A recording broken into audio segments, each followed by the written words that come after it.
I remember the first night I noticed it. I was lying on the bed in the small cottage, feeling sweat trickle down my arms even though the heater was off. I had rented this place because I needed to be alone. I had signed the divorce papers a week before. I had packed my clothes and some personal items, left the city, and come here. It was close to where my grandparents used to live. Their old property was not far down the road. The landlord said the cottage was small but clean. He said the area was quiet. He said nobody would bother me. I wanted that, but I did not feel alone after the first night.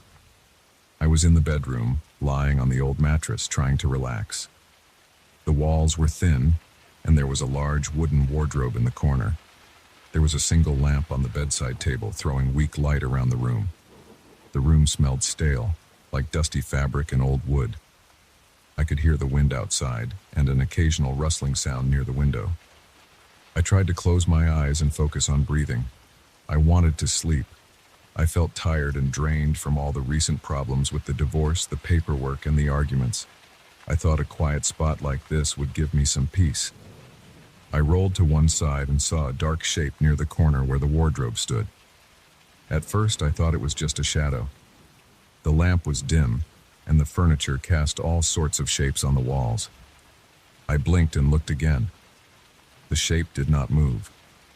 It had a rough outline that did not match the corner. I sat up and reached for the lamp. My hand shook a bit. My heart started to pound. I did not know why. I told myself it was just my imagination.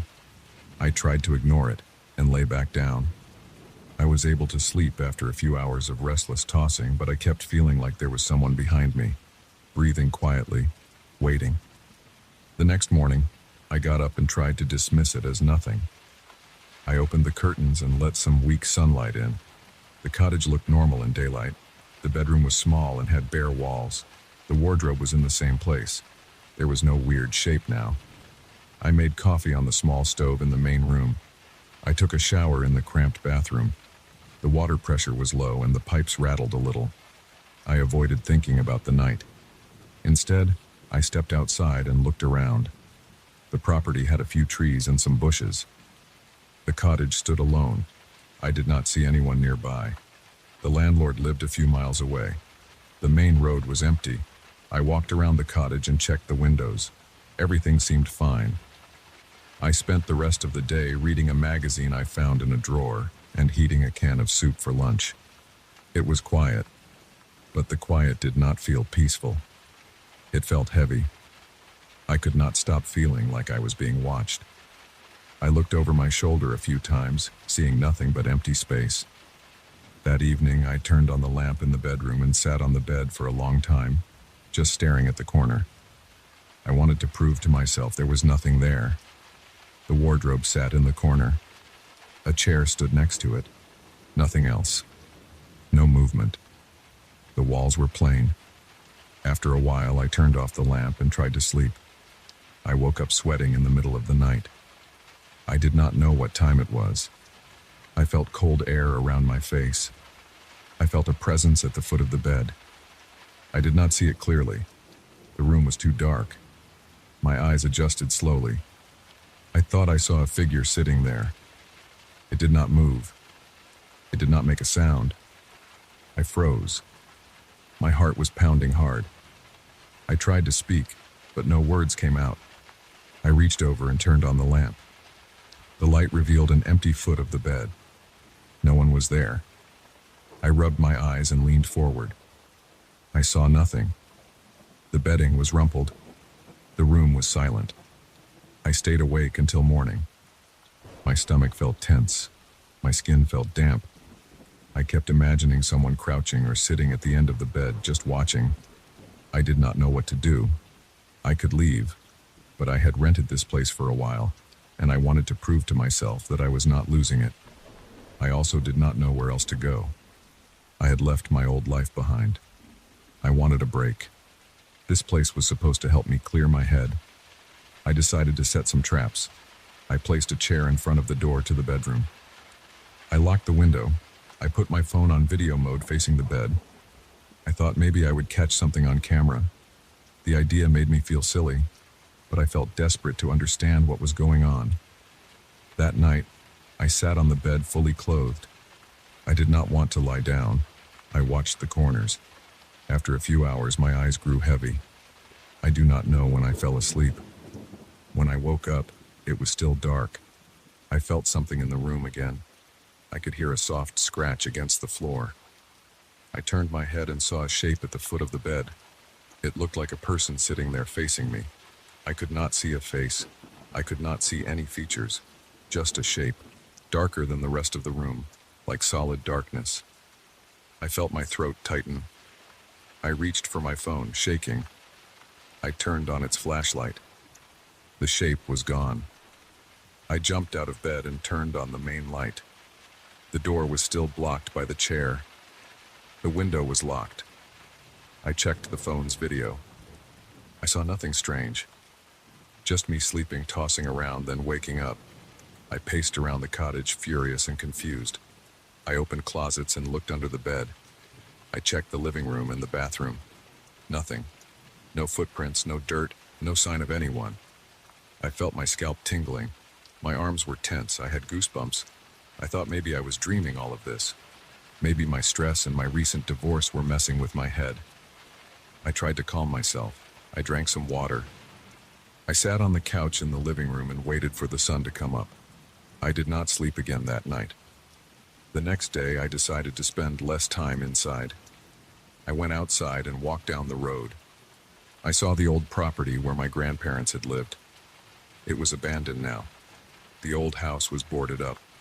Some of the old sheds and barns were half collapsed. I stood there for a while. I noticed the silence. No cars passed by. No voices. Just some birds. The air felt damp. I did not feel comfortable staying outside too long, so I returned to the cottage. I wanted to talk to someone. I called the landlord. He asked if everything was okay. I said I was fine, just wanted to confirm some details about the place. He said the cottage was old but well maintained. He said nobody had rented it for a while before me. I asked if anyone had complained about strange noises or anything like that. He sounded confused. He said no. He asked if I was having trouble sleeping. I said I was fine and hung up. I felt stupid. I did not want him to think I was insane. I tried to keep myself busy. I heated some canned food and ate it. I washed the dishes. I wiped the counters. I cleaned the bathroom. I tried not to think about the figure. But when night fell, I started feeling uneasy again. The small lamp in the bedroom seemed weaker. The corners seemed darker. I sat on the bed with all the lights on in the cottage. I kept the hallway light on too. I could hear the old pipes settling. I could feel my heart beating fast even though I tried to stay calm. After midnight, I got tired and went to the bathroom. I looked at my face in the mirror. I looked pale and tired. I washed my hands. I looked up again. I thought I saw something behind me in the reflection. Just a dark shape leaning into the bathroom doorway. I spun around fast. There was nothing there. I cursed out loud. I hit the sink with my fist. My knuckles hurt. I turned off the bathroom light and walked back to the bedroom. I stood in the doorway of the bedroom for a few minutes, just staring at the bed. I did not want to go near it. I sat down on the floor, leaning against the wall facing the bed. I waited. My back hurt against the hard wall. My eyes kept trying to adjust to the dim light. Every time I blinked, I thought I saw a shape moving at the foot of the bed. When I stared directly at it, there was nothing. This continued for hours. Eventually, I dozed off. I woke up to a scraping sound near my feet. I opened my eyes and saw something at the foot of the bed again. I could not take it anymore. I jumped up and shouted. I rushed forward and swung my arms through the space. I felt nothing, just empty air. I hit the footboard of the bed with my leg. It hurt. I turned on the main light again. The room looked normal, plain, and empty. My heart was pounding so hard I felt lightheaded. I sat on the bed and tried to steady my breathing. I decided I needed to leave, at least for a few hours. I grabbed my jacket and flashlight and stepped outside. It was late, maybe 3 in the morning.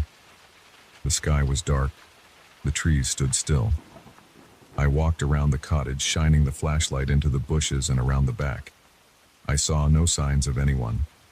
I checked the windows from the outside. Nothing suspicious. I felt stupid. I went back inside, locked the door, and sat in the living room. I turned on the radio I found in a drawer. It was mostly static. Eventually, I found a weak music station. I let it play quietly. I stayed in the living room until morning, trying not to close my eyes. I jumped at every small noise. My body felt stiff from tension. When the sun rose, I felt slightly better. I made breakfast, forcing myself to eat toast and drink some instant coffee. I swallowed it even though my stomach felt tight.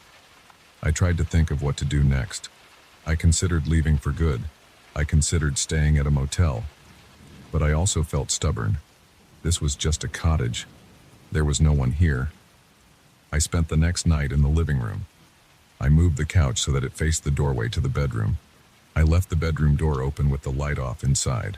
I wanted to see if the figure would appear in a different room. I sat there with a flashlight in my hand and my phone on the coffee table recording video.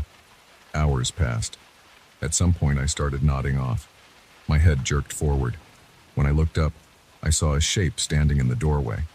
It looked tall, but I could not see details. I felt pain in my chest from the shock. I pointed the flashlight at it. The beam showed the empty doorway. Nothing. I played back the video on my phone. Nothing visible. Just me staring at the doorway like an idiot. I felt trapped. I could not prove anything. I could not catch whoever or whatever this was. I started talking aloud, asking what it wanted, why it was here. I got no answer. I felt my voice shaking. My arms and legs felt weak. I paced around the cottage, turning on every light, opening every door, checking every cabinet. I found nothing unusual. The cottage was so small and bare that there was nowhere to hide. Yet I could not stop feeling eyes on me whenever I turned my back. I spent the next day outside again, walking along the empty road. I thought about calling a friend. I realized I had not told anyone where I was staying. I decided I would call a friend later that night and ask if I could crash at his place. I was done with this place. I would lose my deposit, but I did not care. I just wanted to get away from that feeling. When I got back, the sun was setting. I packed my things and put them by the door. I called my friend, but he did not pick up. I left a message telling him I was on my way and would call again from the road. I grabbed my keys and walked to my car. I stood there and looked at the cottage. It was small and plain. There was nothing unusual about it in daylight, but I knew what I had seen. I knew what I had felt. I was not going to spend another night there. I got in the car and started it. The engine hummed. I turned on the headlights. As I pulled away, I kept my eyes on the road. I did not look back at the cottage. I did not want to see if there was a shape standing in the window or at the door. I just wanted to get away and not think about it anymore.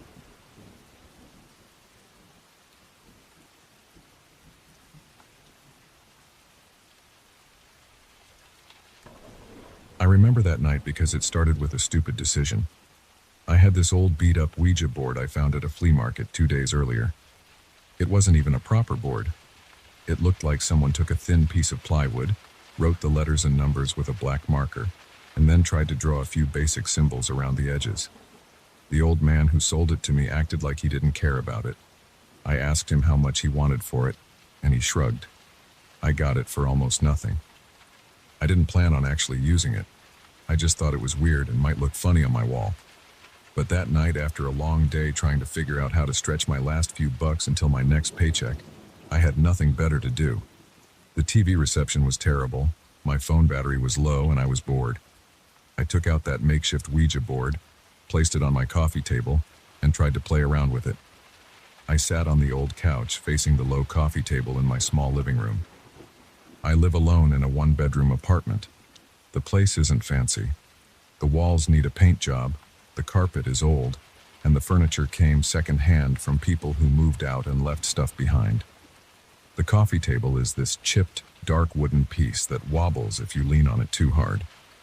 The kitchen is just a few steps away, and the bathroom door is visible from where I sit if I lean forward a bit. I remember placing my fingertips on a small plastic bottle cap that I was using as the planchette. The board itself smelled dusty and old. I asked a few stupid questions aloud. Is there anyone here? And, can you hear me? Nothing happened. I moved the bottle cap around, trying to keep it as light under my fingers as possible. At one point, I convinced myself that it moved a bit on its own, but I'm pretty sure I just pushed it without noticing. After 10 minutes of this, I got bored. I said something like, "Okay, I'm done," and I pushed the board aside and turned my attention to my phone. I didn't feel any weird chills. I didn't see any strange lights. Nothing unusual happened right then. I shrugged, put the board on the floor leaning against the couch, and decided to heat up a can of soup for dinner. About an hour later, I was dozing off on the couch. I never sleep well on that couch, but I must have drifted off. When I opened my eyes, I noticed something odd on the coffee table. There were these faint fingerprint smudges, almost like oily marks, right on the wooden surface. They were not mine. I say that because I had wiped that table clean a few days earlier, and these prints looked small, almost delicate, like someone with narrow fingers had pressed down firmly. I looked at my own hands. They were larger, and I usually leave different kinds of smudges. I ran my hand over them. The table felt normal, a bit dusty in the corners, but the smudges didn't rub off easily. I pressed harder, but they stayed there, faint but visible. I told myself maybe I just never noticed them before. Maybe it was just some pattern in the wood. I got up, went to the kitchen, grabbed a damp rag, and tried to wipe them away. They faded a bit, but I could still see the vague outlines. It annoyed me. I didn't think it was supernatural. I just thought my eyes were playing tricks. I turned off the lights and went to bed. That night I woke up suddenly after a few hours of sleep. My heart was pounding, and I couldn't say why. I lay there in the dark, listening. The window was closed. The street outside was quiet. Then I heard something faint, like muffled voices in the other room. It sounded like two people whispering. I held my breath and listened. The sound was too low to make out words. It just sounded like low, soft voices, maybe coming from the living room. I don't live with anyone. I don't have a roommate. I don't even have visitors that often. I thought maybe it was the neighbors. Thin walls are common in cheap buildings. But it sounded like it was coming from my living room, a few steps away. I got out of bed, my knees feeling a bit shaky, and I grabbed my phone. I walked slowly to the bedroom door and pressed my ear against it. The voices were still there, still low, still impossible to understand. I turned the doorknob and stepped into the hallway. The moment I switched on the hall light, the voices stopped. I walked into the living room, checked behind the couch, looked out the window. Nothing. I even looked at the front door to make sure it was locked. It was. I told myself it must be the building's plumbing or some weird echo. I went back to bed, feeling uneasy. It took me a while to fall asleep again. In the morning, I got up and headed to the bathroom to splash water on my face. My eyes felt heavy and my neck was stiff. When I approached the bathroom door, I noticed wet footprints on the carpet. They were small and looked fresh, as if someone with damp feet walked from the bathroom doorway toward my bed. They led straight to the foot of my bed and stopped there. The footprints looked like they belonged to someone with small feet, but the shape was unclear. It was more like water stains shaped vaguely like footprints. I checked my own feet. They were dry. I touched the carpet where the prints ended near my bed. The dampness was real. I looked into the bathroom. Nothing unusual inside. The tub was dry, the sink was off, and the floor was dry. The toilet was fine. The windows were closed. There was no leak. I had no explanation. I tried to clean the carpet with a towel and some old cleaner. Eventually, the damp spots faded. But my stomach was in knots. I tried to ignore it and got dressed for the day. I had to go to work and I was already running late. The next few nights were worse. Each night I'd wake up to those muffled voices in the living room. Sometimes it sounded like one voice, sometimes two. Always soft, always impossible to make out. Each morning, I found those small, wet footprints leading from the bathroom to my bed. They never appeared anywhere else. Just that short path. I started checking the bathroom carefully before going to sleep. Nothing. I even checked under the sink and behind the shower curtain. Nothing was wet. Nothing leaked. I tried leaving a towel on the bathroom floor and another by my bed. In the morning, the footprint still appeared, sidestepping my towels as if avoiding them on purpose. I stopped sleeping well. My stomach felt tight all day. I got headaches. I felt jumpy at work. I even considered leaving the apartment for a while, but I don't have much money. My job barely pays enough for rent and groceries. I couldn't afford a hotel. I asked a friend if I could crash at his place, but he had his girlfriend over and acted annoyed by the suggestion. I didn't want to explain the weird details. I just said I had some issues with noise at my place. He said maybe next week. I tried to brush it off. I had no choice but to sleep in my apartment and deal with it. After about a week, the coffee table fingerprints got darker. I hadn't touched that old board since the first night. It still leaned against the couch, gathering dust. One evening, I decided to throw it away. I picked it up and looked at it closely. The letters and numbers looked the same as before. There was no blood, no stains, nothing dramatic. Just a cheap, homemade board. I walked out to the hallway and threw it into the building's dumpster. I came back, feeling a bit relieved. That night, I woke up again around 3 in the morning. The voices sounded closer. My heart hammered in my chest. I lay still, listening. It sounded like someone right outside my bedroom door, whispering in a low, breathy tone. I couldn't make out words. It was just noise, like quiet muttering. I reached for my bedside lamp and turned it on. The voices stopped instantly. I got up, my hands shaking, and opened the door. The living room was dark. I turned on the light. My coffee table now had 6 distinct fingerprints on it, darker than before. They looked fresh, like someone pressed their fingertips into a patch of oil or grease and touched the wood. My throat felt dry. I stepped into the bathroom. Dry floor. I looked at the carpet. Wet footprints again, leading straight to my bed. I grabbed a paper towel and pressed it against them. They were definitely damp.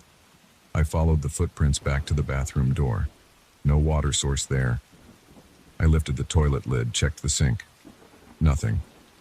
I opened the closet door in the hallway and checked my cleaning supplies. Nothing was disturbed. I went back to bed and sat there, wide awake until morning, with the lights on. The next evening, I tried to record the whispers with my phone. I set my phone on the coffee table, hit the record button, and went to bed. I left my bedroom door open. I forced myself to sleep in darkness, hoping to capture whatever these sounds were. At around 2 or 3 in the morning, I woke up to that same low whispering. My heart thumped. I didn't move. I tried to keep my breathing quiet. The whispering went on for at least 30 seconds before I turned on the light. Once again, it stopped immediately. I got up, went to the living room, and checked my phone. It was still on the table, screen off. I played back the recording. Nothing but static and faint background hum. No voices. I cursed under my breath. I checked the table. The fingerprints were now smeared, as if whoever made them dragged their fingers lightly across the surface. I stood in my living room at 3 in the morning, lights on, staring at my silent apartment. I said aloud, "Who's here?" No answer. I looked around, listening for any sound. My fridge hummed quietly. The clock on the wall ticked. Nothing else. I walked to the bathroom. I found fresh footprints, damp as always, leading out of the bathroom and stopping where my feet now stood. I felt my scalp tighten and my throat close up. I backed away, my legs feeling weak. I got into bed and waited for sunrise. I decided to bring the Ouija board back from the dumpster and destroy it. Maybe it was stupid, but I felt like I had to do something. It took me an hour to find it because the trash had been moved around. I pulled it out, took it behind the building, and tried to break it over my knee. It snapped unevenly. I threw the pieces into a different trash bin. I came back upstairs and checked every corner of my apartment. I sat down on the couch, breathing hard. Everything looked normal. For a moment, I thought maybe I was overreacting. But then I saw it. Faint, new fingerprints on the edge of the coffee table, smaller than mine. My stomach dropped. I hadn't even noticed them when I walked in. That night, the whispers returned, this time coming from near my closet. I turned on the lights, jumped out of bed, and checked the closet. Nothing. I pulled out all my clothes and shoes, checked under them. Nothing. I stood there in my t-shirt and shorts, breathing fast, sweating, feeling the cool air on my face. I looked at the bathroom door. I didn't want to see those footprints again. I forced myself to go look. They were there, damp and fresh, leading straight to my bed. I ran my finger along one of them. My fingertip came back slightly wet, like I touched a damp towel. I smelled it. Just water.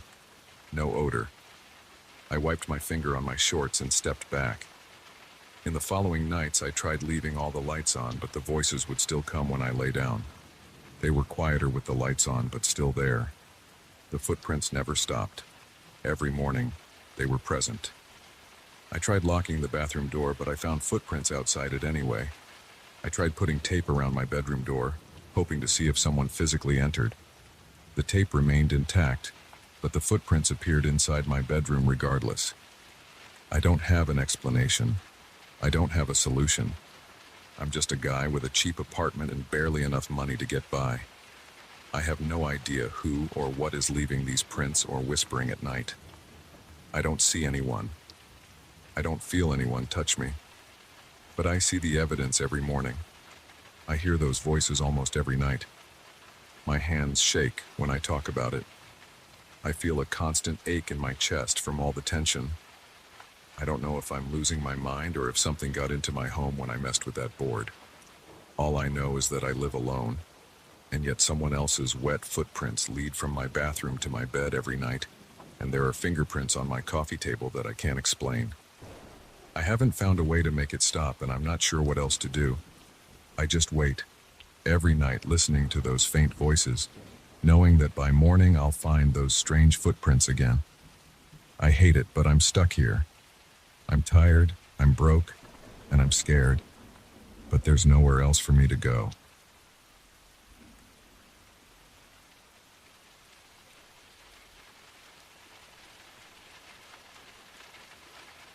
I remember the day I moved into that old apartment. I had just gotten the keys from the landlord, a man who never smiled and spoke in short, gruff sentences. The place was small and smelled like dust. The floors creaked under my shoes, and the walls had thin cracks near the corners. The bathroom tiles were stained. The kitchen cabinets had old handles that felt loose. The living room windows were stuck and wouldn't open easily. I didn't mind these problems. I wanted a cheap rental, and I got it. I carried my boxes inside and placed them along the living room walls. I planned to unpack everything the next day. I found the porcelain doll after I tried to push an old wardrobe tight against the bedroom wall. The wardrobe was made of dark wood. It looked heavy but was actually empty and easy to move. When I shoved it to the side, I spotted something behind it. It was a small porcelain doll with a pale, cracked face, blue eyes, and messy curls of hair glued on top. It wore a dirty white dress with tiny flowers printed on it. The doll had been wedged between the wardrobe and the wall. It was dusty, and its eyes looked stiff and cold. I didn't think much of it. I wiped it with a damp cloth and placed it on a shelf in the living room, near some books I had stacked there. I didn't have any special reason to keep it, but I didn't want to toss it into the trash right away. It seemed old, and maybe I could sell it at a flea market someday. I left it there and forgot about it while I went out to buy groceries and cleaning supplies. That night I couldn't sleep well. The air felt heavier than usual. I kept waking up and checking the time. The bedroom was quiet, except for the occasional sound of pipes behind the walls. Nothing strange happened. The next morning, I noticed the doll's head seemed to be turned slightly to the side, not facing forward like I remembered. I thought maybe I had placed it that way without noticing, or maybe I had bumped the shelf. I shrugged and left it alone. I spent the day scrubbing the floors, cleaning the bathroom, and trying to fix a couple of loose screws in the kitchen cabinets. When I looked at the doll again in the afternoon, I swore its left arm was raised a bit higher than before. I felt a small chill at the base of my neck. I told myself that I was imagining it. Over the next few days, I noticed small changes in the doll's position every time I looked at it. Once, its head tilted more to the right. Another time, its legs seemed closer together. I checked the shelf. It wasn't tilted or unstable. I stood there for a few minutes, watching the doll closely. It didn't move while I watched. I went to the bathroom and came back, and I was sure its position was not the same. I couldn't figure out how this was happening. I felt my chest tighten when I looked at those painted blue eyes. It felt like they were looking straight at me. I ran my hand over my arms. They were covered in goosebumps. I tried to ignore it, but I couldn't. The doll's constant shifts made me uncomfortable. I decided to put it inside the bedroom closet. I grabbed it off the shelf. Its porcelain surface felt cold. Its hair felt stiff. I placed it in the back of the closet behind some old blankets.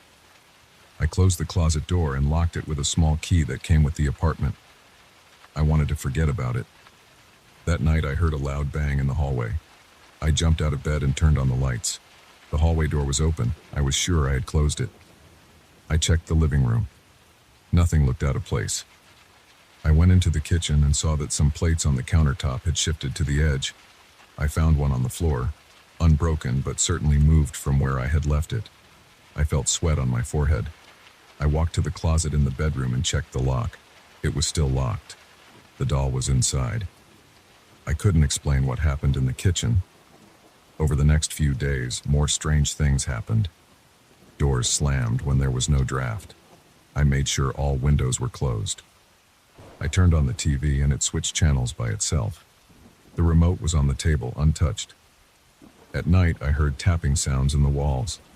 Sometimes I felt something brush against my shoulder, but nothing was there. Every time I heard or saw something strange, I thought about the doll in the closet. I tried to prove to myself that it was just my imagination, but I couldn't find any explanations. I'd open the closet a crack and shine a flashlight in there. The doll would be sitting right where I had placed it, staring at the back of the closet. Its body remained stiff, but every time I looked into its face, I felt a tightness in my stomach. My breathing would become shallow. I felt like I was not alone. I tried to ignore these events. I needed to live there. Moving again would be expensive. I thought maybe I was just stressed and tired. I cleaned the apartment thoroughly again. I checked for rodents, insects, or faulty wiring that might cause weird sounds. I found nothing.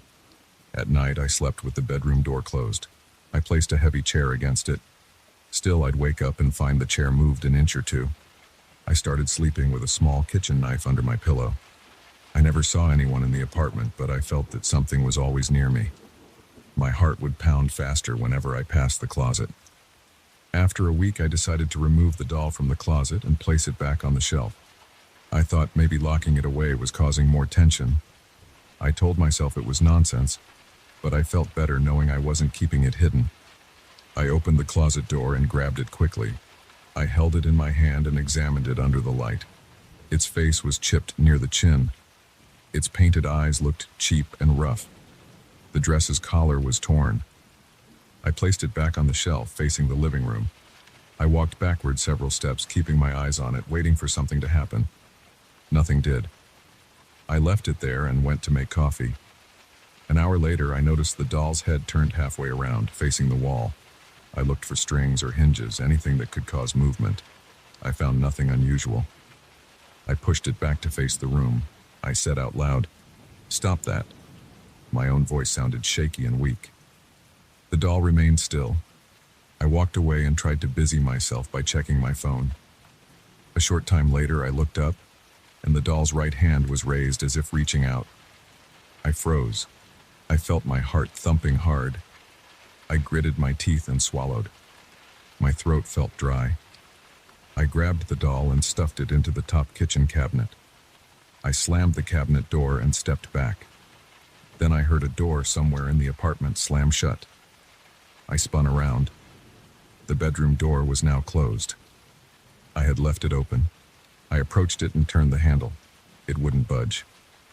I yanked it several times. It finally opened. The bedroom window curtains were swaying even though the window was closed. I rushed back to the kitchen and looked into the cabinet. The doll was still there, lying on its side. Its head was twisted around in an unnatural angle. I reached for it and felt something like static on my arm.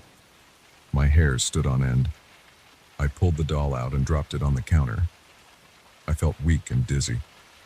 I decided to call the landlord. I told him about strange noises and problems with the apartment. I didn't mention the doll. He said he didn't know anything about that. He said the place was old and had quirks. I hung up and paced around the living room. I thought about throwing the doll in the trash. I worried that might cause more strange problems. I hated that thought, but I couldn't shake it. I left the doll on the counter for the rest of the day. I watched it from across the room, expecting it to move. It never moved while I looked directly at it. That night, I could not sleep. I lay in bed, listening for sounds. I heard tapping and faint scraping in the hallway. I felt a rush of cold air on my face, but the windows were closed. My eyes burned from staying open so long. I got up and went to the living room. The doll was on the couch, sitting upright and facing the hallway. I had left it on the kitchen counter. I walked backward toward the kitchen, never taking my eyes off it. My heart pounded. I grabbed a towel from the kitchen and wrapped the doll in it, trying not to touch it directly. I felt a deep unease in my stomach. I carried it to the bathroom and placed it under the sink cabinet. I closed the cabinet door. Then I closed the bathroom door. I leaned against the wall and listened. Nothing. I returned to the living room and sat on the floor. I stared at the bathroom door. I thought about leaving the apartment right then. It was the middle of the night and I had nowhere else to go. I took deep breaths. The air felt heavy. I stood up and walked to the bathroom. I pressed my ear against the door. I heard a faint scraping sound. I opened the door and knelt down, opening the cabinet. The doll's face was pressed against the inside of the door, as if it had moved right up against it. Its eyes looked wide and blank. I slammed the cabinet shut and backed away. I banged the door shut and ran to the living room. I couldn't stay here. I decided to leave the apartment for the night and come back in the morning. I grabbed my keys and my wallet. At the front door, I heard clattering in the kitchen. I turned to see utensils scattered on the floor. I rushed outside and locked the front door. I went down the hallway and out into the street. The night air felt cold on my face. I stayed in a cheap motel nearby. I didn't sleep well, but at least I was out of that place. The next morning, I forced myself to go back. I needed my clothes, my phone charger, and my laptop. The apartment felt stale and quiet when I opened the door. The doll was sitting on the living room shelf, the same shelf I had placed it on the first time. It looked unchanged. I approached it slowly and felt my scalp tingling. I picked it up and felt a slight vibration in my fingertips, like a weak electric shock. I gripped it and marched to the kitchen trash can. I stuffed it in there under old newspapers and scraps of food. I slammed the lid shut. Then I took the trash bag out, tied it tightly, and carried it outside to the dumpster behind the building. I tossed it in and watched the bag land at the bottom. I stood there a while, expecting something to happen. Nothing did. I went back into the apartment and checked every room. No doors slammed. No plates moved. The kitchen felt still. The hallway felt normal. I tried the lights. They worked fine. I tried the TV. It stayed on the channel I chose. The windows opened and closed normally. I unpacked the rest of my boxes. I kept looking over my shoulder, waiting for something to jump out at me. Nothing did. I sat on the couch and stared at the shelf where the doll had been. I felt the tension in my neck easing. My breathing slowed down. That night, I slept better than I had since I moved in. I locked all the doors and windows. I woke up once or twice, but nothing felt wrong. The next day, I checked the dumpster. The trash had been collected. The doll was gone. I never saw it again. I lived in that apartment for a year, and nothing else strange happened. Sometimes I felt uneasy when I looked at that shelf. Sometimes I avoided looking at it altogether. But nothing moved. Nothing slammed. Nothing watched me. That's all I know. I can't prove any of it. I told one friend about it and he just laughed. I don't care. I know what I saw and I know how I felt. There's nothing else to say. I got rid of the doll and everything went back to normal. That's the story.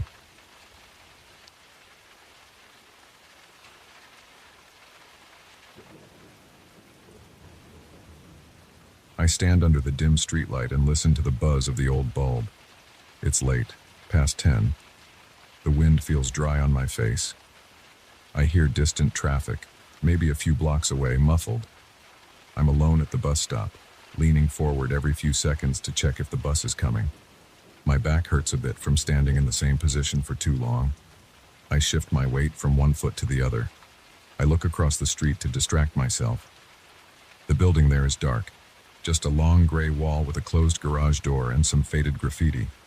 There's a narrow sidewalk in front of it, and a tall metal light pole planted into a cracked slab of concrete. That's when I notice him. He's leaning against the pole, arms folded, wearing a dark jacket and dark pants.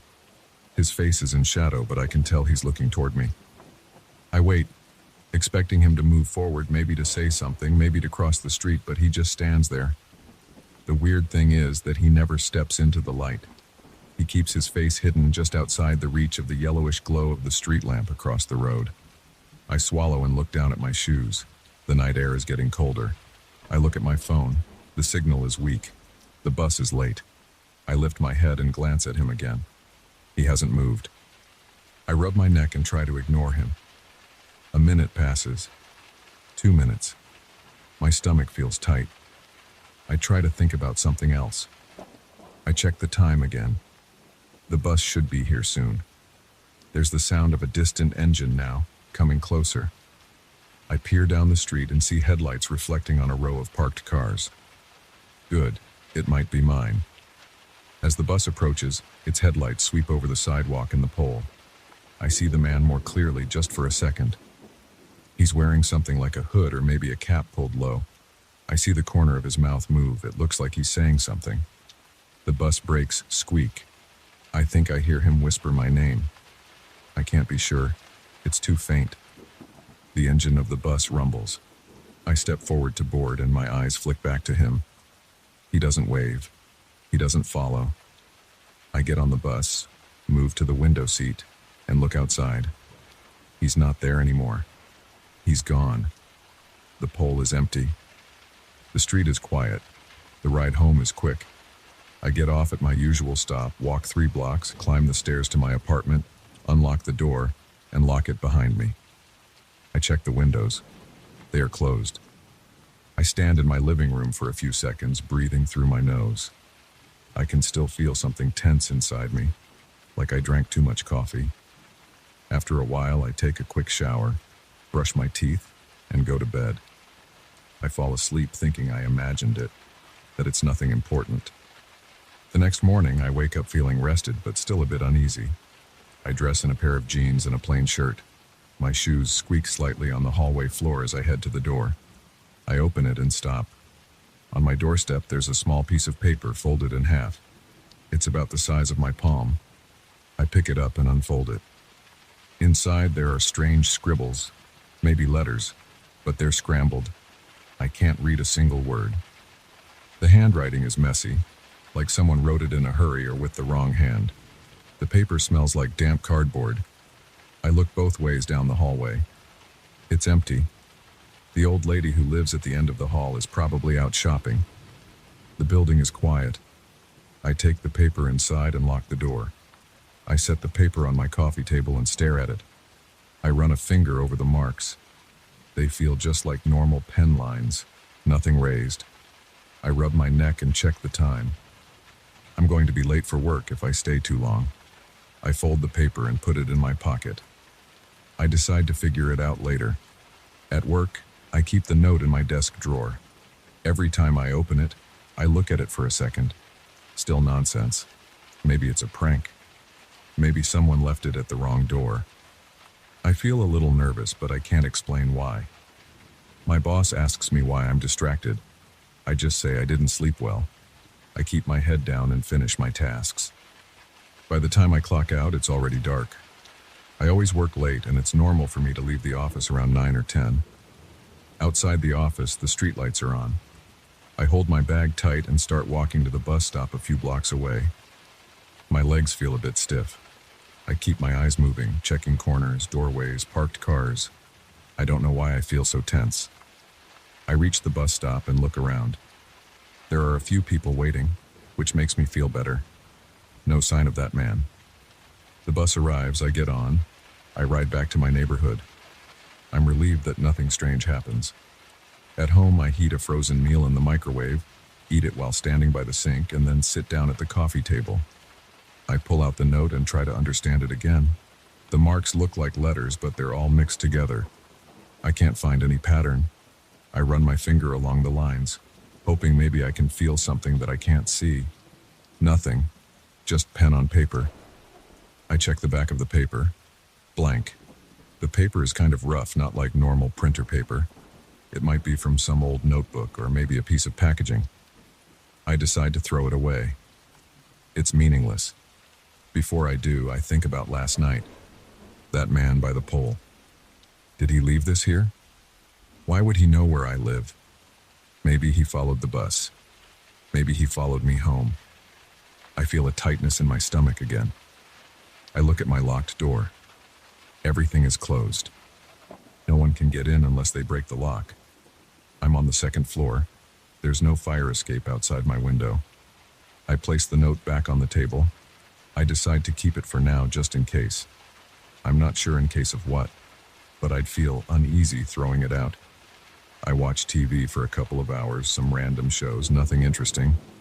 I go to bed around midnight. I sleep well, but I wake up suddenly at about 4 in the morning. I hear a soft tapping sound. Maybe it's just the old pipes. The building is old and makes noises. I listen for a minute. The tapping stops. I go back to sleep. The next morning, I check my doorstep again. Nothing. No new notes. I feel a small wave of relief. My day goes as usual. Shower, dress, coffee, head out. The hallway is empty. The stairs creak a bit as I go down. Outside, the air smells like car exhaust and something burnt. I walk to the bus stop. It's morning, so everything feels safer. The bus is on time. I ride it to work without trouble. At work, I keep thinking about the note. I look up some stuff on my phone during my lunch break, but I find nothing useful. It's just a bunch of random scribbles. I consider showing it to a coworker, but I don't want to seem paranoid or strange. By the end of the day, I'm tired and try not to think about it. That night, I get home around the same time as before. I check my doorstep carefully before opening the door. Nothing. I go inside. Everything looks normal. I eat, watch TV, and go to bed. I manage to sleep through the night without waking. The next day, a Thursday, I come home at about 10 again. I smell something unusual in the hallway, like stale sweat. I look around, but I don't see anyone. I unlock my door and step inside. On my kitchen counter, the note is there where I left it. I feel a chill in my back. I check the windows. Still locked. The door was locked. No one is inside except me. It's just me being jumpy. I decide to put the note in a drawer in my bedroom. I slide it under some socks. I feel a silly sense of relief after doing that. Out of sight, out of mind. I brush my teeth and get ready for bed. I lie down and stare at the ceiling. I can hear some neighbors' TV in the distance. Eventually, I sleep. I don't know how long I sleep. I wake up to a soft scratching sound near my door. It's dark in the room. I turn on my bedside lamp. The clock says it's after 3. I hold my breath and listen. The scratching is very faint, maybe on the outside of my apartment door. My heart thumps hard. I slip out of bed and walk slowly to the door, barefoot. I look through the peephole. The hallway light is on, but I see no one. I wait there for a minute. The scratching stops. I feel stupid and scared at the same time.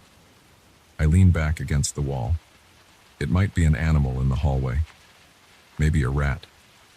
The building isn't the nicest. I go back to bed. I toss and turn for a while before falling asleep again. In the morning, I check the hallway thoroughly before leaving. No marks on the door, no sign of anything. I shrug it off and go to work. Work is the same routine. At lunch, I check social media. I consider posting something vague about creepy stuff happening, but I don't. I just scroll through meaningless updates. I consider going to a bar after work, maybe seeing if a friend is free, but I'm too tired. I just want to go home, eat, watch TV, and sleep. I'm not even sure if what's happening is real or just my nerves playing tricks on me.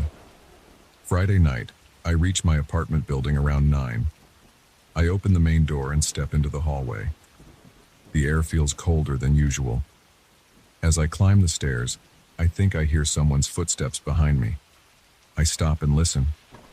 Nothing. Just the low hum of a distant ventilation fan. I continue up. When I reach my floor, I look around carefully. Empty. I walk to my apartment door, unlock it, and go inside. Once inside, I close and lock the door quickly. I stand there listening. The building is quiet. My refrigerator hums. My bathroom faucet drips once or twice. I turn on the TV for background noise. I open my bedroom drawer and check if the note is still there. It is. I close the drawer again and sit on my bed. I feel a small knot in my stomach. I decide I've had enough of this. Tomorrow I'll wake up early and try to find out who left the note. I can ask my neighbors if they saw anything. Before sleeping, I place a small chair against the door. It's flimsy, but it makes me feel better. Around midnight, I turn off the lights and lie in the darkness, listening to my own breathing. I wake up suddenly in the middle of the night, maybe around 2 or 3. I don't know why. I listen. There's a faint clicking noise coming from the hallway. It sounds like someone tapping a pen on a wall. I get up slowly and stand by the door. The sound continues for a few seconds, then stops. I don't dare look through the peephole this time. I just stand there, waiting. After a minute of silence, I move back to bed. My heart is racing. I swallow and wipe sweat from my forehead. In the morning, I open the door and look around. The hallway is empty. I knock on my neighbor's door, the old lady. No answer. Probably out again. I knock on the door of another apartment. A guy in a tank top answers. He looks half asleep. I ask him if he's seen anyone strange leaving notes. He stares at me like I'm crazy. He shakes his head and closes the door. I try another neighbor. Same result. No one knows anything. I walk outside and check the street. It's Saturday, so I'm not working. I look at the sidewalk, the pole across the street, everything. There's nothing unusual. I walk around the block once, hands in my jacket pockets. I see people going into a convenience store, a couple waiting at a bus stop, a few cars passing by. It's all normal. My stomach still feels tense, but I have to assume maybe it was just a random prank. I spend the afternoon in my apartment, doing chores. I vacuum the floor, wash some dishes, and open the windows for a while to let fresh air in. By evening, I feel calmer. I order takeout and eat it at my coffee table. I watch a movie on TV. Around 10, I step out into the hallway to throw the trash in the chute. I glance around carefully. Nothing strange. I return to my apartment, lock the door, and get ready for bed. Around midnight, I'm lying on my bed, eyes half closed, when I hear a light scraping sound. I sit up, listening hard. It's coming from my window. I stand up and walk slowly to the window. I pull the curtain aside and look outside. The street is dimly lit. The building next to mine is about 4 feet away, just a narrow alley. Nothing there. The window is locked from the inside. I tap the glass once with my knuckle. The scraping stops. I wait, pressing my ear to the window. Nothing. I close the curtain and go back to bed. I drift in and out of sleep, feeling tense. Around 2 in the morning, I wake up to a muffled sound like a thud in the hallway. I get up quietly, go to the door, and listen. I think I hear a faint whisper, my name maybe. just like that first night. My scalp tingles. I hold my breath and look through the peephole. I see a figure in the hallway just at the edge of the light near the stairs. It's a shape with dark clothes, facing my direction, but standing still. I can't see a face. I feel my pulse pounding in my ears. I stand there for what feels like a minute. The figure doesn't move. I consider opening the door and yelling, but I'm scared. I just stay quiet. After a while, the figure steps backward into the stairwell and disappears from view. I wait another minute, then back away from the door. My legs feel weak. My mouth is dry. I grab my phone. I think about calling the cops, but what would I say?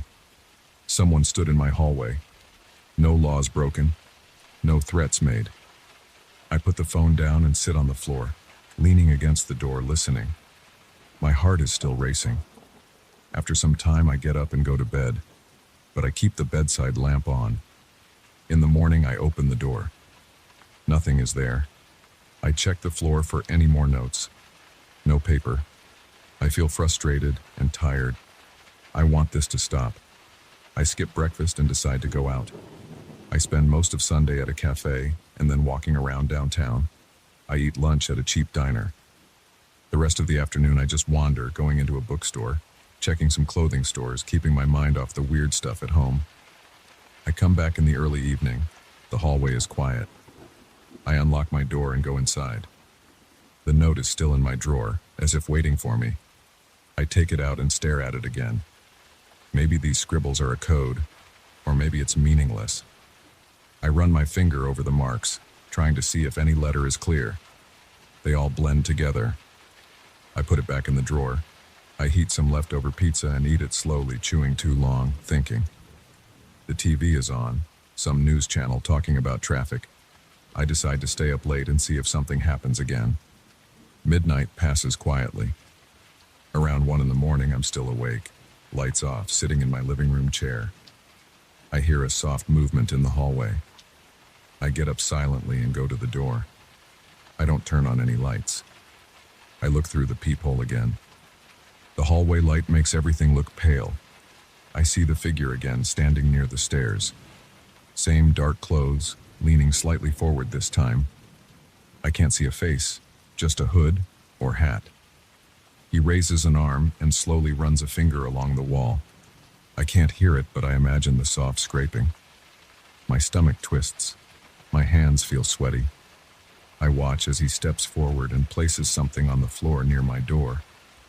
It's small, maybe another note. He stands there for a second and then turns away and disappears down the stairs. I listen for footsteps going down. I hear a faint scuffing sound. When I'm sure he's gone, I open the door carefully. I pick up the item. It's a folded scrap of paper, just like the first one. I close the door and lock it. I unfold the paper on my coffee table. More scribbles. They look the same as before. Same nonsense lines that resemble letters but mean nothing. I feel my heart pounding. He knows which apartment is mine. He's targeting me for some reason. I don't know him. I don't remember any enemies. I never borrowed money from anyone suspicious. I don't owe anyone anything. I didn't anger a coworker or a neighbor as far as I know. I put the second note next to the first. They look almost identical. Maybe the pattern of scribbles changed slightly, but I can't be sure. I rub my eyes. I'm too tired. I hide both notes in a drawer again. I lie down on the bed and keep the lamp on all night. The next morning, I decide to call the landlord. I tell him someone might be lurking in the hallways at night. He says he'll check the security cameras. I didn't even know we had cameras. Maybe they're new. He says he'll call me back if he sees anything. That night, I get home a bit earlier, around 8, and I stay awake, waiting. No sounds. Around midnight, I get a call from the landlord. He says the camera on my floor stopped working last week. No footage. He promises to fix it soon. I say thanks and hang up. I feel a lump in my throat. I can't prove anything. I check the peephole every hour. Nothing happens. Around 2 in the morning, I finally fall asleep. No noises wake me. In the morning, I open the door. Another note lies there. Same scribbles. I pick it up, close the door, and lock it.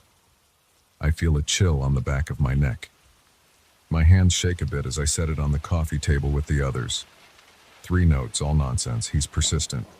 I call the police non-emergency line. I tell them someone's leaving strange notes. They say I can file a report. I say, okay, maybe I will, but I doubt they'll do much about it. I decide to call a friend. I tell him briefly that someone's bothering me. He says I should change apartments or confront the guy. I don't want to confront him. I don't know what he wants. I spend another day at work distracted.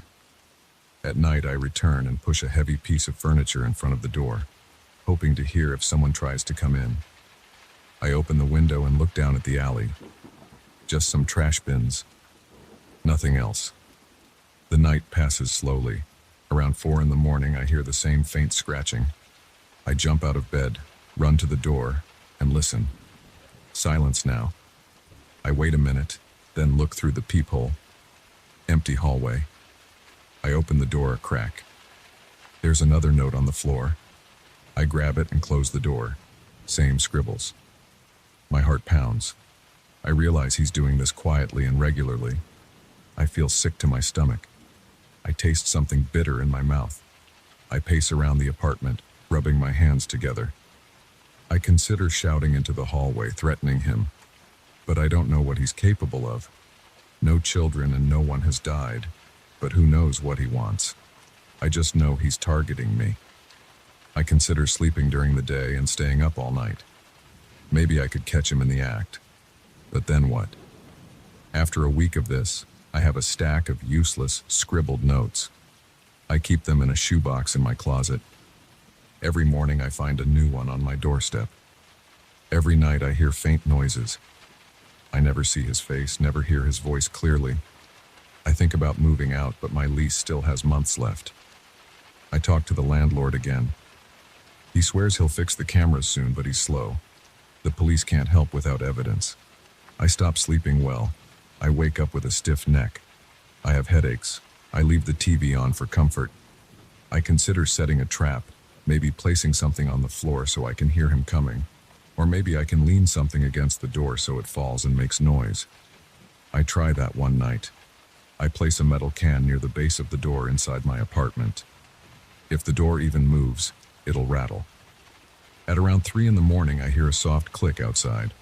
I run to the door. The can is still in place. I check the peephole.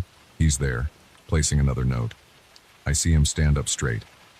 He lifts his head slightly, and I catch a glimpse of a pale chin. No facial hair, just smooth, light skin. He turns and walks away. I stay up until dawn, staring at that note on the floor. I don't dare open the door to pick it up until morning. At sunrise, I grab it and add it to the box. I'm too tired to think anymore. I realize this might never stop. He's not hurting me, just leaving notes. Maybe he's just playing some kind of sick game. I don't know what he wants. In the following days, the routine continues. Nightly visits, scribbled notes, faint noises. I survive by ignoring it. I stop looking through the peephole. I just wait until morning and pick up the note. After a while, I barely react. My stomach stays tense, but I push through. One morning, I open the door and find nothing there. No note. The hallway is empty. I stare at the floor for a long time. He stopped. I wait another night, staying awake. No noises. Another morning. No note. I feel a weird relief and confusion. Days pass. Nothing happens. The notes remain in the shoebox. I leave them there, untouched. After a few weeks of silence, I take the notes out, put them in a plastic bag, and throw them in a dumpster a few blocks away. I return home and lock my door. I stand in the living room, listening. Just the refrigerator hum and a distant TV from a neighbor's apartment. My neck still feels stiff, but I feel calmer. I think about the man leaning against the pole, how he never stepped into the light, how I thought he whispered my name. I listen carefully. Only silence. I wait a while. Then I go to bed. leaving the lamp off this time.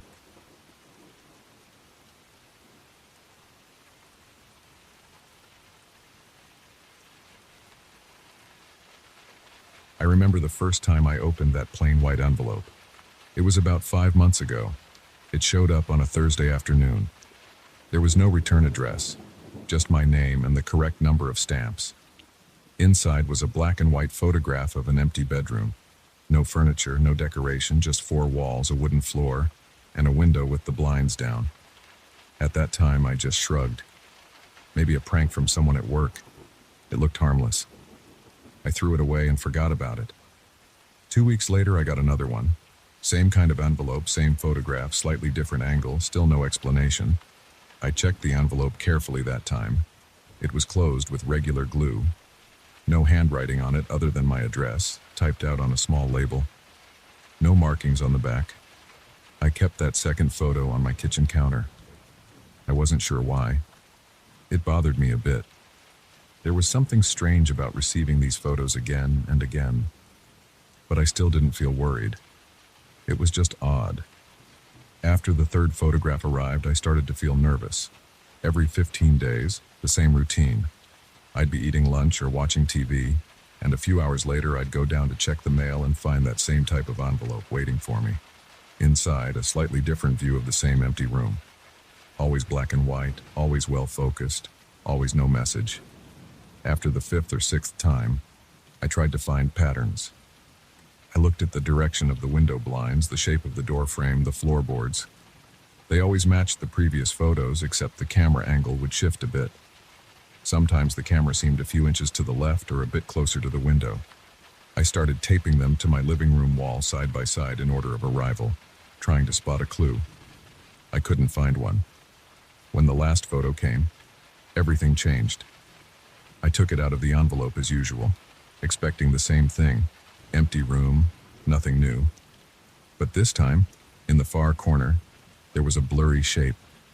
It looked like a person standing there, facing the wall or maybe turned at an angle. I couldn't make out the face or clothes, just a human outline slightly out of focus. My hands tightened around the photo. My heart felt heavier. I tried to breathe slowly, but my throat felt dry. I spread out all the old photos on my coffee table and checked if I'd missed anything before. Had there been a person in any previous shots? I didn't see one. This was the first time. That night I sat in my armchair looking at the photos until my eyes burned. I kept glancing at the corners under the window near the baseboard, anywhere I might have missed a clue. Nothing. The photos were silent. I touched the edges of the new photograph, feeling the smooth surface. I could smell the paper. It had a faint chemical odor like developer fluid, suggesting it might have been made in a darkroom. That meant someone was probably doing this by hand, not sending prints from a digital lab. I tried to think of anyone I knew who still worked with old photography methods. No one came to mind. I decided to check my mailbox more often. Maybe I could catch whoever was doing this. The next morning, I went outside and stood near the mailbox for a while. My building's mailboxes are in a small sheltered area near the main entrance. There's a security camera there aimed at the door. I'd never bothered with that camera before, but now I paid attention. It was angled downward, covering the row of mailboxes and a bit of the front hall. I wondered if I could ask the building manager to check the footage from the day the last envelope arrived. But that camera didn't belong to me, and the manager was not the friendliest guy. Still, it was worth a try. I went upstairs to my apartment and wrote down the exact dates the envelopes had arrived. They were always on a Thursday, every 2 weeks. The deliveries were consistent. That must mean something. I started feeling uneasy every time I thought about it. My neck muscles tightened and I could feel a dull ache in my lower back from sitting stiffly for too long. I wanted to know who was behind this. Before the next delivery date, I put a small piece of clear tape on the edge of my mailbox door. I figured if someone opened it, they'd break the tape, and at least I'd know the exact time I could look for them. I stayed home all day that Thursday, checking every hour or so. Morning passed quietly. Around noon, I went down and saw the tape was still intact. No mail yet. I tried to act normal, but my stomach felt tense. My hands were shaky. By late afternoon, I started to feel stupid. Maybe whoever it was wouldn't come this time. Maybe they got bored. I walked back downstairs around 6 p.m. It was getting dark outside. The tape was broken. My pulse sped up. I opened the mailbox, and there it was. The same envelope, the same shape. No return address. I looked around quickly. Nobody in the hallway. No sounds except the hum of the building's lights. I ran up to my apartment and tore open the envelope. The new photo showed the room again. The person in the corner was more visible now. They still looked blurry, but I could see some details. They were wearing dark clothes, maybe a jacket. They stood closer to the camera's position, not directly facing it, but more to the side. It seemed like they knew the camera was there. My breathing got faster and I felt sweat forming on my forehead. I went into my kitchen and leaned against the counter, trying to calm down. I didn't understand why someone would send me these images. I didn't recognize the room. It wasn't mine. I looked at my own bedroom. Light-colored walls, a rug, a small bookshelf, a closet door with a mirror. None of that matched the photos. The photographed room looked older, simpler, like a place no one lived in. But then why did the person show up now? I thought about calling the police, but what would I say? Someone sending me strange photos. There's no direct threat, just a room and a blurry figure. They probably wouldn't do much. I decided to talk to the building manager about the camera footage. I left my apartment and found him in the garage sweeping the floor. I asked if we could review the camera tapes for yesterday evening. He frowned and said the cameras only store footage for a short time and that it's not easy to access them. I pressed him a bit, but he seemed irritated. He wanted to know what I was looking for. I said someone might be leaving strange mail for me. He just shrugged. He didn't say no, but he didn't say yes either. He said he would check when he had time. I knew that meant never. The next 2 weeks were long. I woke up every morning feeling a tightness in my chest. My mouth felt dry. Each time I passed the mail area, I felt a small shiver along my arms. My head hurt from thinking about it. I started losing focus at work. My boss asked if everything was okay. I just said I hadn't been sleeping well. On the next delivery day, I tried a different approach. I took the day off from work. I went out early in the morning and parked my car across the street from the building, watching the entrance. I had a thermos of coffee and some sandwiches. I waited inside my car, window slightly lowered. I stared at everyone who passed. There was a mailman, of course, but I knew the difference between the official mail and these mysterious envelopes. The official mail always came earlier, and my strange letters only appeared later in the day. Hours passed, and I saw nothing suspicious. The afternoon sun was hot. I felt sweat rolling down my back. Around 5 p.m., I saw a figure approach my building's entrance. This person wore a dark hoodie, hood up, head down, moving quickly. They didn't go inside. They lingered near the mailboxes, just outside the main door, out of view from anyone inside. I squinted and leaned forward. The figure reached into a pocket, pulled out a white envelope and slipped it through the mailbox slot. Then they left immediately, walking fast down the sidewalk. I jumped out of my car and followed at a distance. I tried to stay calm, but my heart was racing. My legs felt tense. I kept about half a block behind them. They turned a corner. I hurried, trying not to lose sight.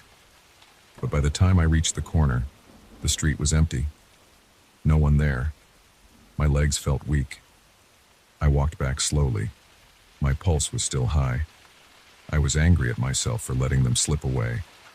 I returned to my building and went straight for the mailbox. There it was, the envelope. I opened it in the lobby, wanting to see right away. The new photo showed the room again. The person was now in the center of the frame, facing the camera. Their face was still blurred, like the camera was out of focus or they were moving slightly. I could see they were holding something in their hand. I held the photo close to my face. It looked like they had a piece of paper in their right hand. I pressed my tongue against the inside of my cheek, trying to think. My stomach felt like it was twisting.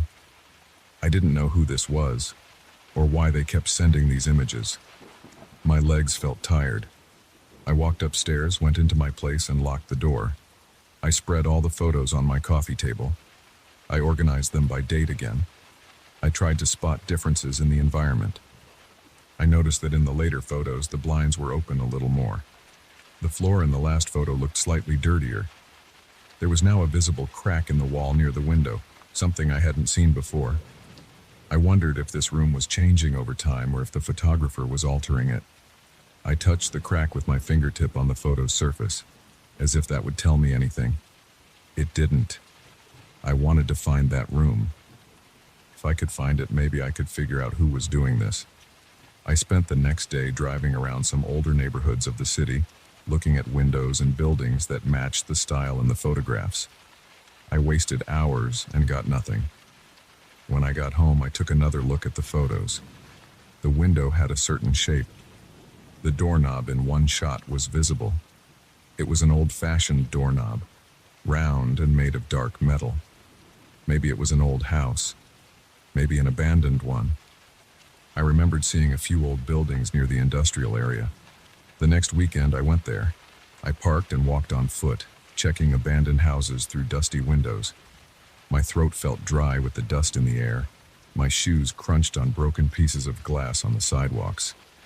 After searching for a long time, I found a small, empty house with wooden floors and a single bedroom that looked similar to the photos. The walls were plain.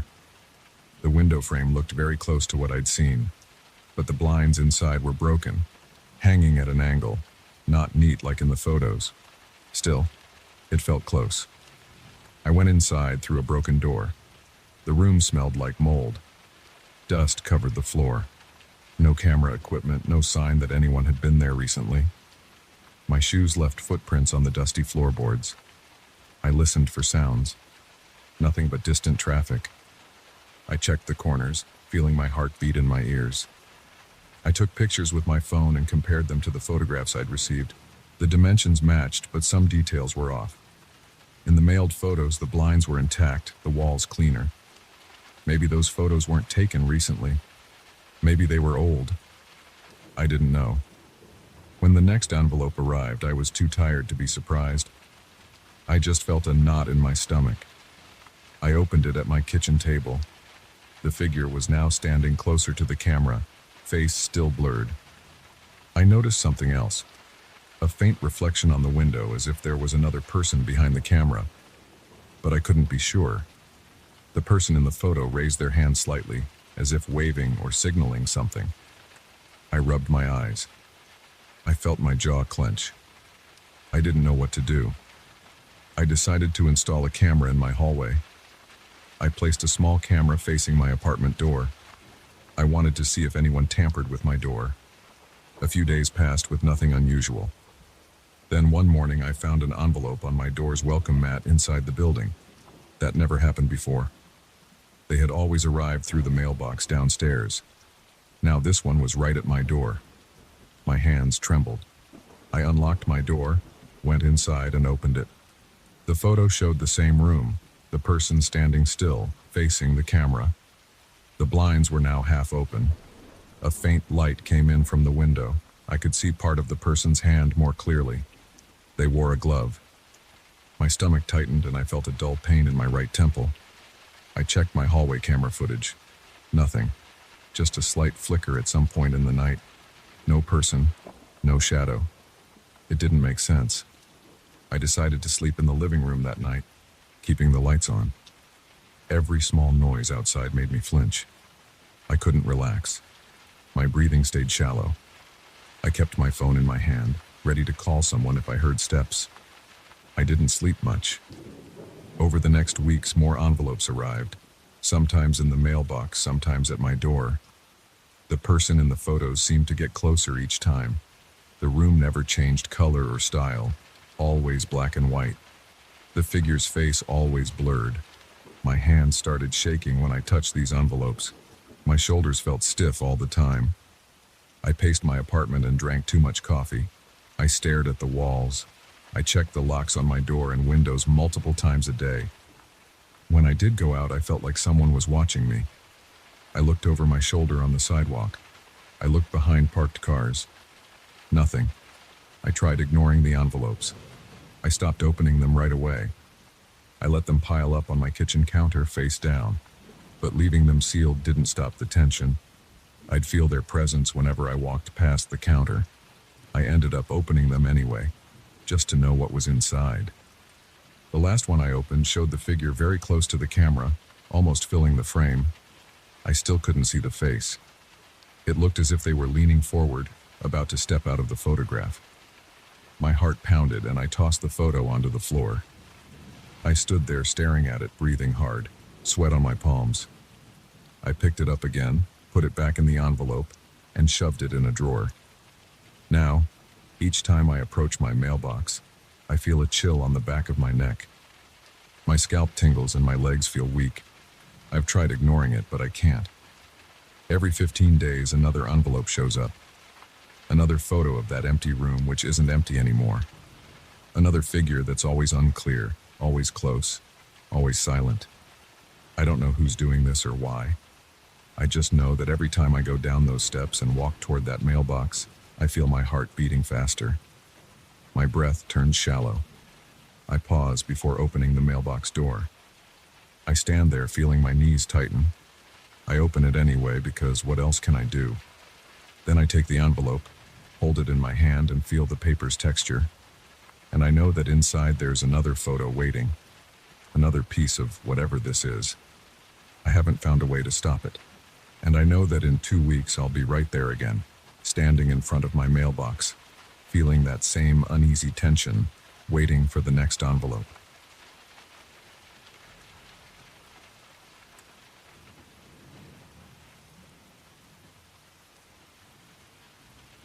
I moved into this old house a few weeks ago. I'm not talking about some grand mansion. It's a basic old house built decades ago, with worn floors and walls that look like they've seen better days. The living room has a single couch, a small TV, a coffee table, and a standing lamp right beside the couch. It's an old lamp I got from my mother's place after she passed on. She liked that lamp, said it made the room feel warmer. I kept it for sentimental reasons. I didn't think much of it at first. It was just a piece of old furniture that reminded me of family. Now, every time I sit down on that couch at night, the lamp flickers. Sometimes it goes bright, sometimes it dims, and sometimes it switches off by itself. Whenever it does that, I swear I see something in the hallway mirror. I sit there, usually after dinner, with the TV on low volume. I keep the lights dim. I don't need bright lights at night. The lamp is enough. One night I was sitting there, just staring at the TV screen without really watching anything. Suddenly the lamp flickered off.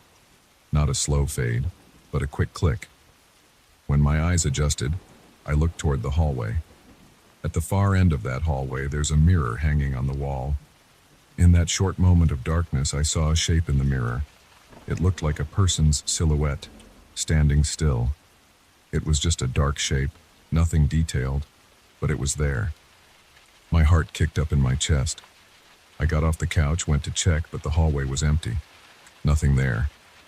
When I got back to the living room, the lamp was on again, steady and bright, like nothing happened. I thought maybe it was just my eyes playing tricks. The next night it happened again. Same situation.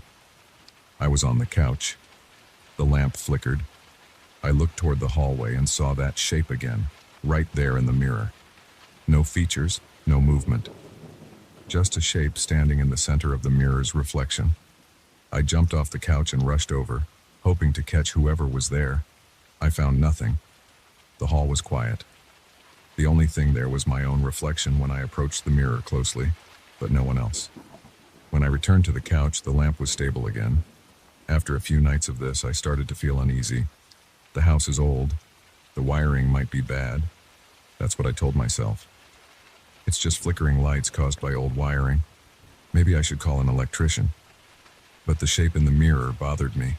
I couldn't explain it. Why would I see something only when the lamp flickered off? I decided to ignore it for a while. I tried watching TV with more focus, maybe playing some music on my phone, trying to keep my mind off the lamp. But ignoring it didn't change anything. Every night, around the same time, the lamp flickered.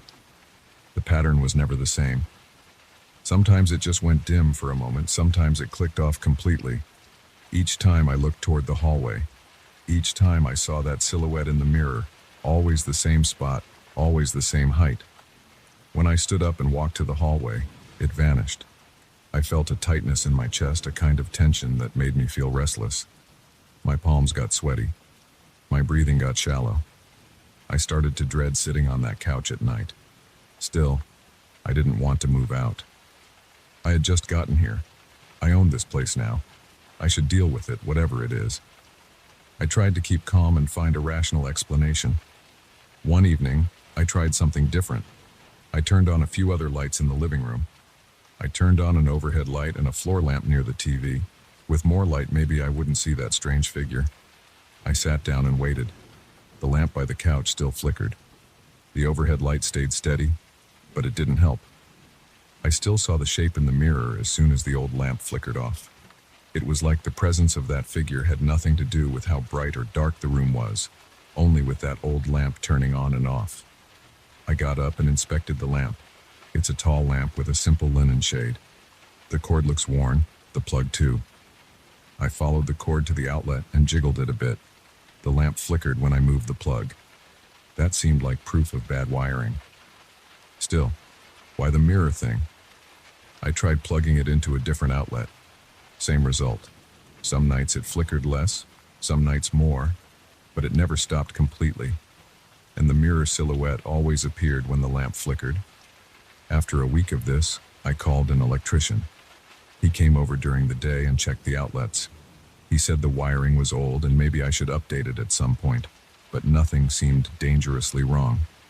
I asked about the lamp. He tested it, said the lamp was old but seemed fine. Just old wiring inside, maybe a loose connection. He replaced the lamp's plug and said that might help. That night I waited. The lamp flickered again anyway. No improvement. I started to notice other small things. Late at night, when I was half asleep on the couch, I heard faint creaking in the hallway. Old houses have creaks and groans, but this felt too regular. A quiet step, pause. Another step, pause. When I turned my head, the hallway looked empty. I never saw anyone, never heard a door open or close. Still, the noises got to me. I sometimes got goosebumps on my arms for no reason. I tried sitting in different places in the room. Instead of my couch, I sat in a chair closer to the hallway door. Maybe the angle would change what I saw in the mirror. When the lamp flickered off, I leaned forward to get a better look. The silhouette was still there, clear as ever, in the center of that mirror's reflection. It never moved. It never made a sound. But it was there, as solid as any person. I stood up fast, my breathing heavier, and walked right into the hallway. Gone. Nothing but my reflection in the glass surface. My stomach knotted up. I felt sweat on my forehead.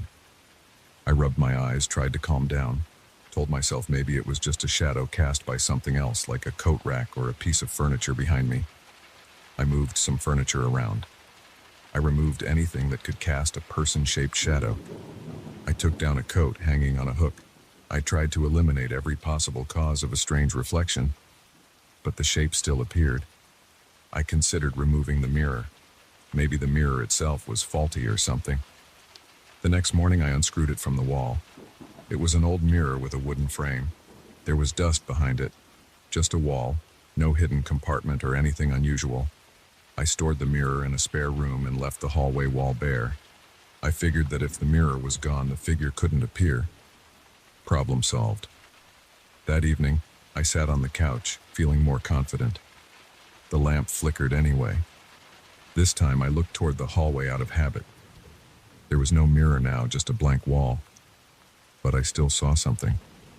It wasn't as clear, but on that bare wall I noticed a faint outline, like a dark shape that shouldn't be there. It was more subtle without the glass, but it was there. I cursed under my breath, got up, and checked. The hallway was empty as always. I felt something in my gut then. A kind of heavy feeling, like I wasn't alone.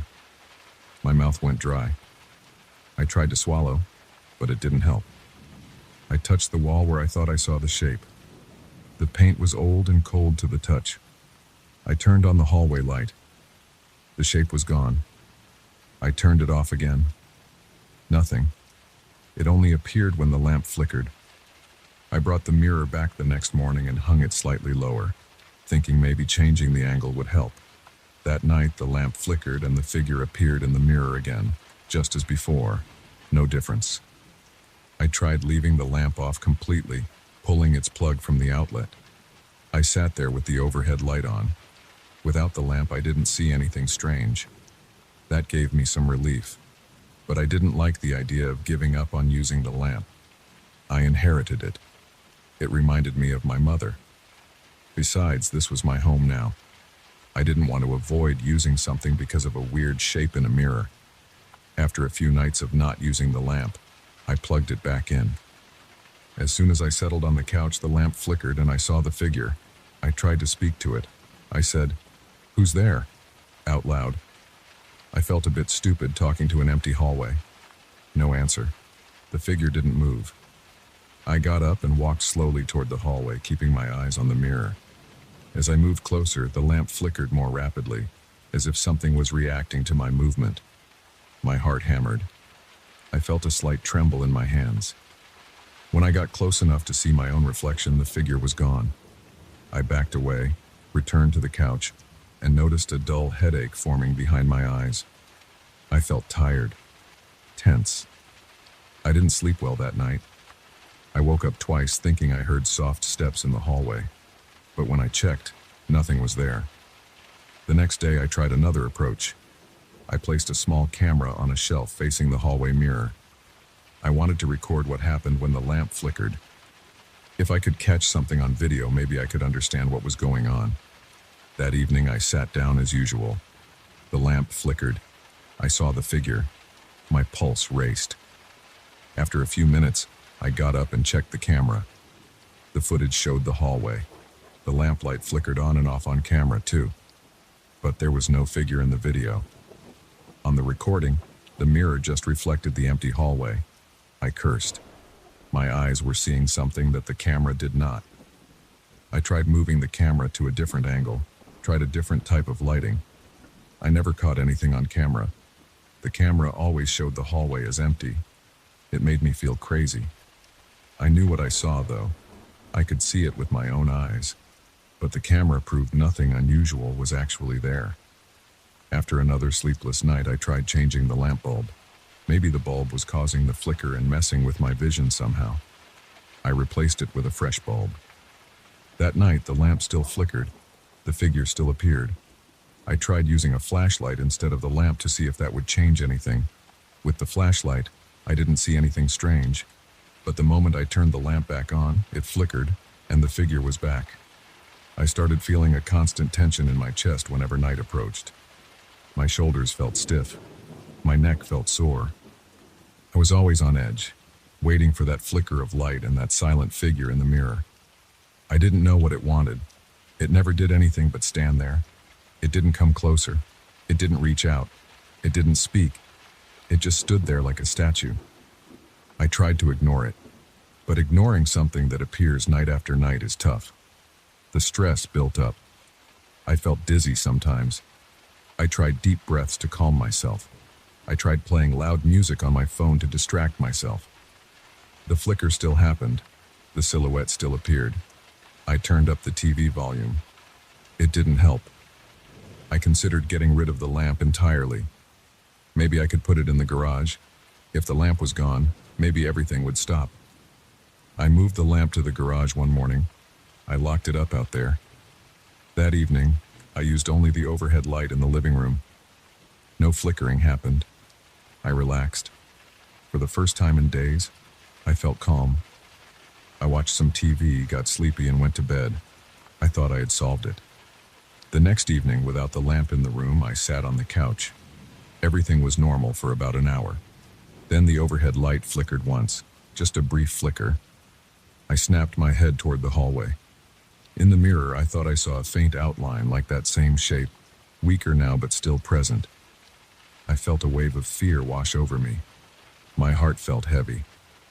I stood up and turned the overhead light off and on again. It stopped flickering, but I couldn't relax. Over the next few nights, even without the old lamp, The other lights in the house started flickering occasionally. Each time, the figure appeared in the mirror or sometimes in other reflective surfaces. I noticed it in the TV screen's reflection once. Another time, I caught a glimpse of it in a framed photos glass. Always behind me, always still, always silent. Every time I turned to face it, nothing was there. I tried covering the mirror with a sheet. That night, when the overhead light flickered, I saw the figure's outline on the sheet, just a shadow. I ripped the sheet down. I tried removing every reflective surface. I took down pictures, turned off the TV, and even covered the windows. With nothing reflective, I still caught the figure as a faint, dark shape on the wall. It didn't need a reflection. It was always in that same spot in the hallway. I dragged a chair into the hallway and sat there in the darkness for a while, waiting to see if I could catch it appear without me being in the living room. I waited an hour, 2 hours, nothing. I got up and returned to the couch.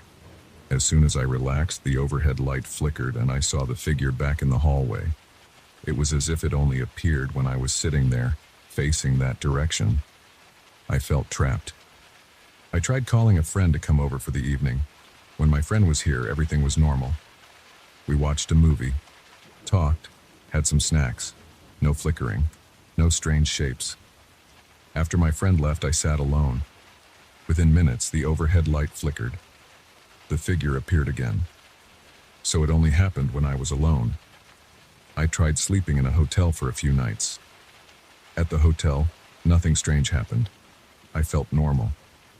When I came back, as soon as I settled in and relaxed on the couch, the flickering started again. The figure never hurt me. It never touched me. It never chased me. But it was always there, watching, waiting. I thought about selling the house, but that felt stupid. There's nothing physically threatening me here. It's just a strange phenomenon I can't explain. No one else would believe me anyway. I tried rational things. I called the electrician again. He tested the wiring more thoroughly. He replaced a few old switches. He said everything should be fine now. That night it still flickered. The figure still appeared. I tried different times of day. During the afternoon, with plenty of sunlight, no flicker. At dusk, sometimes a small flicker, sometimes nothing. At night, always. I tried staying out late and coming home only at midnight. The moment I sat down, it started again. My body reacted the same way each time. Sweat on my palms, a dry mouth, tightness in my chest, a churning feeling in my stomach. My breathing got shallow. I caught myself shaking my head and muttering under my breath. I tried to remain calm, but my body wouldn't listen. It felt like I was stuck in a loop. I tested a theory. I stood right in front of the mirror and waited for the flicker. When it happened, I looked at the mirror closely. I saw my reflection, and behind me, that dark figure. I turned around fast, but nothing was there. It was as if my eyes and brain were splitting reality in two. The real hallway with nothing in it, and the reflected or perceived hallway with something there. I felt a strange nausea hit me, and I had to sit down on the floor for a moment. I tried ignoring it for a few nights. I sat on the couch with the TV on, and just refused to look toward the hallway, no matter what. The lamp, or the overhead light if the lamp was gone, flickered, but I kept my eyes glued to the TV screen. I felt the figure there, felt its presence, but I didn't look. After a while, my heart rate calmed down, and I could breathe more normally. The figure never approached me. It never spoke. If I didn't look, I didn't see it. But I knew it was there. Over time, I realized maybe I had to accept it. The figure wasn't going away, no matter what I did. It appeared to be linked to the house itself, not just the lamp. The lamp triggered the phenomenon first, but now it happened with other lights too. I could try living my life without giving it attention. Maybe it would fade on its own. I spent the next few days tidying up the house, fixing what I could and trying not to think about the figure. I slept in my bedroom with the door closed. In the bedroom, I never saw it. Only in the living room from that couch looking toward the hallway. The creaking noises at night continued sometimes, but if I stayed in bed, I didn't see anything. If I got up and went to the living room, I'd see the flicker and the figure. I tried to lead a normal routine. I woke up, made coffee, ate breakfast, went to work, came home, ate dinner, watched TV. When it flickered, I just sighed and tried not to look. Sometimes I looked anyway, and I saw it again. The same shape, silent, unmoving. My physical reaction was always immediate. My heart would race, my chest would tighten, and I would grip the couch cushion with tense fingers. I'd get up, check the hallway, find nothing, come back, and sit down again. I asked a neighbor about the house's history, hoping for a clue. He said the house had old wiring and always needed maintenance. He didn't mention anything strange. I didn't ask directly about silhouettes or figures. Didn't want him to think I was crazy. Without any good explanation, I'm stuck with this. I don't see a way to stop it. I tried everything logical, and nothing worked, so I deal with it. Some nights are quieter, maybe only one flicker. I pretend not to care. Other nights it flickers many times, and I see that dark shape again and again until I feel exhausted and have to leave the room. At least it's not getting worse. The figure never came closer, never changed its behavior. It's always the same. Maybe someday I'll find a better electrician who can fix the wiring completely. Maybe I'll get used to this presence. Maybe I'll learn to live with it. For now, I just try to keep my head straight, ignore the flicker, and focus on what's in front of me. If I don't pay too much attention, it's just a strange thing happening in an old house. No one is getting hurt. No one is talking about it outside. It's my private struggle. Every time I sit on that couch, I brace myself. The light might flicker at any moment. My stomach might tighten. I might see that figure in the hallway mirror. I might feel my chest get heavy and my hands start to sweat. I might stand up, check the hallway, and find nothing. Then I'll sit back down and continue watching TV, pretending nothing is wrong, waiting for the next flicker. It's not perfect, but it's how I'm dealing with it right now.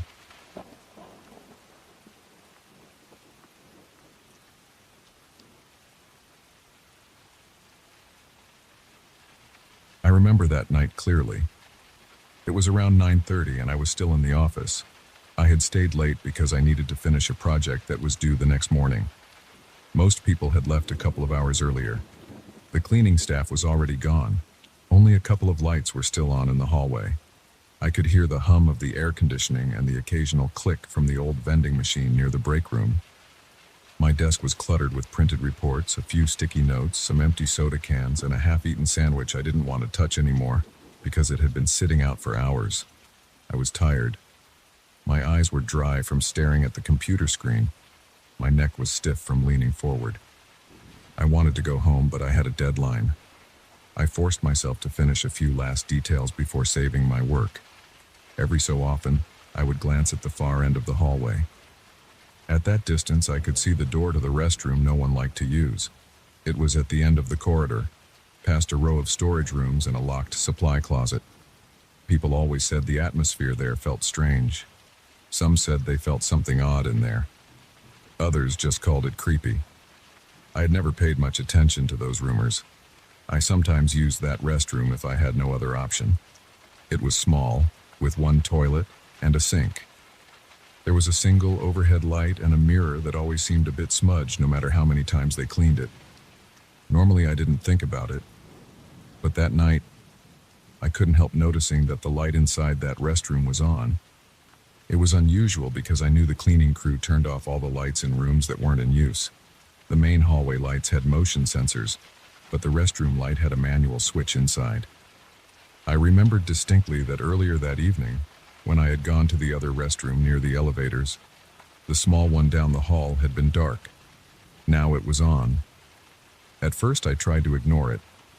I finished attaching the last documents to an email and hit send. I shut down my computer and stacked my printed materials in a drawer. I checked my phone. No new messages. It was late. I thought about just leaving, but something about that light bothered me. I wanted to turn it off. I felt a slight pressure in my chest. I tried to shrug it off. Maybe the janitor flipped it on and forgot to turn it off. Maybe someone else from accounting or IT had used it and left it on. I wasn't sure, but I didn't want to leave it like that.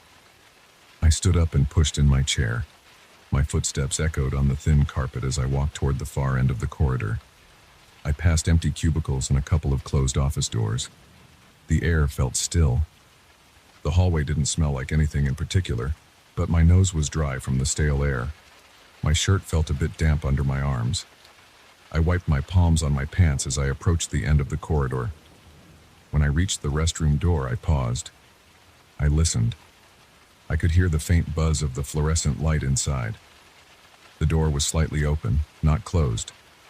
The hinge always made a slight creak when moved, and I heard a soft sound as the door shifted a bit. I was alone. There was no draft in that hallway. The HVAC system was behind me and the door at the end of the corridor was always locked. I felt a slight tension in my neck. I wanted to just flip the switch and walk away. I reached out my hand and placed it on the door. The surface felt cool. I gave it a gentle push. The door swung open more. The light was bright enough to show the white sink, the toilet bowl, and the small mirror above the sink. Nothing looked out of place, yet I felt my stomach tighten. I stepped forward, but before I could reach the switch, I heard something. It was a whisper. It was quiet, like someone breathing close to my ear. I froze. I didn't see anyone in front of me. There was no one behind the door. I was sure I was the only one here. I could hear my own heartbeat. My throat felt dry. The whisper sounded like a single word. It was not in English. It sounded like volte. I don't speak Portuguese or anything like that, but I recognized the word because I had heard it before. It meant something like go back or return. I swallowed and tried to steady my breathing. There was no one around. The whisper was clear and soft, like a voice coming from behind the mirror or from the corner of the small room. I looked around. The restroom was just a simple place. A toilet, a sink, a mirror, a paper towel dispenser, and a small trash bin. The walls were light gray. The tile floor looked clean enough, just a bit dull from years of use. There was no place for anyone to hide. The ceiling vent was small and covered with a metal grate. I heard no footsteps, no rustling, just that one word. Then silence. I moved back a step. My legs felt tense. My forehead felt warm. I wiped the back of my neck. I told myself I was tired and maybe I had imagined it. Maybe it was just a random sound. But it didn't sound like a random sound. It sounded like a word spoken by a low voice close by. I waited a few seconds. Nothing else happened. The light kept humming. The door stood still. The toilet was silent. I took a slow breath and decided to turn off the light and walk away. I stepped forward again, reached inside, and flicked the switch. The light went off. Now I stood in darkness. Only the hallway light behind me offered some visibility. I didn't want to step into that dark restroom, so I stepped back into the hallway. I turned away from the restroom and took a few steps toward the elevator. My footsteps felt heavier. I just wanted to go home. I reached the elevator button and pressed it. I heard the mechanical hum inside the shaft.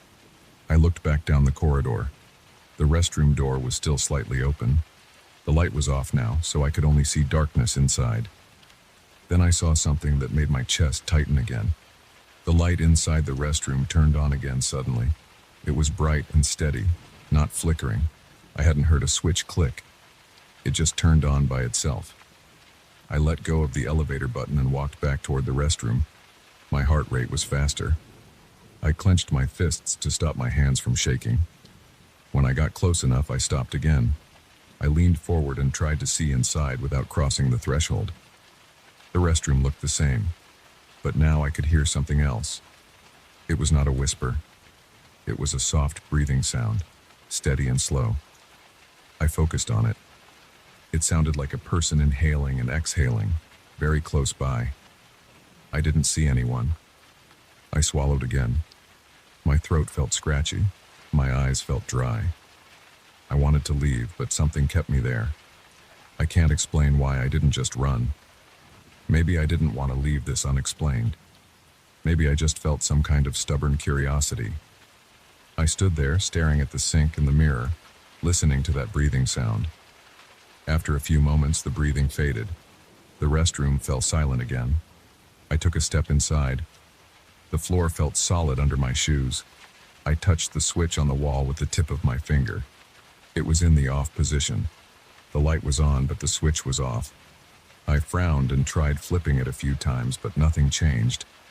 The light stayed on, and the switch didn't seem to affect it. My mind raced. Was there some wiring issue? Some kind of malfunction?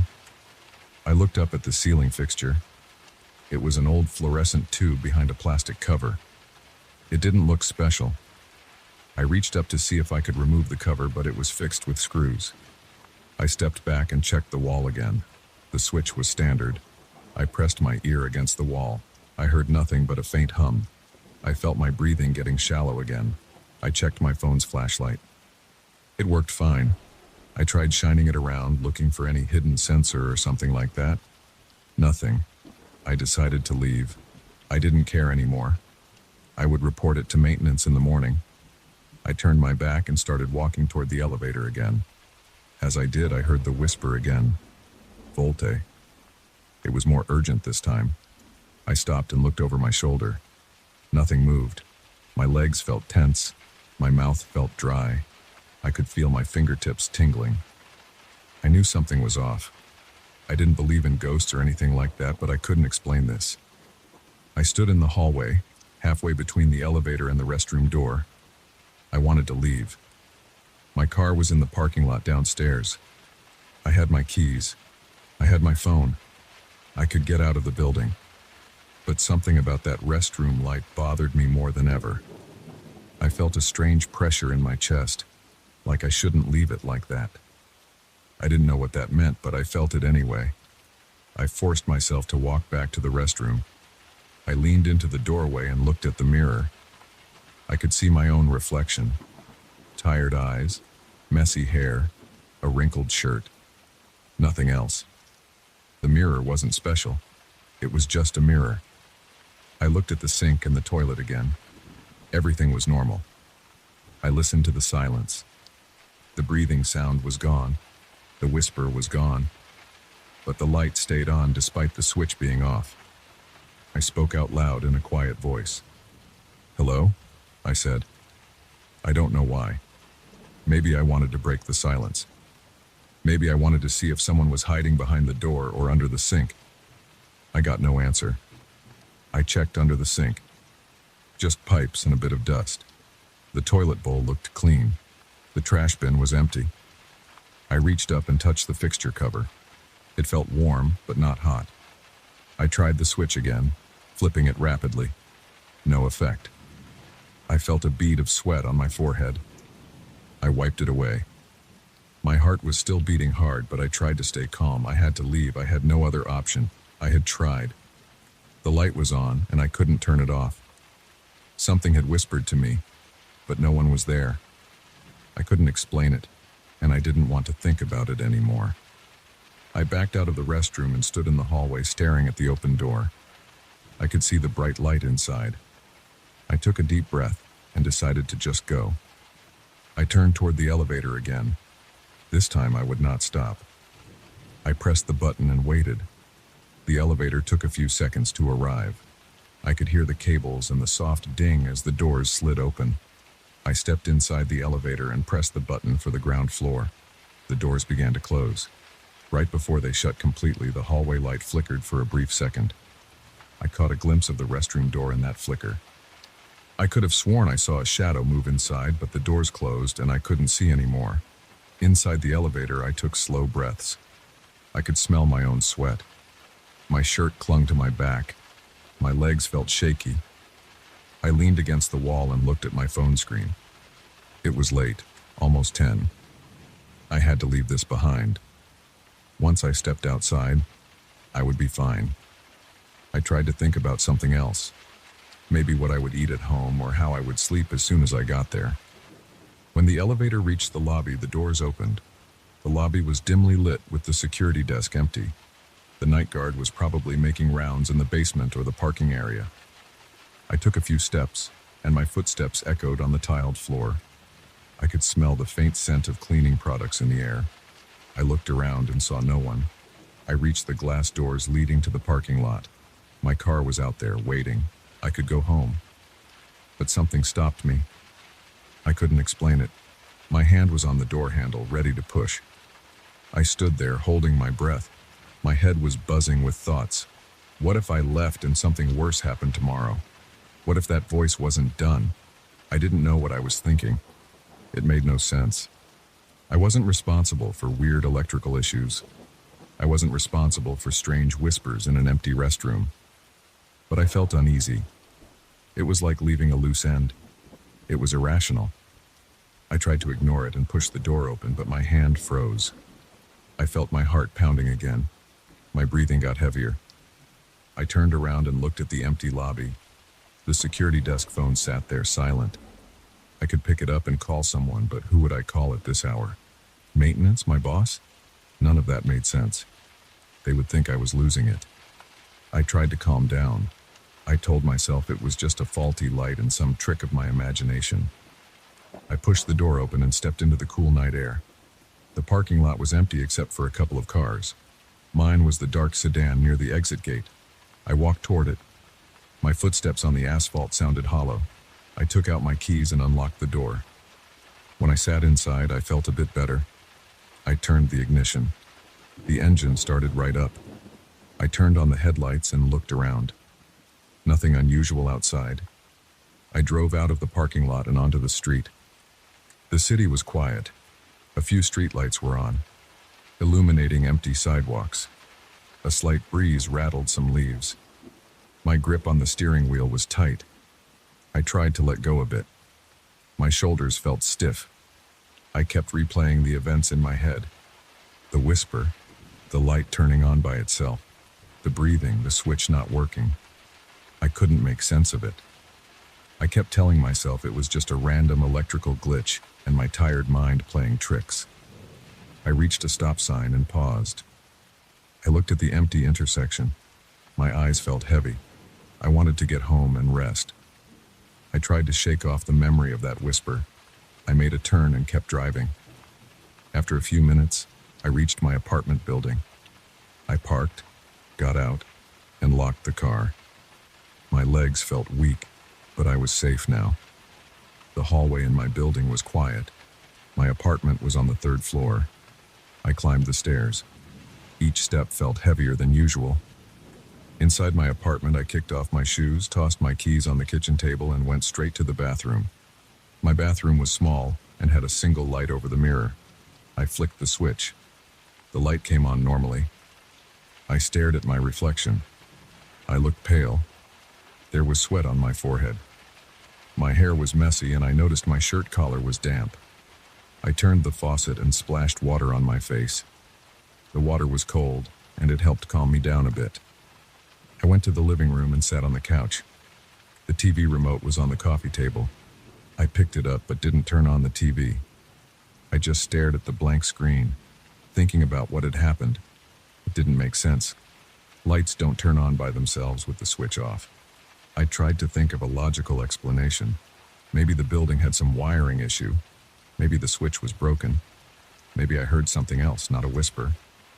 Maybe I misheard a distant noise from the ventilation system. But deep down I knew what I heard. It was clear. It said, "Volte." I knew the hallway had been silent. I knew I wasn't imagining the breathing. It was too real. I looked at my phone on the table. No messages, no calls. It was late. I decided I would tell someone at the office tomorrow. Maybe someone else had experienced something similar. Maybe the janitor had a story. I felt my stomach growl. I realized I hadn't eaten a proper dinner. I went to the kitchen and opened the fridge. There was a leftover slice of pizza in a box. I took it out and ate it cold.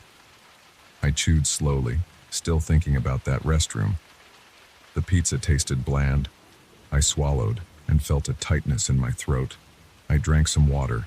I took a shower before going to bed. The warm water helped me relax my muscles. I focused on the feeling of water on my head and shoulders. I tried to clear my mind. After the shower, I dried off and got into bed. I stared at the ceiling. The room was quiet. except for the distant hum of traffic outside. I closed my eyes and tried to sleep, but each time I drifted off, I heard that whisper in my mind. Eventually, I got a few hours of uneasy sleep. When my alarm rang the next morning, I felt groggy. I got dressed and headed back to the office.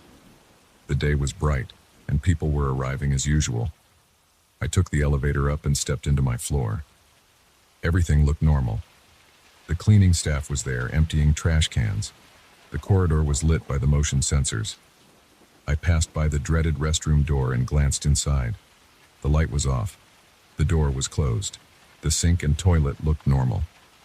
One of the cleaning staff, a middle-aged man, was wiping a nearby door handle.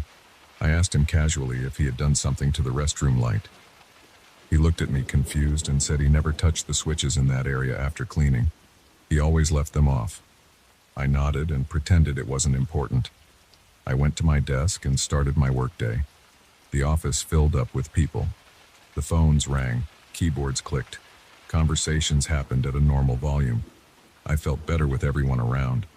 I still thought about last night, but I didn't bring it up to anyone. There was no point. I had no evidence.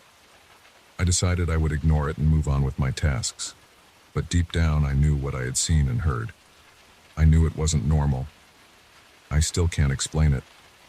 I never experienced anything like that again. But I also never stayed that late again alone. If I had to work late, I made sure to leave before the building got too empty. I avoided that restroom. If I needed a restroom at night, I went to the one near the elevators. I never heard that whisper again, and I never saw that strange light behavior again. Still, I haven't forgotten. I remember it clearly. The silence, the empty hallway, the whisper, and that strange command telling me to go back. I think about it sometimes when I'm alone. It's not a memory I enjoy, but it's something I can't erase. It happened. I was there. I know what I saw and heard. The next time someone mentions feeling something off about that restroom, I just nod and say nothing. It's not my place to explain. I don't want to think about it too much. I just stay away.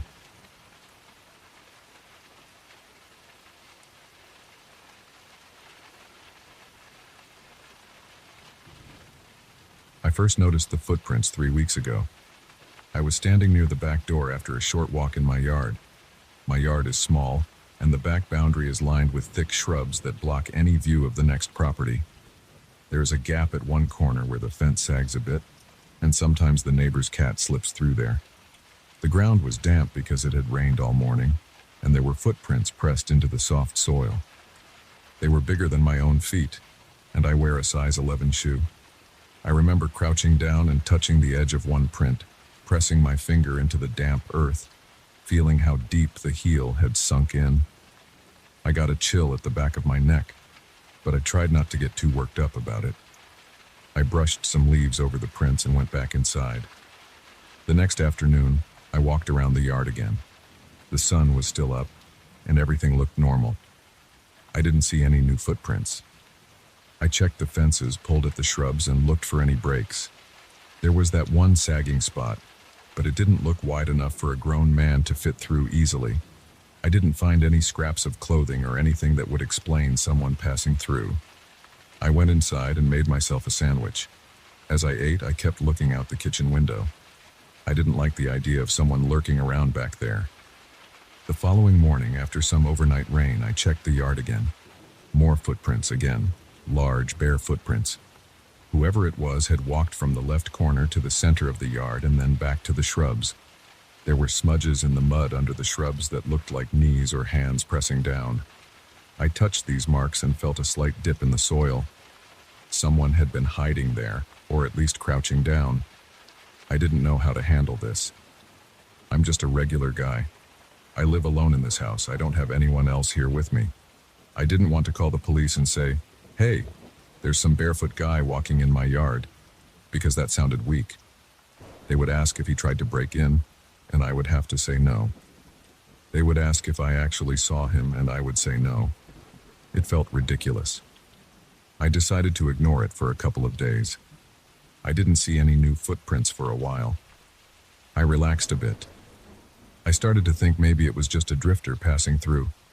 But then, About 5 nights ago, I finally saw someone. It was late, maybe around 11 at night. I was in the kitchen washing a dish. I had the lights off in the kitchen because I don't like the glare on the window at night. I prefer to see outside if I hear something. I saw movement near the shrubs. I leaned forward and squinted. I could see a shape. It was tall, definitely taller than me, but I couldn't see details. The shrubs moved a bit like someone was parting them with their hands. I heard a noise like leaves scraping. Then I heard a quiet psew, like someone calling for my attention in a low, soft voice. I froze. My heart was pounding. My mouth felt dry. I didn't respond. I ducked down and moved away from the window. I went to the living room and turned on a lamp, hoping the sudden light might scare him off. I didn't hear anything else. After a few minutes, I crept back to the kitchen window and looked out again. The yard was still. The shrubs were still. I didn't see anyone. I spent the rest of that night checking the locks. I pushed a chair under the doorknob in the kitchen and made sure the windows were shut tight. The next day, I felt tired and on edge. I walked around the yard, not to relax, but to inspect everything. I took a small shovel and dug near the shrubs, trying to see how deep the footprints went. The ground was soft. The prints were fresh. I saw a few half prints that led toward the fence. The shape of the feet was long, with toes spread out wide. The person was barefoot. That made me uneasy. Why would someone walk around at night in my yard with no shoes on? That afternoon, I started locking my windows before sunset. I closed the curtains so no one could see inside. I had never done that before. I liked the natural light in the evenings. Now I preferred safety over comfort. Around dinner time, I heard a faint scraping sound outside near the shrubs. It was still daylight, but the sun was getting low. I hurried to the window and peeked through a gap in the curtain. I didn't see anyone, but the shrubs were moving slightly. I decided to try something. I took a piece of plywood I had in the shed and placed it on the ground near the shrubs. I wanted to see if I could get a clearer footprint on a flat surface. Maybe I could compare the print to my own foot or something like that. Night came. I turned off most of the lights inside. I sat in the living room with the TV on mute and listened. Around 10 o'clock, I heard a soft thump outside. I stood up slowly and went to the window. It was dark, but I had a small motion sensor light mounted on the back wall of the house. The light flickered on for a second, illuminating the yard briefly. I caught a glimpse of a figure standing near the shrubs. He was big, broad-shouldered, wearing dark clothing or maybe just dirty clothing. His hair looked short, or maybe he was bald. I couldn't tell. He turned his head slightly, and I ducked out of sight. I felt my breathing speed up. My palms were sweaty. I leaned against the wall and tried to calm myself down. I waited a minute and peeked again. He was gone. The next morning, I found a large footprint on the plywood. It was wide and long, bigger than mine by at least 2 inches. I felt shaky holding the plywood in my hands. I didn't know what to do with this evidence. It wasn't exactly evidence of a crime, just that someone had been there. I took the plywood to the garage and propped it against the wall. I didn't have a plan yet. I thought about calling the police anyway. But what would I say that would make them come out? They would probably do a quick walk around and leave. The man would just come back another night. I had to handle this on my own, at least for now. I decided to try talking to him if I saw him again. Maybe he was looking for something. Maybe he was homeless. Maybe he wanted food. I prepared some leftover bread and placed it outside near the fence in plain sight. That evening I checked and the bread was gone. Could have been an animal, though. I didn't feel any calmer. Later that night I waited by the window again. I kept all the lights off. Around midnight, I saw him. He moved slowly, crouching near the shrubs. He reached out toward the kitchen window, not touching it, but holding his hand close to the glass. I got the sense he could see me inside, even though I was sure I was hidden by the darkness. I gripped the back of a chair and tried to steady my breathing. I wanted to say something, but my voice stuck in my throat. Then I heard the psayu again. It was quiet and short. I didn't answer. I watched him back away and disappear into the shrubs. I couldn't sleep much after that. My mind felt crowded with questions. Why was he here? What did he want? Why the quiet "SYU"? It felt like he was trying to get my attention, but he never said anything else. He never tried to break in. He never threatened me. He just hovered outside, barefoot and silent. I started to think he might come back every night now that I had noticed him. Over the next few days, I changed my routine. I didn't go out after dark. I kept my phone nearby, ready to call the police if he tried anything. I checked the yard every morning. I found more footprints, mostly around the shrubs and the fence line. He avoided the center of the yard now, as if he knew I might be watching. I tried leaving more food out, but sometimes he took it, sometimes not. Once I left a bottle of water, and the next morning the bottle was empty and left standing in the same spot, upright. That made me nervous. It meant he was careful enough to leave it standing, as if telling me he knew I was watching. One evening, just before sunset, I stepped outside to see if I could catch him during twilight. The air was damp. The grass felt cold under my shoes. I stood near the shrubs and looked through the leaves. I saw the neighboring yard, empty and quiet. I pushed a few branches aside and found a small gap. Someone had pushed some thick sticks aside to create a narrow passage. I tried to peek through, but it was getting dark. I didn't want to call out. I just wanted to see if there was any sign of him on the other side. As I was crouching there, I heard a rustle behind me. I spun around and saw him standing about 10 feet away. He was taller than me, heavier build, wearing loose sweatpants and a dark hoodie. I couldn't see his face clearly. He was barefoot, his feet dark with dirt. He looked at me without moving closer. I stood there, my heart pounding, my throat tight. I said, "What do you want?" He just stood there. I tried again. "Why are you here?" He took a step back. I noticed his breathing was slow and steady. He didn't seem scared or nervous. He didn't answer. I took a step forward, and he backed away toward the shrubs. I felt a rush of panic and anger. I said, "Don't come back here," trying to sound firm.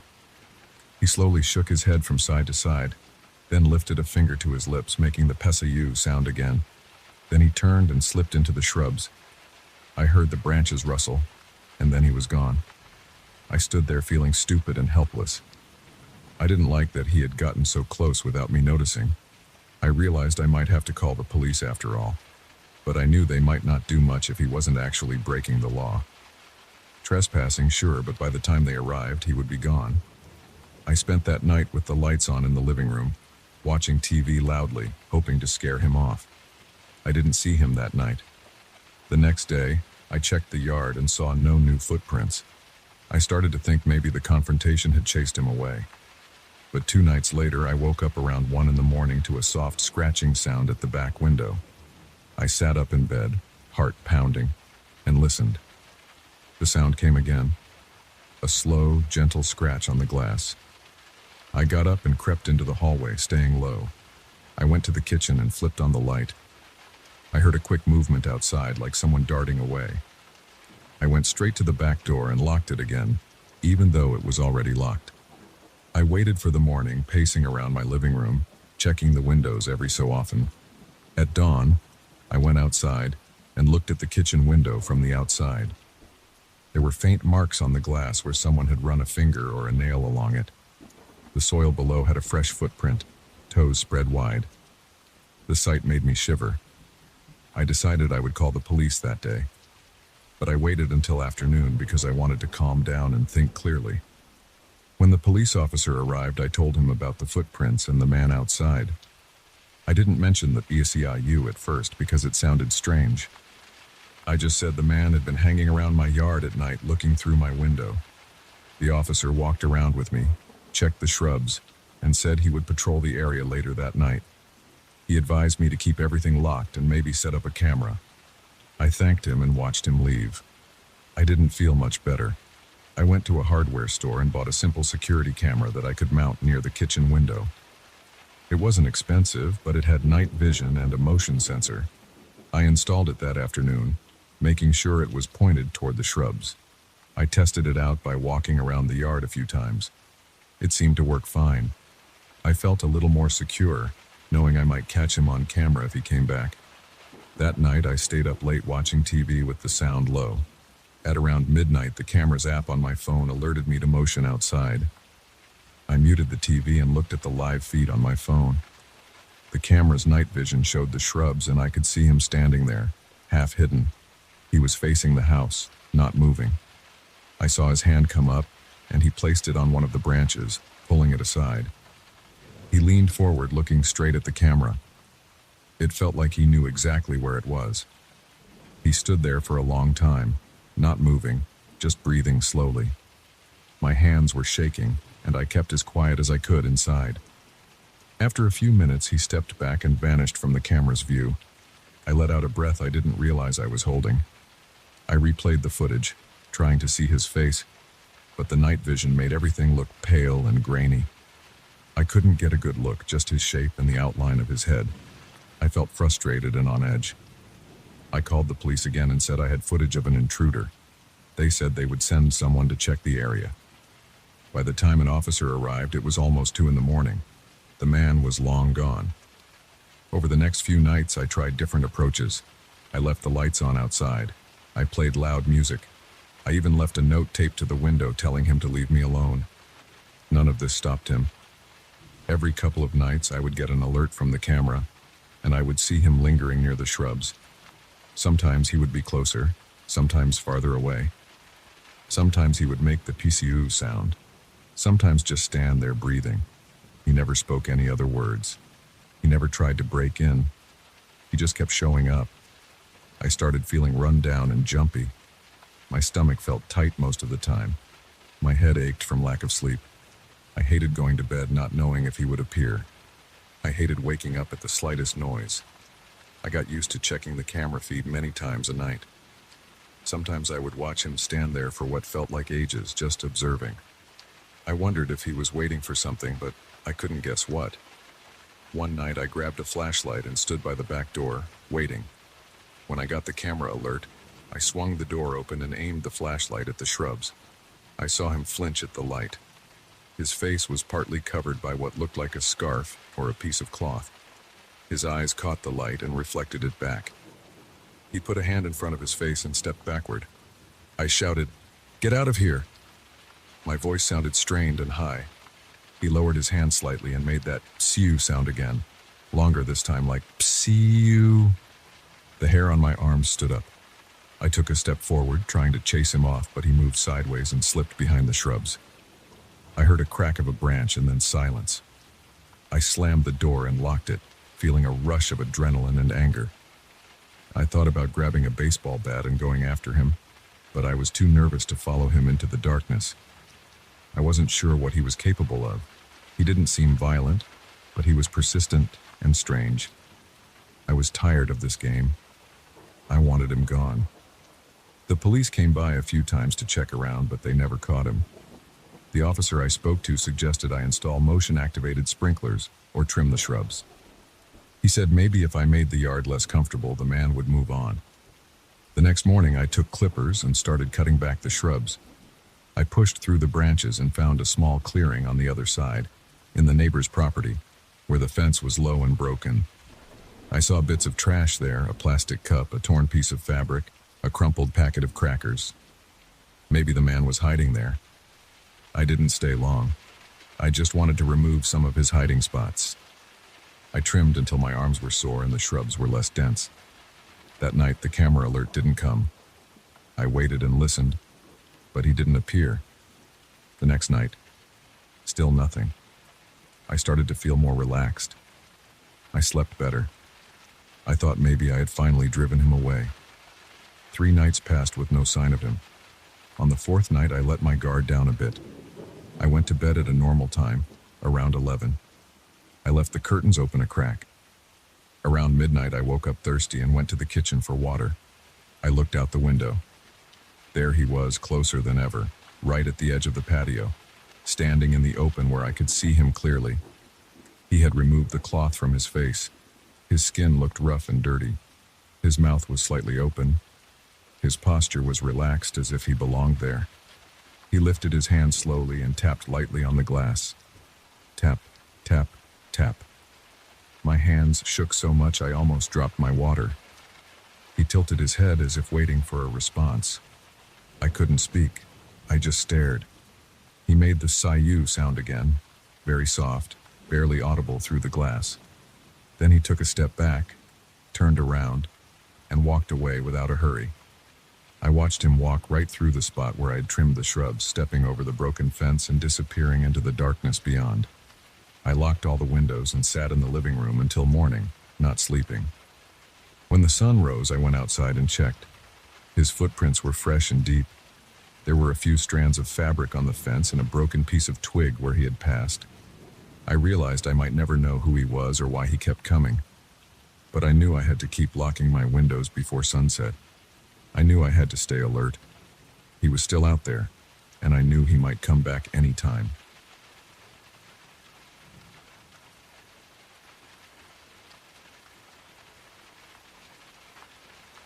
I moved into this small rental house about a week ago.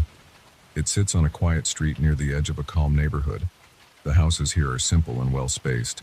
I liked the place because it was cheap and looked normal.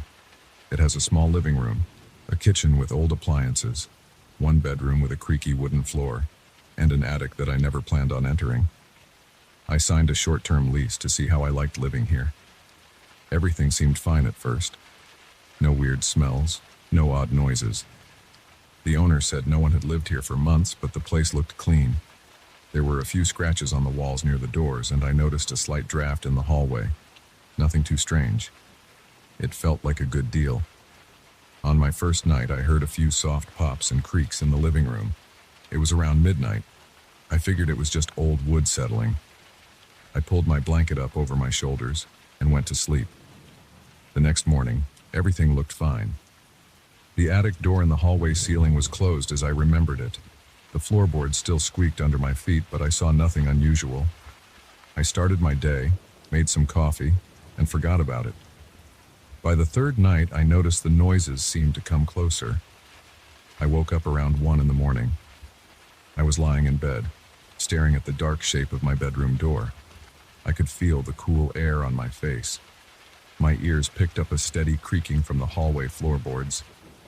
It came in a pattern, almost like footsteps moving slowly up and down. I stayed quiet. There was a slight pause, then the sound of gentle breathing just outside my bedroom door. It was low and even, like someone standing there, calm and steady. My heart started to pound. I reached for my phone, turned on the flashlight, and aimed it at the door. I saw nothing through the crack under it. I listened hard, holding my breath. I did not hear a retreat or any footsteps leaving. I waited several minutes before I finally got out of bed. My legs felt a little shaky. I opened the door quickly and shone the light around. The hallway was empty. I could see the living room light switch at the far end and the closed bathroom door to the left. Everything looked normal. I looked up at the attic door. It was shut. I stared at it for a moment, then shook my head and forced myself to relax. I went back to bed, feeling tense. Eventually, I slept again. In the morning, I walked into the hallway and found the attic door slightly open. Not fully open, just about an inch. The small square panel in the ceiling was shifted, leaving a tiny gap. I felt my stomach drop. I had seen it close the night before. There was no doubt about that. I had not touched it. I grabbed the stepladder from the garage and pushed the attic door closed. It slid back into place with a bit of resistance. I pressed on it firmly. It stayed shut.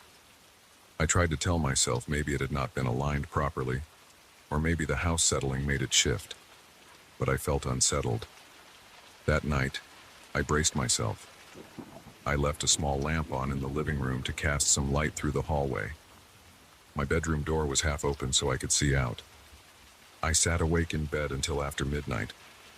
Around 1 a.m., I heard a soft clicking sound from above. It was a slight scrape, then a muffled knock. After a few minutes, I heard the floorboards creak in the hallway again. They made a slow pattern of noise like weight shifting on them. I breathed quietly through my mouth, trying not to make a sound. My chest felt tight. Again, I heard that soft breathing, just on the other side of my bedroom door. With the door half open, I should have seen something. I saw nothing, just the dark shape of the walls and the dim lamplight at the far end of the hall. But I could hear it. I stayed as still as I could, clutching my phone. After a while, the breathing stopped. I waited another 10 minutes before getting up. My hands shook slightly. I stepped into the hallway and looked around. Nothing.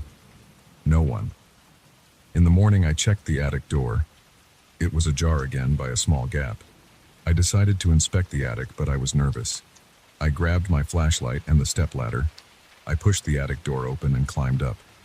I poked my head inside. It was a dusty space with wooden beams and old insulation. The air smelled stale. I shone the flashlight around. I saw no signs of recent activity, no footprints in the dust, no scattered items, no bedding, no droppings of animals, nothing that showed someone had been there. I felt a bit foolish and climbed down. I closed the attic door firmly, made sure it fit tight, and then wedged a small piece of cardboard in the frame to keep it from moving. I stood there for a while, looking up, making sure it stayed shut. It did. That night, I placed a chair in front of my bedroom door and wedged it under the doorknob.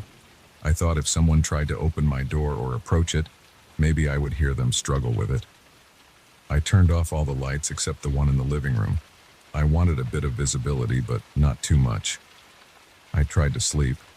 I could not relax, so I just lay there, staring at the ceiling. Around 2 a.m., I heard a creak again, the same slow weight on the floorboards. I held my breath and listened. The sound continued. It felt like someone pacing, but very quietly. Then I heard that gentle breathing outside my door again. I tightened my grip on the blanket. My eyes watered a bit from not blinking. I reached over and hit the bedroom light switch. The sudden light flooded the room. The breathing stopped. I sat up and listened. Nothing. After a minute, I got out of bed. The chair was still jammed under the knob. I opened the door a crack and looked out. The hallway looked normal. I stepped out. The floor felt cold under my feet. I walked slowly, checking the bathroom, the living room, and then the kitchen. Empty. I checked the front door and the back door. Both locked. Window secure. I looked up at the attic door. I saw that the small piece of cardboard had fallen out, and the attic door was open an inch again. I felt a wave of frustration and panic. Something was messing with me.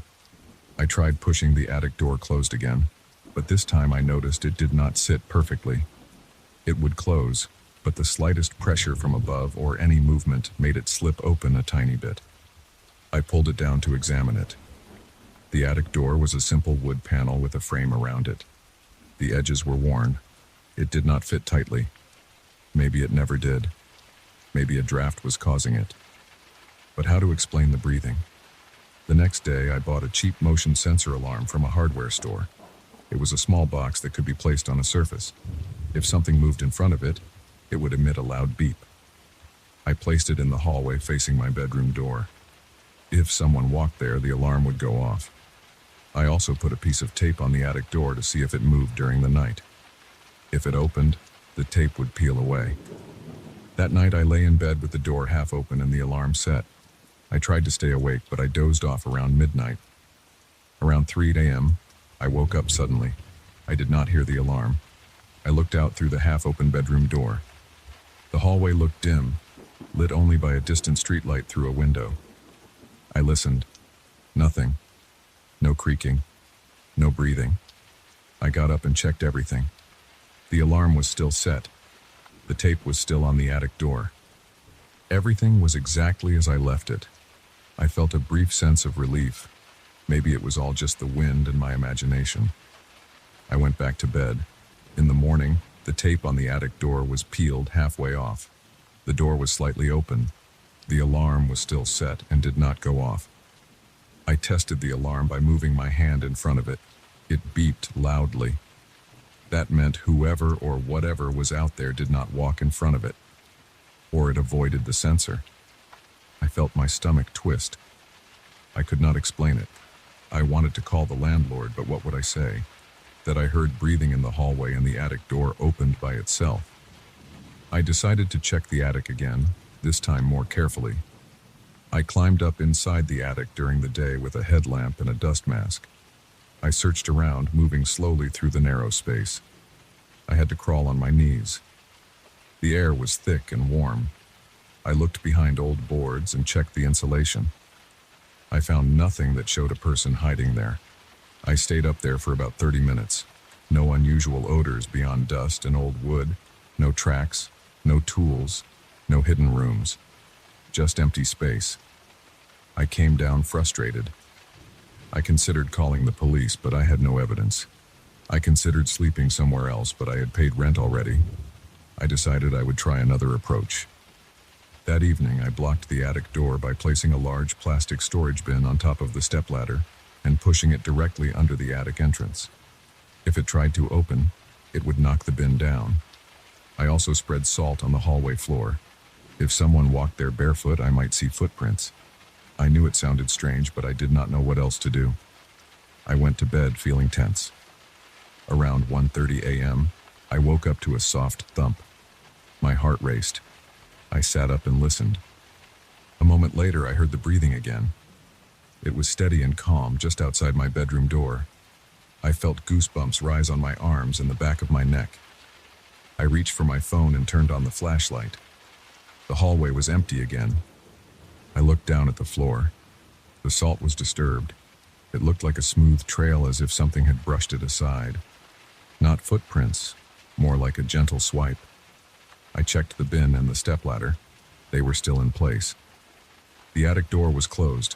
I felt confused and angry. I demanded, "Who's there?" out loud. My voice sounded shaky.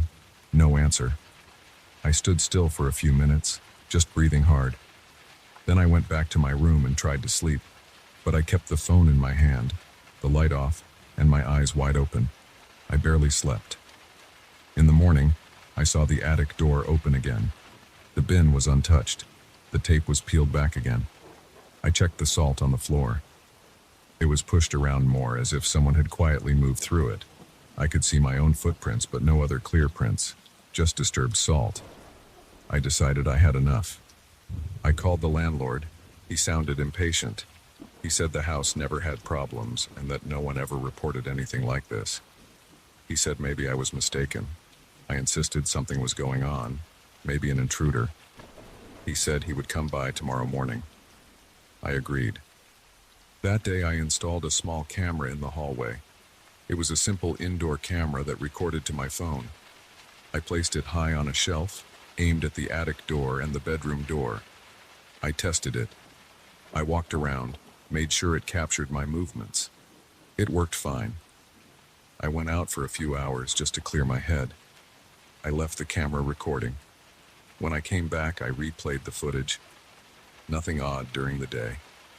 Just me leaving and coming back. That night, I kept the camera on. I went to bed early, feeling drained and stressed. Around 2 a.m., I woke up again. I turned my phone on and checked the camera feed live. It showed the hallway still and quiet. I listened hard. No breathing. No creaks. I watched the screen. A minute passed. Then I saw the attic door move slightly. It was subtle, but I saw the panel shift. I held my breath and stared at the screen. The door slid open about an inch. I saw no hand, no rod, nothing pushing it. Just the door moving on its own. Then I heard the breathing in real life, soft and steady. It sounded so close, as if someone stood right at my door. But on the camera, I saw nothing. The hallway remained empty, just the open attic door. I felt sweat on my forehead. I whispered, "What the hell?" to myself. I tried to stay calm, but my body shook. I got up, holding my phone, and walked out into the hallway. The breathing stopped. I shone my flashlight around. The attic door was open, that tiny gap. I reached up and tried to pull it shut. It resisted slightly. It felt like something was pressing from above. But when I pushed harder, it closed. I stepped back, breathing fast. Suddenly, I felt a slight pressure on my shoulder, like a hand pressing gently. I spun around and saw nothing. I moved back into my bedroom and slammed the door shut. My heart was pounding. I checked the camera footage from just before. The video showed the attic door moving, but no figure. It showed me entering the hallway and pushing the door closed. Nothing else. No shadow, no shape touching me. Just me, reacting to empty air. I did not sleep at all the rest of the night. I sat in bed with the lights on. My body felt stiff and tired. When morning came, I opened the front door to find the landlord on the porch. I let him in and explained everything calmly. I showed him the footage of the attic door moving on its own. He frowned and said maybe the door was loose. Maybe the draft from outside was causing it. He climbed up into the attic and looked around. He found nothing. No sign of animals or a person. He tested the attic door panel and said it was old and warped. He tightened a few screws on the frame. Then he said there was nothing more he could do. I felt embarrassed and frustrated. He left, and I was alone again. I decided to spend one more night there. If it happened again, I would leave early and find another place. I blocked my bedroom door again, set the camera, and sat on the bed waiting. Around midnight, I heard the same breathing. It was soft, calm, steady. I felt my skin crawl. I checked the camera feed. The attic door stayed shut this time. I whispered, "I know you're there." No response. I could feel my pulse thumping in my temples. I could smell my own sweat. I forced myself to open the bedroom door. I looked out. The hallway was empty. The breathing stopped. Nothing moved. I stood there, breathing hard, staring at the attic door. It was closed. The camera showed no movement. I waited about 5 minutes, just standing there. Nothing happened. I went back to bed.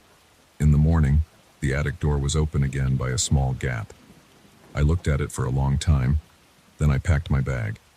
I decided to give up and leave. I told the landlord I was moving out early. I did not explain much. I just wanted to get out. He did not argue. Before leaving, I stood in the hallway one last time, looking up at that attic door. The house was quiet. The morning light came in through the windows. I felt a heavy, tense pressure in my chest. There was something in that house that I could not explain. Something that breathed outside my door at night and opened the attic door every morning. I had no proof of a person, no sign of an animal, nothing. Just the memory of those quiet footsteps and that calm breathing. I grabbed my bag, locked the door behind me, and walked away.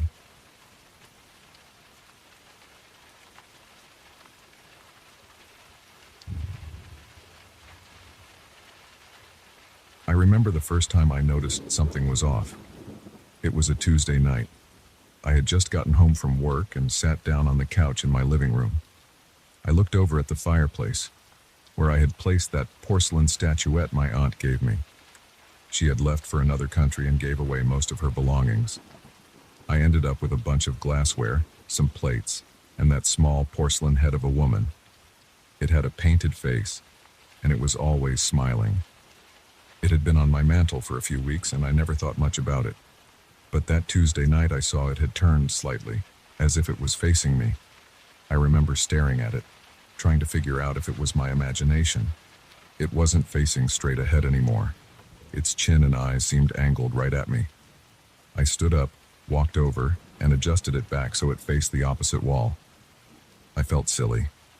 It was just a decorative piece. The next evening, I sat down again after work. I had an ache in my legs from standing all day, and I rested my head against the back of the couch. I glanced at the mantel. The statuette was turned toward me again. I got up and stood in front of it, trying to see if maybe the mantel was uneven. I touched the base. It seemed stable. I turned it away again. I said something under my breath like, "Stay put." I don't know why I said that. I guess I was annoyed. After that, I tried to ignore it. Over the next few days, small things started going wrong in my home. I came back from work one afternoon and found several items in my refrigerator spoiled, even though they were still within their expiration dates. There were dairy products that smelled rotten.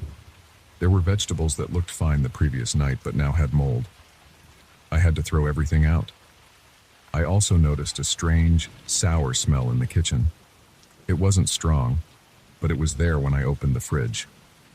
I cleaned everything. I scrubbed until my hands felt raw. I threw out all suspect items and bought new food the next morning. Then my car started acting up. The engine made a rattling sound on my way to work. I took it to a garage near my job. The mechanic checked it out and said some parts had worn down faster than normal. It didn't make sense. I had done all the regular maintenance. That same week, a couple of light bulbs in my living room burned out. I replaced them. 2 days later, more bulbs burned out in my hallway. I replaced those too.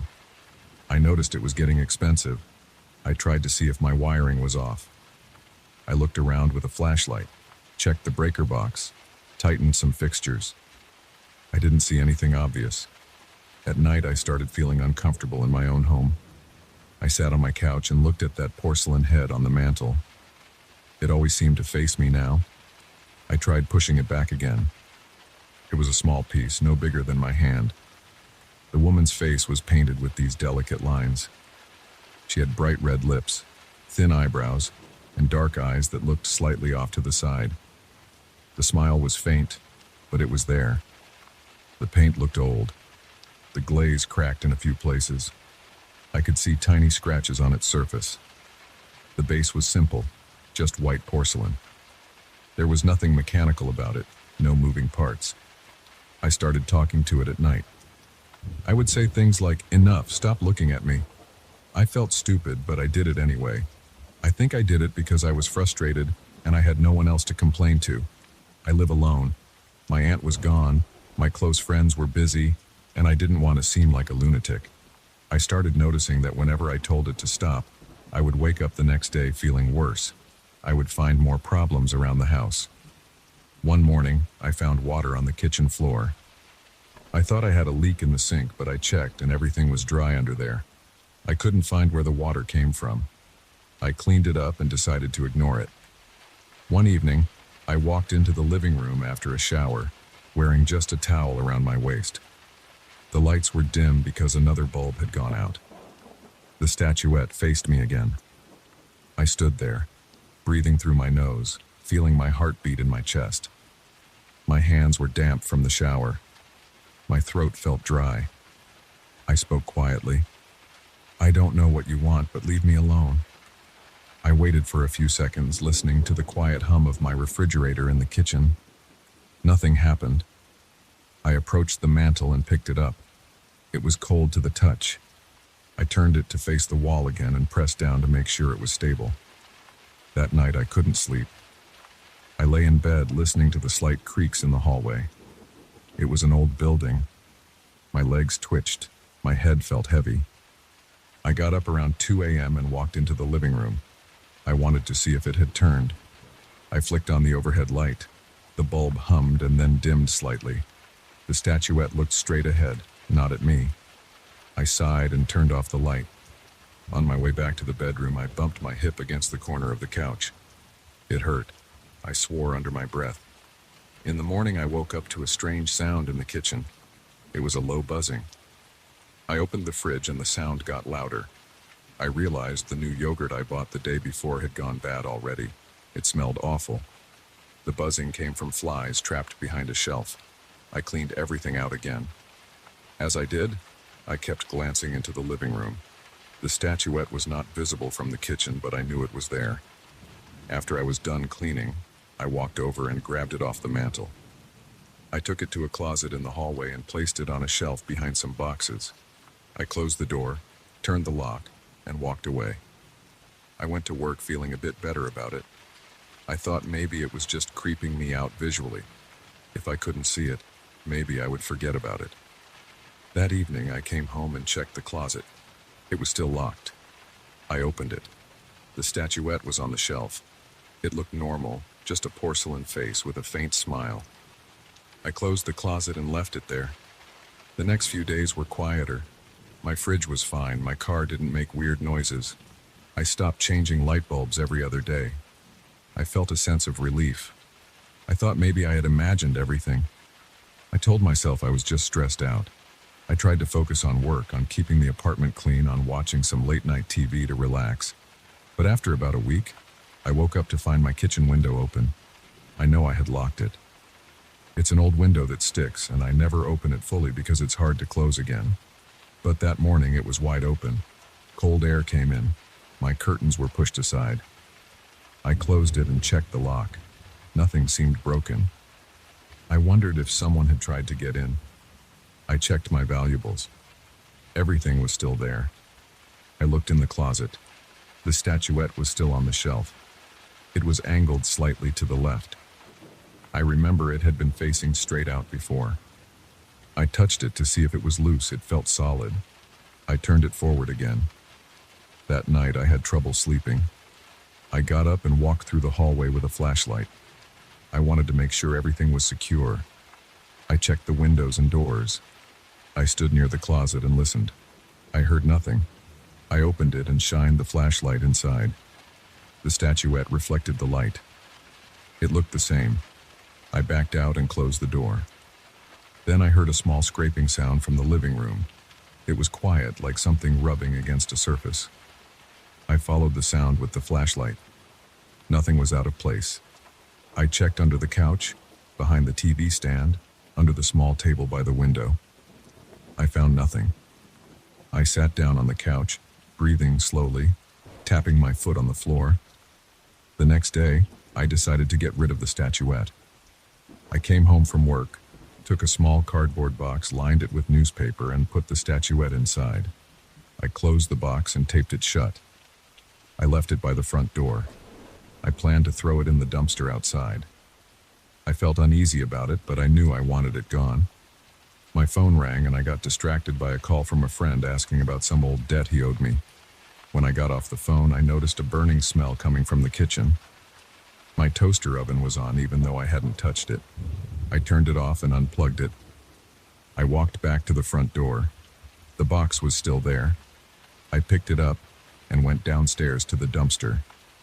I lifted the lid and tossed it in. It landed on some old bags and cardboard. I closed the dumpster and went back upstairs.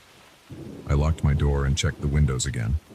I sat down on my couch and looked at my empty mantel.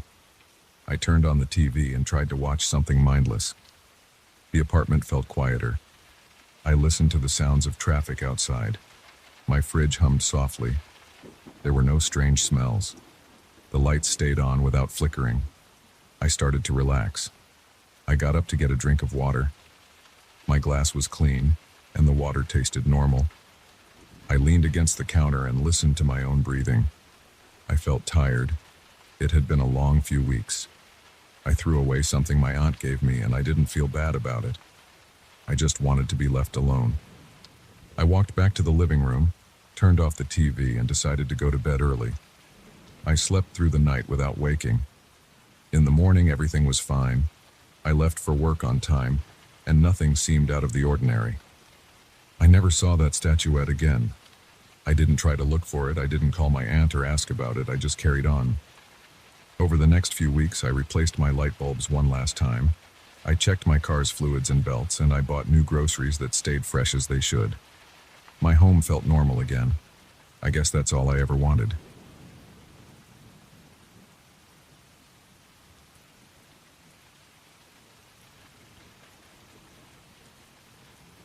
I remember the first time it happened because it made no sense. It was about 3 weeks ago, late in the evening. I was sitting on my couch, flipping through some cheap reality shows with the volume low. My phone vibrated. The screen showed blocked number. I picked it up. I said hello several times. Nobody answered. I only heard breathing. Slow, steady breathing. I listened for a few seconds, maybe 10 seconds, maybe more. Then I ended the call. I shrugged it off at first. A prank call. But right after that, my phone's battery dropped from around 60% straight down to 0. The phone went dark.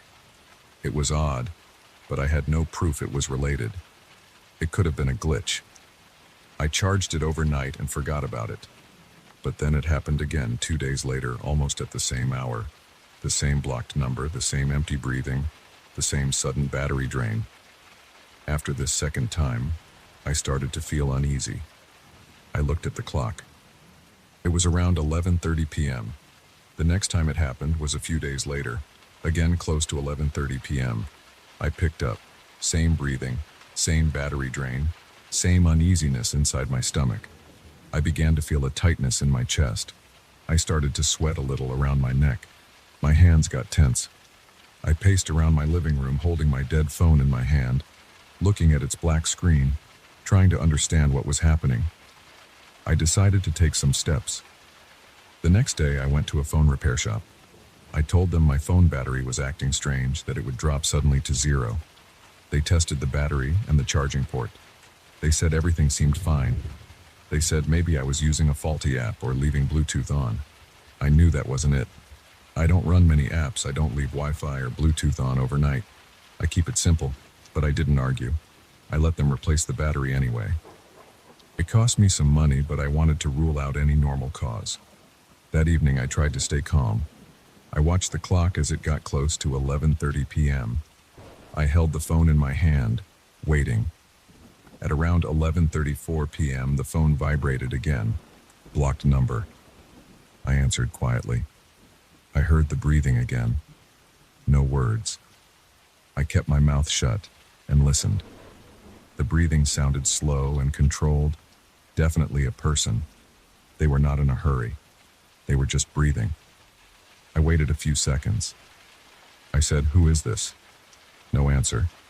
I said, "If this is some kind of joke, it's not funny." Still no answer. Just breathing. I felt my heart rate go up. I felt the muscles in my shoulders tighten. I ended the call and watched as the battery indicator dropped from 70% to 0 in an instant. The phone turned off. I charged my phone again and tried to sleep. I could not sleep well. I turned in bed. I got up and checked my apartment door. I looked through the peephole. Nothing. I looked out the window. Dark street, a few parked cars, a street light flickering. No one stood there watching. I tried to push the thoughts away. I managed to get a few hours of sleep.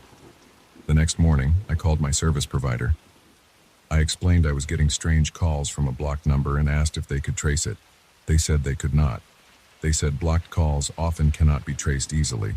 They said if it continued, maybe I could file a police report. That got me a bit more worried. I was just dealing with some strange prank, right? But who would do this? And how would they cause my battery to die every time? That week, I tried to anticipate the call. One night, I turned my phone off before 11:30 p.m. and left it on my kitchen table. In the morning, the phone was on, completely drained, as if I had picked it up. It made no sense. I know for a fact I turned it off, but there it was. Battery at 0, the screen black, and in the call logs, a blocked number call around 11:35 p.m. I felt a pressure behind my eyes when I saw that. My hands felt stiff and I swallowed hard. I had a strong urge to throw the phone against the wall, but I held back. I needed that phone, and I needed to understand what was going on. I tried a different tactic. I bought a cheap burner phone, a prepaid phone from a small electronics store a few blocks away. I inserted a new SIM card. I gave that number to no one. I kept my main phone turned off one night and kept the new phone on. At about the same time as usual, the new phone vibrated. It said, "blocked number" as well. This time I said nothing. I put it on speaker and listened. The same breathing. No voice, no words, just breathing. Then the battery on that brand new phone drained instantly, dropping from almost full to dead in a flash. My chest felt tight again. I rubbed my forehead and breathed in through my nose. Who the hell was doing this? They had to have some advanced trick. Or maybe they worked for the phone company. Maybe they had some device. I tried talking to my friend Mark about it at work. Mark and I share a small office. I explained the strange calls, the battery draining. Mark shrugged and said he never heard of something like that. He said maybe I should go to the police. I said maybe I would, but I knew the police wouldn't do much without a threat or harassment beyond just a weird call. I didn't know what to report anyway. I'm getting calls with breathing sounds would sound silly, but I was uneasy. I couldn't focus at work. I kept checking my phone, making sure the call logs were clean during the day. The calls never came during the day. They always came at night. I started to feel paranoia creeping into my daily life. Before leaving my apartment for work, I checked my door. I looked for scratches or signs of forced entry. I checked my windows. I checked behind furniture. I found nothing. I was wasting my time, but I couldn't stop. A few times I thought I saw shadows moving in the hallway outside my apartment late at night, but it could have been neighbors. I never saw anyone doing anything suspicious. Still, I felt my skin get clammy when I thought about the calls. Another night I tried to talk to whoever was on the line. As soon as I heard that breathing, I said, "Look, what do you want from me? I don't know who you are. If you need something, say it." Nothing. Just breathing. I said, "Is this about money? Do you want money?" Silence. Breathing. I said, "I'm going to the police if you don't stop." No response. I ended the call and looked at the battery icon drop down again. I charged it and tried calling the number back, but of course it was blocked. I tried using a different phone to call my number during that time, but it got me nowhere. I went to a nearby police station the next day. I told them about the calls. They said without threats or harassment beyond vague breathing, there wasn't much they could do. They suggested I contact my phone company's security department. I had done that already. They said to document the calls. So I started to write down each date and time of the call. I made a small notebook with times, battery levels, and how quickly the phone died after. I noticed a pattern. The calls always came around 11:30 to 11:40 p.m., usually on Tuesdays, Thursdays, and Saturdays. Not every day, but always those 3 days of the week. I wondered what that meant. Was it related to my work schedule? My personal life? I tried thinking if I ever had a fight with someone who worked nights on those days. But I was not supposed to think too deep or philosophically, so I stopped that line of thought. I just took note of the pattern. I tried waiting in my hallway on one of those nights. I stood there with my phone in my hand, watching the time. When 11:35 p.m. came, I felt the phone vibrate. I answered it right there in the hallway. The same breathing. I tried listening carefully, seeing if I could hear background noise. I heard nothing, just the breathing. I looked around. The hallway was empty. The lights were dim. I smelled dust from the old carpeting. I felt sweat forming under my arms. I ended the call. The phone died. I tried to open the stairwell door fast to see if anyone was on a different floor. Nothing. Empty. I didn't want to knock on neighbors' doors at that hour, so I went back inside my apartment. I locked the door and checked it twice. After a few days of this, I tried leaving my apartment at night and walking around outside during the time of the calls. I walked down the street, holding my phone, waiting. When the call came, I answered. Same breathing. I looked around at the parked cars. I checked to see if anyone was sitting inside a car with their headlights off. I saw nobody. I heard distant traffic. I smelled the damp sidewalk after some light rain. The air felt cold. My heart was beating fast. I said nothing into the phone. I ended the call. The phone died again. I held it tight in my hand, looking at the black screen. I turned it back on after a few minutes with a portable charger I had brought along, just to see if the call log showed anything different. Nothing new, just a blocked call. This was messing with my sleep. I began to dread those nights. I tried sleeping early, but I would wake up before the call. I could not sleep through it. I began to feel tension in my neck muscles all the time. I had a hard time eating properly. I kept my phone with me everywhere. I checked the door locks more than usual. I wondered if I was missing something obvious. Maybe it was an ex-girlfriend or a former coworker. But I couldn't think of anyone who had a reason to mess with me like this. Nobody had ever mentioned draining batteries as a prank. This seemed too strange. One night I tried speaking calmly to the caller again. I said, "I know you know who I am. You call me at the same time, you never speak. If you have something to say, say it." No answer. I said, "If this is personal, then you have my attention. If you want me to do something, leave a note. Just stop messing with my phone." I ended the call, feeling my throat tighten. The phone died. The next morning I found a small piece of paper slipped under my door. It had no handwriting on it, just a single printed line: "Stop changing your routine." I stared at that note for a long time. My stomach felt heavy. Someone knew I was trying to catch them. They knew I had changed phones. They knew I tried waiting outside and in the hallway. They were watching me. I looked at the door gap, the small space under the door. I could slide a note under it easily. Anyone could. But who and when? It must have happened during the night. I felt like something was inside my chest, pressing against my ribs. I sat on the floor and took deep breaths. I smelled the dusty carpet and the faint odor of cleaning products. My heart was pounding. I took the note and put it in my desk drawer. I did not call the police again because the note was not exactly a threat. It was a message.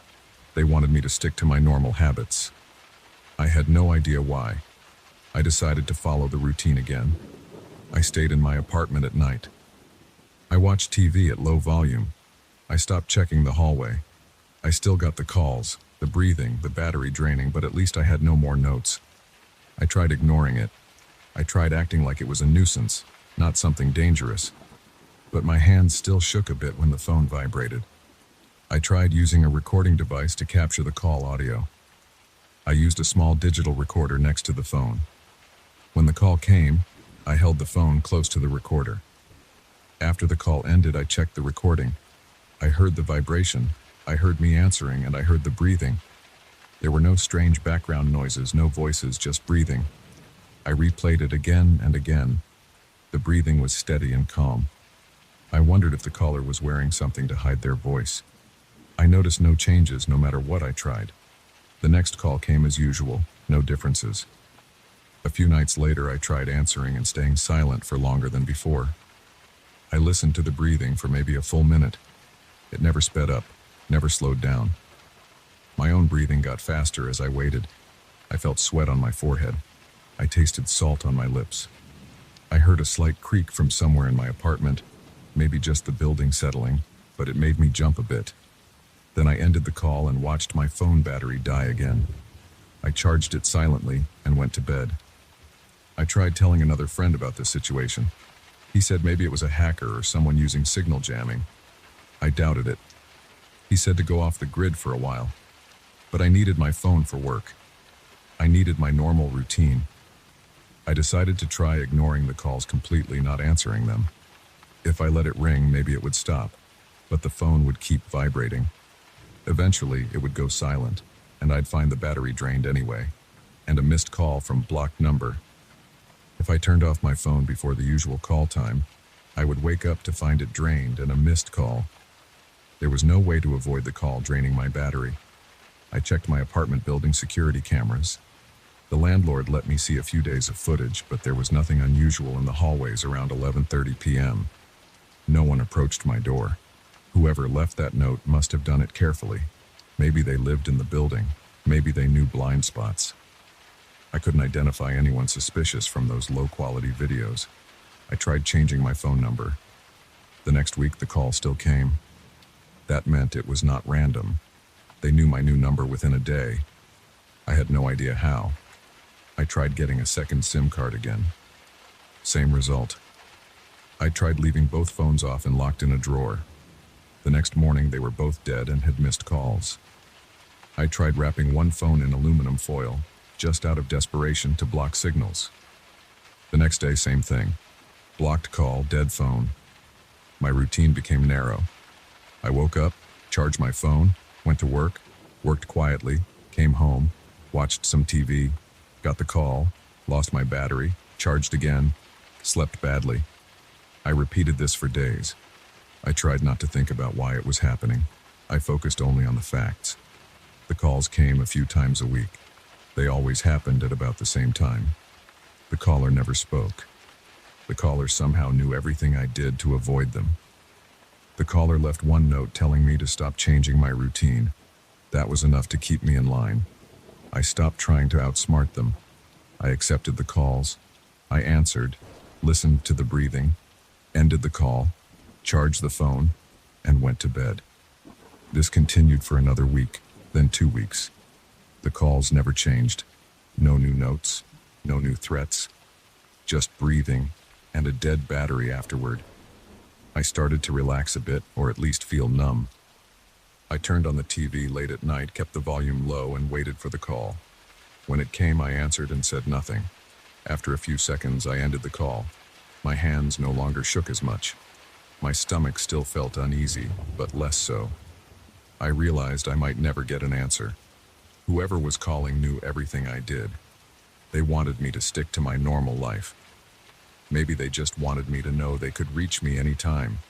I still have no explanation. It's been going on for a while now. I don't know how long I'll put up with it, but this is the story. It is not exciting or dramatic in some big way, but it is unsettling. I still get those calls and I still can't stop them. I've accepted that, for now. This is my life. I keep my phone charged. I keep to my usual schedule. I open the door slowly when I leave, checking the hallway, but I don't go looking around anymore. I don't call the police. I don't try new phones.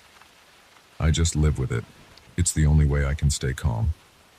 And every time my phone vibrates late at night with that blocked number, I pick it up, listen to the breathing, and wait for it to end.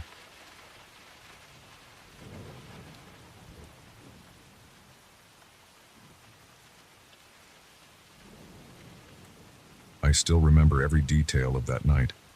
I was on my way back home after a long drive. I was tired.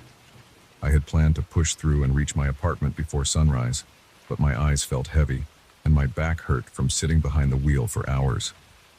Around midnight, I decided to stop at a small motel just off the highway. The sign out front was old and dirty. The parking lot was empty except for my car and a faded blue pickup near the manager's office. The guy at the front desk was a middle-aged man wearing a plain t-shirt and jeans. His eyes looked red, like he had just woken up. He handed me a key and said I could take room 12. He told me he didn't have many guests that night. He didn't smile. He just gave me the key and went back to staring at a small TV behind the counter. I walked to my room, passing a few doors with chipped paint and old metal handles. The motel's hallway had old carpets that smelled stale. The light above my door flickered. Room 12 was at the end of the row. I turned the key, pushed open the door, and switched on the lights inside. The room was small, just a bed, a nightstand, a dresser with a TV on top, and a thin door that connected to the next room. There was a bathroom to the left with a yellowed sink and a shower that looked like it hadn't been updated in decades. I locked the door behind me. I tossed my backpack on the bed and sat down. It felt lumpy. The sheets looked clean enough, though. I didn't care much at that point. I just wanted to sleep a few hours and continue my drive in the morning. I turned off the lights and lay down. The bed creaked when I moved. Outside, I could hear the hum of the highway. The walls were thin. I could hear the quiet buzz of a neon sign outside and some muffled sound from the room next door. At first, I thought maybe someone had checked in after me, but the front desk guy said it was almost empty. I listened closer. It sounded like a voice, but I couldn't make out words. It was just a low mumble, like someone talking to themselves. I got up and pressed my ear to the thin door that separated my room from the next one. The voice became clearer, but not by much. It was a man's voice, or maybe a woman's voice, pitched low. It didn't sound angry or upset. It just sounded like someone talking quietly, maybe pacing around. I couldn't hear footsteps, though. Just that low voice. I knocked lightly on the door. No answer. I listened again. The voice kept going without reacting to my knock. I tried the doorknob. It was locked. I figured it wasn't my business. Maybe they were on the phone. I went back to bed and forced myself to sleep. The next morning I woke early. The voice from next door had stopped at some point. I showered quickly. The water pressure was weak, and the hot water took a long time to come. I dried off, got dressed, and went to the front desk to ask about the room next door. The same guy was there, now in a gray hoodie. He looked just as tired as before. I said, "Hey, quick question. Is anyone staying in room 11? He looked at a clipboard on the counter. He flipped through some pages. "No," he said. "Only you and a guy in room 3 who checked out early this morning." I frowned. I heard someone talking in there last night. He shrugged. Walls are thin. Maybe you heard something else. That room is empty. I didn't push it. I got a coffee from a machine in the corner and stepped outside to get some air. The sky was clear and it was cold enough that I could see my breath. My car was still there. Nobody else was around. I got behind the wheel and turned the key. The engine struggled. I tried again. Nothing. The battery light flickered on the dashboard. I popped the hood and checked the connections. The battery cables seemed fine. I checked the oil. Everything looked okay, but the car wouldn't start. I tried a few more times. No luck. I walked back inside the office. The manager frowned when he saw me. "Car won't start," I said. "Is there a mechanic nearby?" He told me there was a small auto shop about a mile down the road, but it probably wouldn't open until later. I decided I might as well book another night and wait. The manager looked at me for a moment like he was annoyed, then nodded and took my money. He handed me the same key. I went back to my room. It was still early, maybe 8 a.m. I set my stuff down and turned on the TV to pass the time. The channels were mostly static, but I found the local news and left it on. After a while, I got bored and decided to check out the room next door. If it was empty, maybe I could figure out why I heard voices. Maybe there was some vent connecting them. Maybe the voice was coming from outside. The walls were really thin. I stepped out into the hallway and tried room 11's doorknob. Locked. I walked back to the office and asked if I could see the empty room. I said I was curious about the layout, that I might switch rooms if my car repair took longer. The manager gave me a quick, cold look. "I'd rather you stay where you are. We don't have a maid today, and that room's not ready." I didn't want to argue. I nodded and went back outside. My car still wouldn't start. I tried calling roadside assistance, but my phone kept losing signal. I got frustrated and walked to the auto shop. The place was closed. I looked through the dusty window and saw a cluttered workbench and a calendar from last year. I waited around for half an hour, but nobody showed up. I walked back to the motel. By the time I returned, it was close to noon. The manager was gone, and a younger guy was at the desk. He had earbuds in and was staring at his phone. I asked him if he knew when the mechanic would show up. He shrugged and said he didn't know. I decided to wait in my room. I spent the rest of the day reading an old magazine I found in the nightstand. I tried the TV again. Mostly nothing. The walls were so thin I could hear the guy at the front desk coughing. Once in a while, a car would drive past on the highway, but not often. The place felt dead, quiet, and stale. As evening came, I got hungry. The motel didn't have a restaurant. There was a vending machine near the office. I got a couple of candy bars and some chips. I ate them in my room and drank water from the bathroom sink. The water tasted a bit off, but I was thirsty. It got dark. I turned off the overhead light and lay on the bed. The old mattress springs dug into my back. I tried to relax and clear my mind. I wasn't comfortable staying another night, but I had no choice. My car was still dead and no help had arrived. Then I heard it again. That low voice from next door. It started with a soft hum, like someone talking to themselves. I got up and pressed my ear to the connecting door. The voice was clearer this time. It was just a few words at first. I couldn't make them out. Something like, "I'm here. I'm here." I knocked again, louder than the night before. "Hello?" I said. No answer. The voice kept going. I tried to listen carefully. It sounded like a whisper, but not exactly. More like someone speaking through a thin sheet. The tone was calm, but strange. I backed away and went outside. I walked around the building to see if there was a window to that room. There was. I looked through the dirty glass, but the lights were off. I couldn't see inside. I tried to open it, but it was locked. I pressed my ear to the window. Nothing. No voice. Just silence outside. I returned to my room. I locked the door. I turned on the light. I pressed my ear to the connecting door again. The voice said my name. I heard it clearly. It said my name in a flat tone. I stood there, heart pounding. My mouth felt dry. My hands felt sweaty. I stepped back. I said, "Who are you?" No reply. Just the sound of someone breathing softly. I got angry. I rattled the doorknob. It was still locked. I said, "Knock it off." Nothing. The voice stopped. I waited, listening to my own breathing. After a few minutes, I turned off the light and tried to lie down, but I couldn't relax. I left the room and went to the office. The younger guy wasn't there. The place was empty. The door was unlocked. I stepped behind the counter and looked at the registry. I found my name on today's date. Room 12. There was no other guest listed. Room 11 was blank. No name, no signature, no payment. It was empty. I heard a small sound behind me. I turned fast. Nobody was there. Just a TV on mute in the corner. I flipped through the pages again. A few names from the past week, all in other rooms, all crossed out. No mention of anyone in room 11. I felt my heart pounding. I went back to my room and turned on the bathroom light. I washed my face with cold water. I looked at myself in the mirror. My eyes were red. My hair was messy. I wanted to leave this place, but my car was useless. The voice started up again, calling my name 3 times. I stood next to the connecting door.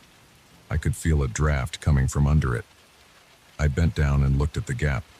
I saw something move, maybe a shadow. I got on my knees and tried to look under the door. It was too dark to see much. I slid a piece of paper underneath. It slid into the next room easily. I waited to see if someone would push it back. Nothing happened. I stood up and pressed my palm against the door. I said, "Who are you? What do you want?"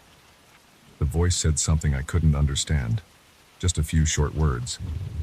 I backed away and grabbed my backpack. I took out my flashlight and a small folding knife I keep for emergencies. I clicked the flashlight on and aimed it at the door frame. It looked normal, just painted wood and cheap metal hinges. I checked the window to the parking lot. Still my car and the old blue pickup. No one else around. The motel was silent except for that voice. I decided to wait it out. Maybe whoever it was would give up.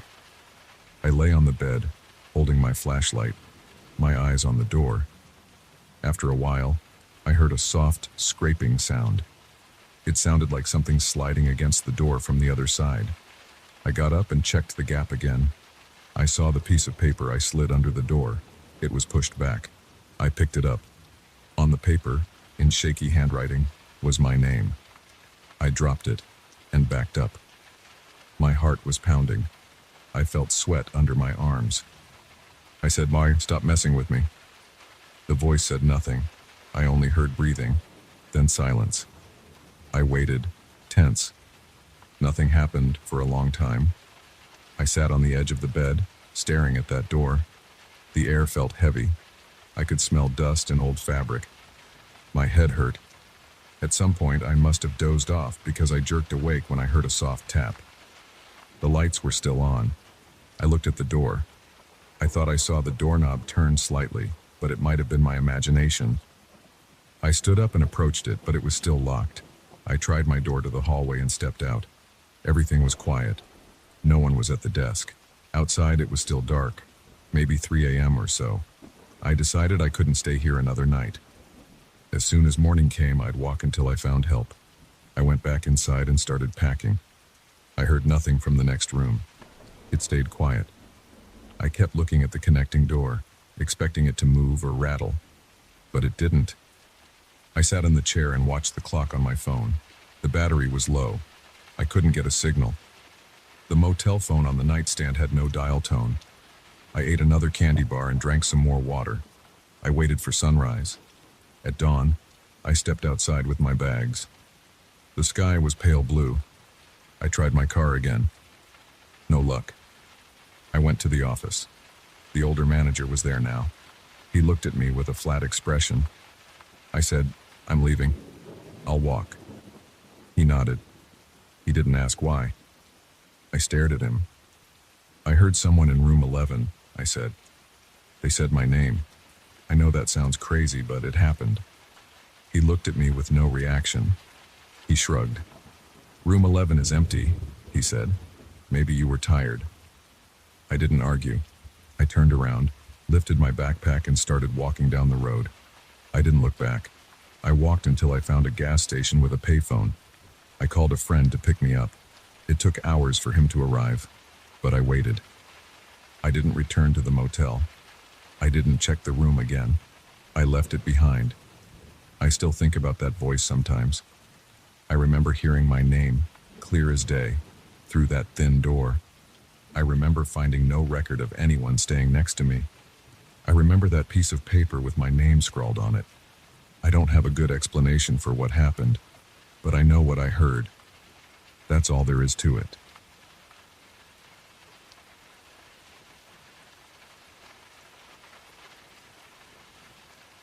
On my third evening at my uncle's farm, I noticed a strange flickering inside the old barn across the field.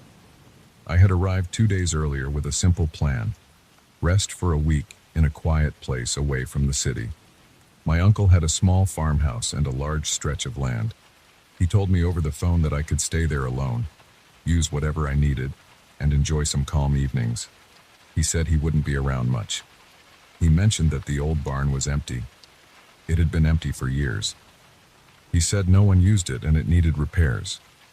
The roof leaked, the wooden walls were warped, and most tools had been moved elsewhere. He said there was no reason to go inside. On the first 2 days, nothing unusual happened. I woke up, ate something simple like bread and eggs, walked around, checked the old tractor, and sat in the living room reading old newspapers. The evenings were quiet. There were a few distant sounds of insects and maybe a fox or two. The nights were dark. The nearest neighbor was a couple miles away. I didn't hear any engines, I didn't see any people, and I didn't feel anything strange. But on that third evening, just as the sun was low and the sky was turning a dull orange, I glanced through the window in the living room and saw a faint blinking light inside the barn. At first I thought it could be a reflection, or maybe some tool catching the last rays of the sun, but it continued for a few seconds, then stopped, then started again. It was weak and irregular. It looked like someone inside was switching a flashlight on and off. I stared at it, trying to make sense of it. The barn was about 100 yards away, close enough for me to see its shape clearly, but too far to see details. As I watched, I saw a brief movement in the dusty window on the barn's front side. Something or someone passed by inside. I felt a strange tension in my legs. My neck got stiff. I wondered if there was a trespasser. I didn't want to panic. There were no signs of forced entry in the farmhouse, and I had locked the front door. I remembered my uncle's words. The barn is empty. I kept looking. The light inside flickered a few more times, then stopped. I waited. I pulled on a jacket and stepped outside. There was a slight chill in the air. I walked across the yard, past the old water pump and the woodpile, heading straight toward the barn. As I approached, I could hear something. It sounded like quiet laughter. It was low and muffled. I couldn't make out words. It lasted maybe 10 or 15 seconds, then ended. I stopped about 10 feet from the barn's main door. It was closed. I tried to listen. I held my breath. Inside, I heard soft footsteps on the wooden floor. I heard another short burst of laughter. It sounded calm, not frantic. I saw a shadow cross the window. I couldn't see details, just a dark shape moving inside. I stepped closer and placed my hand on the barn door. It felt cold. I pushed it gently, but it didn't budge. It seemed locked or blocked from the inside. Then everything inside went silent. The laughter stopped. The footsteps stopped. The light inside vanished. I pressed my ear against the wood. I heard nothing. My heart was beating fast. I tried to open the door again, this time with more force. It didn't move. There was a large padlock on the outside latch. I remembered seeing it before. It looked old and rusted. I had no key. I walked around the side, stepping over some loose boards and weeds. I checked the side window. It was dusty. I wiped the glass with my sleeve and tried to see in. It was dark. I couldn't see anything. There was a smell of old hay and damp wood. I heard no voices. I circled back to the front and waited another minute, but nothing happened. I walked back to the farmhouse, locked the front door, and stayed inside for the rest of the evening. I turned off the lights and watched from the window. There were no more flickers. I stayed up until midnight, but the barn remained dark and still. Eventually, I went to bed. I slept lightly. I woke up a few times, listening for any sounds outside. I heard a few creaks, maybe just the old house. I forced myself to sleep again. In the morning, I went outside to check. The grass was damp with dew. I walked toward the barn, following the same path as before. When I got there, I noticed footprints. They started at the barn door and led straight across the field toward the farmhouse. I followed them carefully. They were shallow but clear enough in the soft ground. They weren't mine. My boots left a different pattern. These prints were smaller, maybe from someone wearing old shoes. They continued all the way to the farmhouse's outer wall, directly beneath the window of the room where I had slept. The ground there was disturbed, as if someone stood for a while looking up at my window. Then the footprints returned the same way, heading back toward the barn. But near the barn they faded. I tried to see where they ended. It looked like they just disappeared near a patch of dry dirt. I walked around to see if there were any other marks. Nothing. I felt uneasy. My chest felt heavy. My uncle said no one should be around. I pulled out my phone. No reception here. I considered driving into town and calling someone, maybe the local sheriff. But I decided to wait. I didn't want to overreact. Maybe some drifter was using the barn. Maybe it was just someone playing a prank. The footprints worried me, though. I didn't like the idea of someone standing outside my window at night. I spent the rest of the morning checking the property. I searched the tool shed behind the house. Everything looked normal. I checked the old chicken coop. Empty. I checked the tractor parked in the small garage. Nothing unusual. I kept an eye on the barn. It was quiet.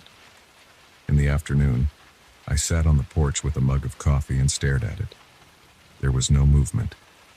Nothing stirred inside. I wondered if I should try breaking the lock on the barn door. It didn't feel right. It wasn't my property. My uncle told me not to bother with it. As evening came again, I prepared myself. I brought a flashlight and a crowbar and left them by the door inside the house. I kept the front door locked. I left a small lamp on in the living room. I decided to watch from inside.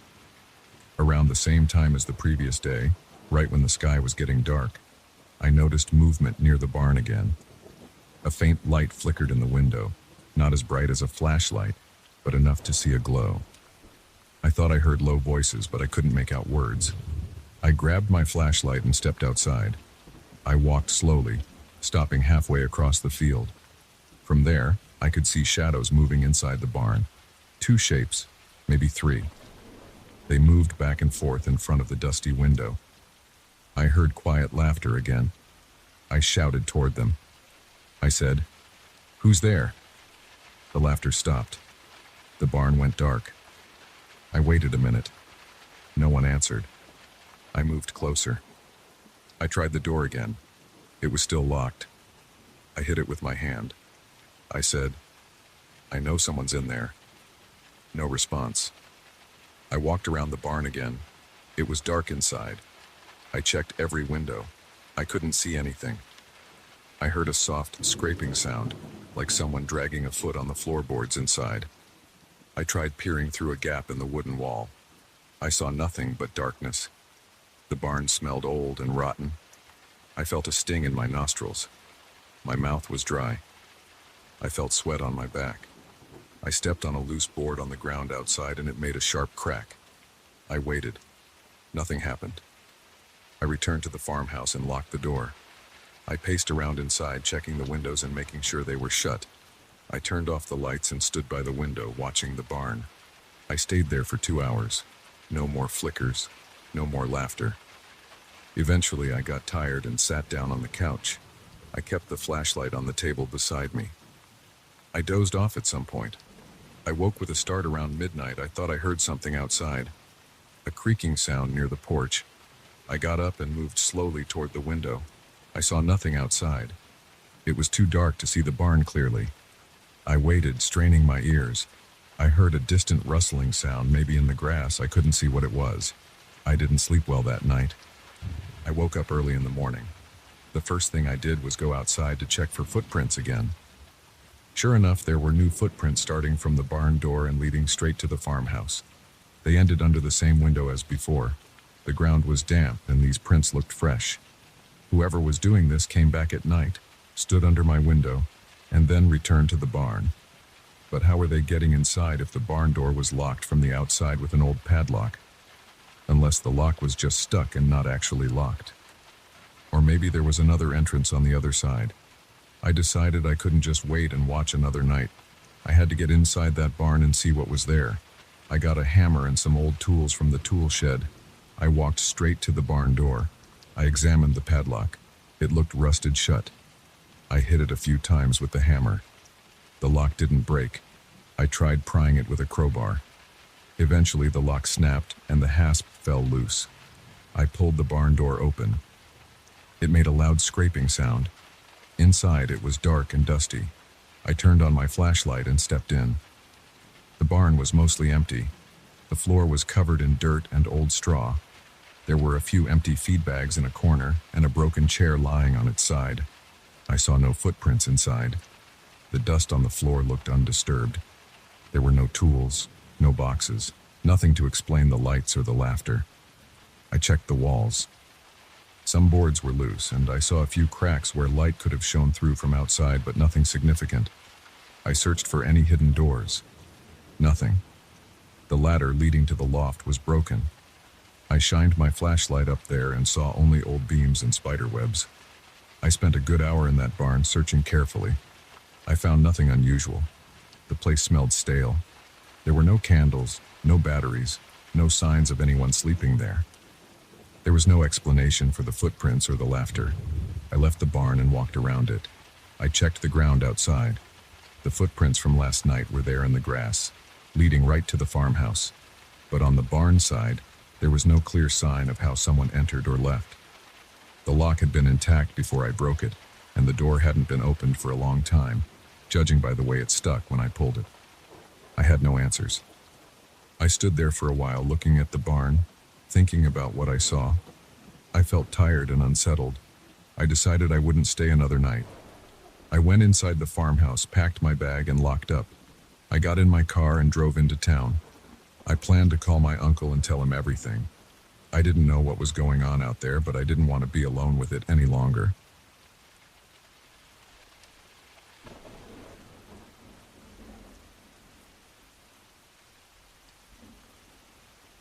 I will never forget the first time I saw him. It was late, around 3 a.m., and I was standing by my bedroom window. I often stayed up until that hour because I had trouble sleeping. Most nights I would scroll through my phone or pace around the apartment until I felt tired. That night I paused by the window and looked down at the alley behind the building. The alley was narrow and empty most of the time. There were a few garbage cans, a broken streetlight, and the side of a red brick wall that belonged to the building next door. Nothing ever happened there. It was usually quiet.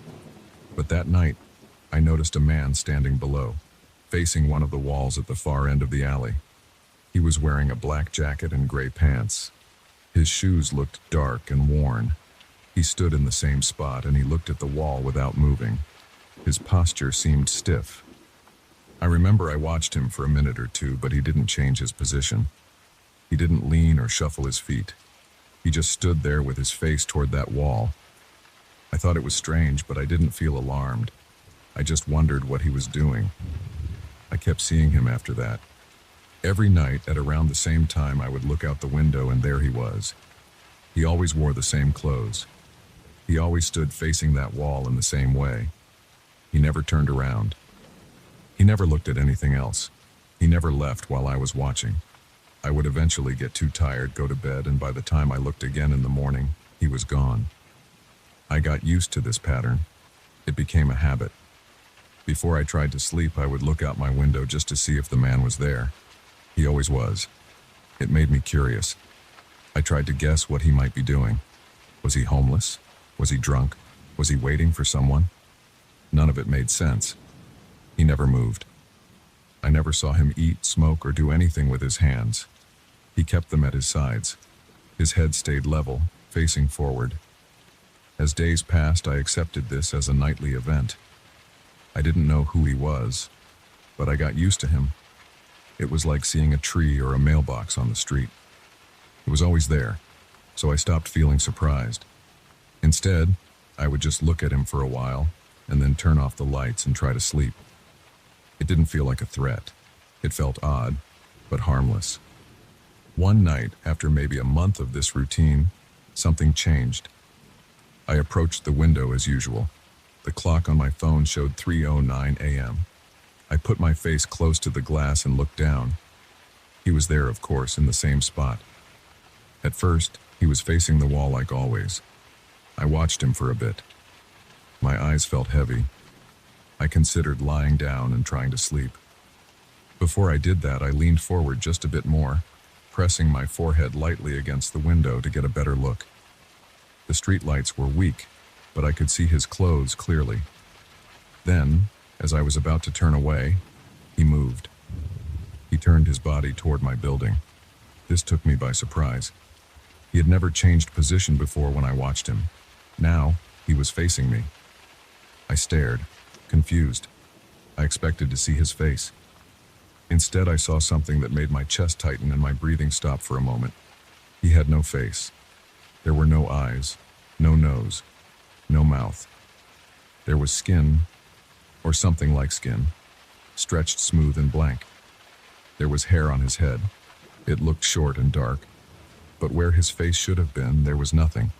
It was like looking at the back of someone's head, but it was at the front. I felt my body tense. I leaned back from the window, my heart pounding. I tried to make sense of what I saw. Maybe it was a mask. Maybe it was some kind of hood. I tried to calm down. I took a deep breath and looked again. He was looking straight at my window. I couldn't see eyes, but his head was tilted in my direction. I felt sure he was aware of me. He stood still like before. No twitching, no swaying. Just that smooth, featureless face pointed at me. My stomach felt heavy. My mouth went dry. I was not used to feeling that kind of nervous tension. I wanted to step away from the window, but I kept staring. I did not know what else to do. I stood there for a few minutes, uncertain. Then I reached for my phone. I turned the brightness down and aimed the camera at the window. I wanted to take a picture. My hands were shaking. I pressed the camera button. The result looked dark and grainy. I couldn't see much detail on the screen. I tried to zoom in, but the quality got worse. I took another picture, then a short video. I looked at what I recorded and felt frustrated. It was too dark and I couldn't see his face clearly. In the images, he just looked like a dark shape. No proof of what I was seeing. I tried tapping the window gently. No response. He stood there, silent and still. I didn't want to open the window or call out. Something about him made me feel that would be a bad idea. I backed away, turned off the light in my room and sat on my bed. I tried to think. If it was a mask, who would do that every night for weeks without any reaction? If it was some sort of costume, why stand there doing nothing? How did he know I was there watching him? I realized I never turned the lights on before checking the alley. I usually kept the room dark so I could see outside better. Maybe he saw my silhouette. Maybe he somehow sensed I was there. None of this explained the lack of a face. I waited an hour and then checked again. He was gone. I looked at the empty alley and felt a mix of relief and worry. That night I had trouble sleeping. I kept waking up, checking the time, wondering if he would come back. The next night I waited a bit longer before I looked outside. I wanted to see if he was there again. At around 3:30 a.m. I slowly approached the window. I kept the lights off. I peered down. There he was. He was facing the wall again, just like the old times. I felt my body tense. My hands were cold. I watched him without moving. After a few minutes, he slowly turned around and looked right at my window again. I sucked in a sharp breath. No face, nothing there. Just that same blank surface. He held his position. He did not step forward. He did not raise his arms, he did nothing else. He only looked in my direction. I couldn't tell if he was looking at me, but it felt that way. I felt trapped, like if I moved too much he would know. I backed away again and sat down on the floor. My heart was beating hard. I rubbed my eyes and pressed my hands against my temples. I tried to listen for any sound. The night was quiet. I could hear the faint hum of the building's heating system. I could hear distant traffic. I could not hear him. I stood up again and looked out. He was still there. I whispered to myself, asking what he wanted. Of course, there was no answer. I spent the next few days thinking about him. I avoided telling anyone. I didn't know what to say. I see a guy with no face in the alley at 3 a.m. would sound insane. I wasn't sure if I believed it myself, but I knew what I had seen. I knew it was not normal. I considered calling the police, but what would I report? A man standing in an alley isn't a crime. I had no evidence that he was doing anything illegal. He never threatened me. He just stood there. Also, I was worried that if I involved anyone else, he might disappear and no one would believe me. I tried going to bed earlier to avoid seeing him. That did not work. I couldn't sleep. My mind would race and I would get up, go to the window, and check. He was always there, facing the wall. If I waited long enough, he would turn and look at me. The strain of this nightly routine began to affect me. I felt tired during the day. I started making small mistakes at work. I would forget to reply to emails or lose track of what I was doing.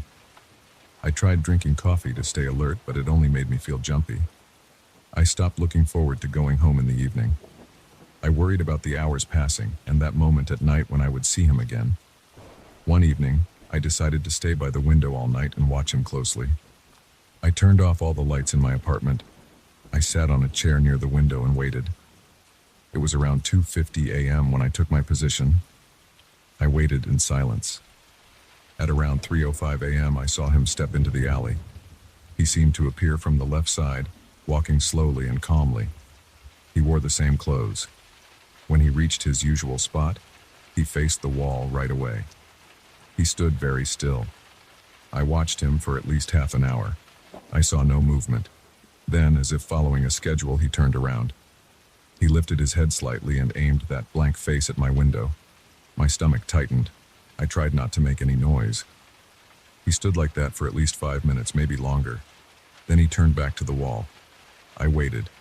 He did nothing else. Eventually, my eyes burned from staring. I blinked a lot. I tried to see if there was anything different about his clothes or his posture. There wasn't. He seemed exactly the same every night. At around 4 a.m., I saw him take a single step to the right, then face the wall again. That was new. I tried to see if there was something on the wall he was looking at. The alley's light was weak and I couldn't see much detail. Just old bricks and some graffiti. Maybe a small pipe. Nothing else. I watched him for another hour. Then I had to blink and look away for a moment to relieve my eyes. When I looked back, he was gone. I hadn't seen him leave. It was like he had vanished in an instant when I wasn't looking.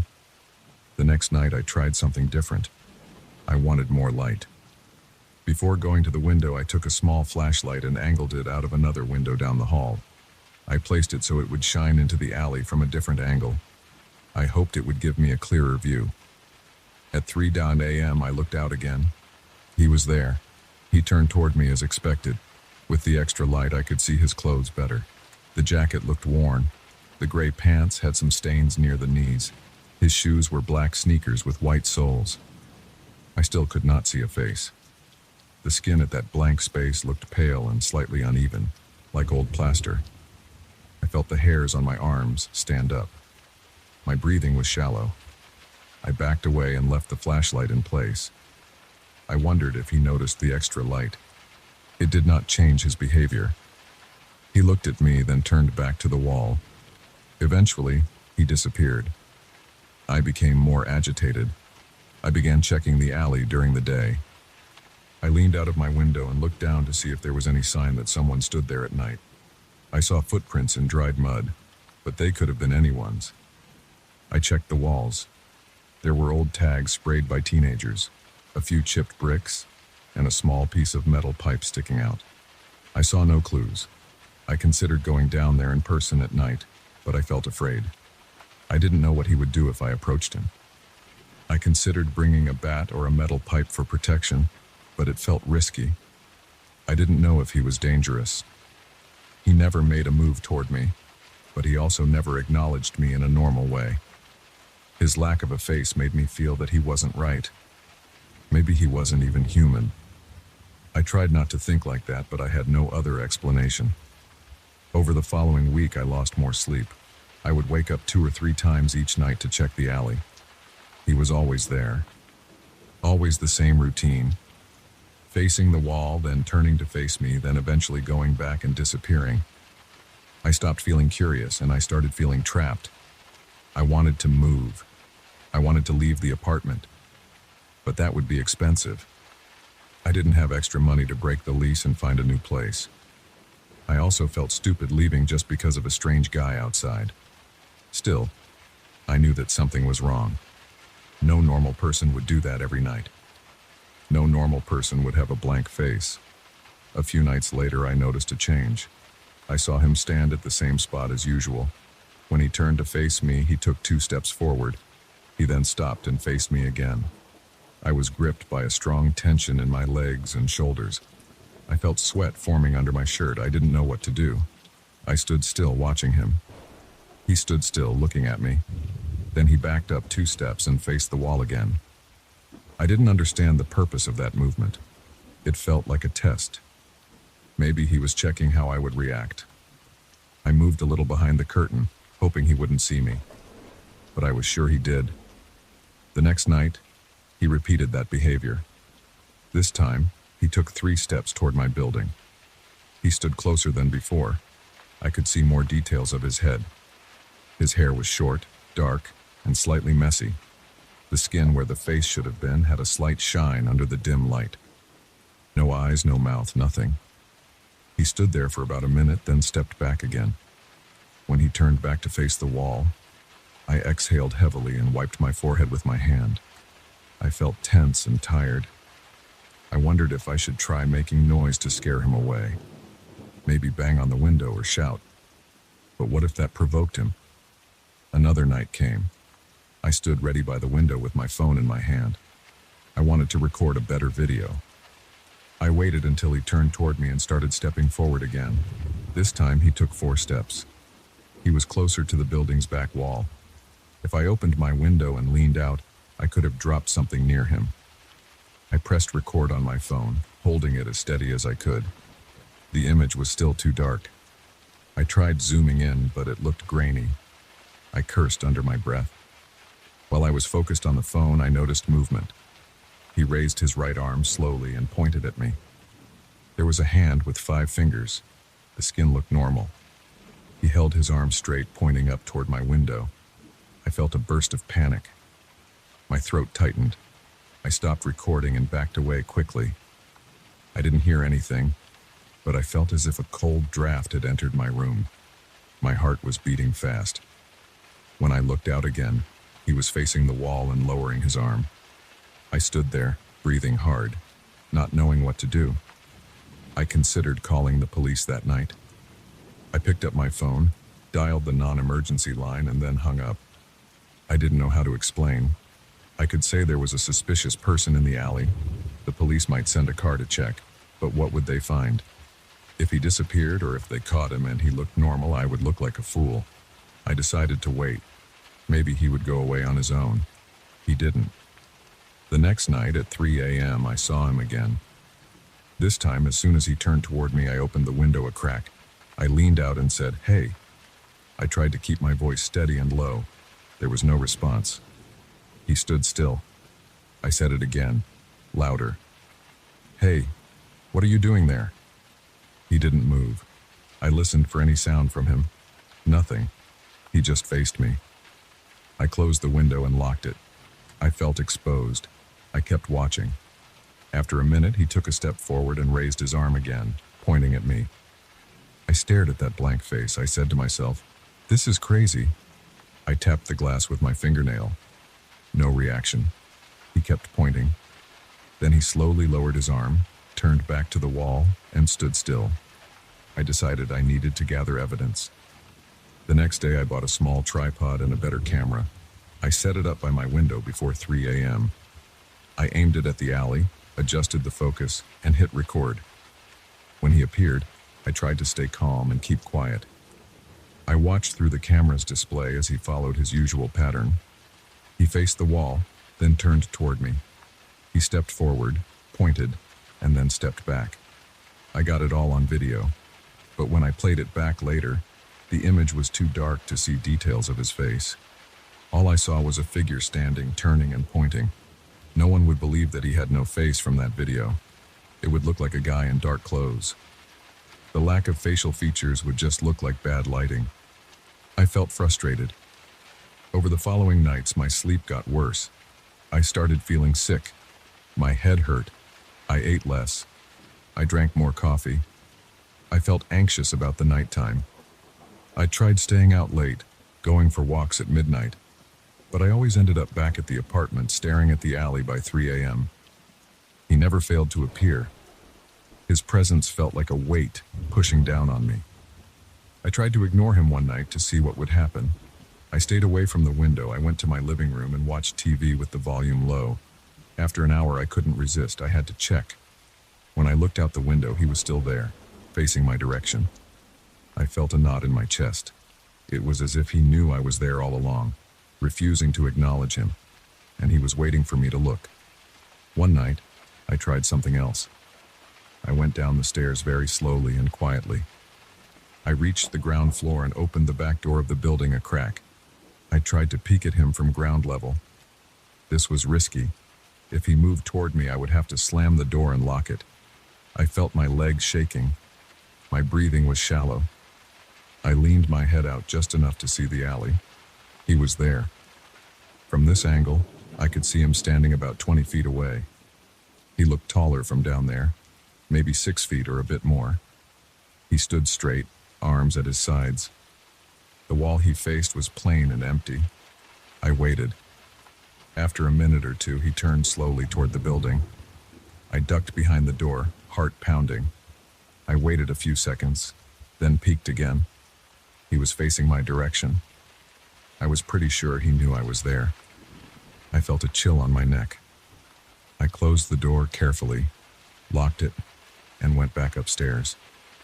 That was the last time I tried to get close to him. The fear was too strong. Instead, I tried to live with it. Each night I would check the window at 3 a.m. He would appear, face the wall, then turn to face me, step forward, point, and then turn back again. It became a pattern. The pointing made me uneasy. I didn't know what it meant. Was he trying to tell me something? Did he want me to come down? Did he want me to open the window or turn on a light? One evening I decided to leave a note in the alley during the day. I wrote a short message on a piece of paper. Who are you? What do you want? I felt silly, but I had to try. I folded the note and placed it under a small rock in the alley around noon, when no one was around. That night, at 3 a.m., I looked out. The note was gone. He was there doing the same routine. If he took the note, he gave no sign of it. He never showed any reaction besides pointing. Over time, the stress got to me. I started talking to myself more. I tried to find logical reasons. Maybe he was just a man playing a prank. Maybe he wore some mask without features. Maybe he enjoyed scaring me. Maybe there were other people watching from somewhere else, recording my reactions. But no matter how I tried to explain it, the lack of any normal human behavior made no sense. He never approached the building enough to touch it. He never spoke. He never tried to break in. He never threatened me with a weapon. He never showed any emotion, if he even had a face to show it with. Eventually, I decided I had to leave. I didn't care if it cost money. I started looking for another apartment. I didn't tell anyone the real reason. I just said I needed a change.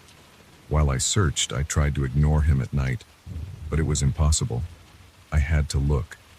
Every time I saw him, I felt that same tension. My chest got tight, my shoulders stiffened, my breathing got shallow, and I felt sweat forming on my forehead and under my arms. A few days before I planned to move out, I took one last good look at him. It was the same time, the same place. He turned toward me, stepped forward, pointed, and faced the wall again. I stared at him until my eyes hurt. I listened to the silence. I noted every detail of his clothes.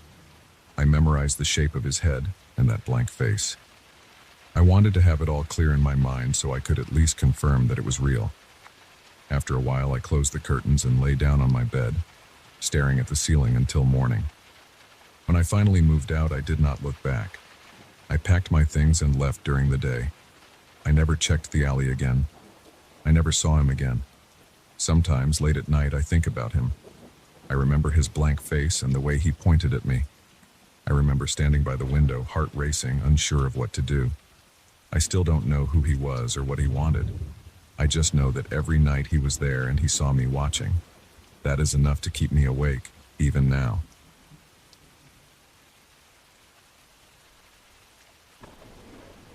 I woke up with my heart pounding.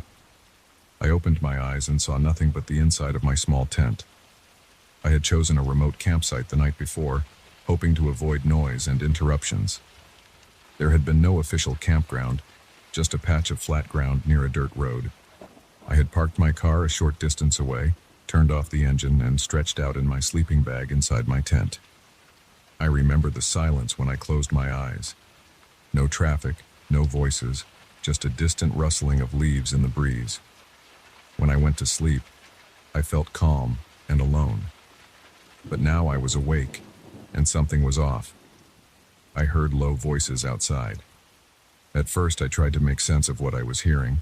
My mind was slow, still thick with sleep. I stayed still and listened. I heard whispers, but I couldn't catch the words.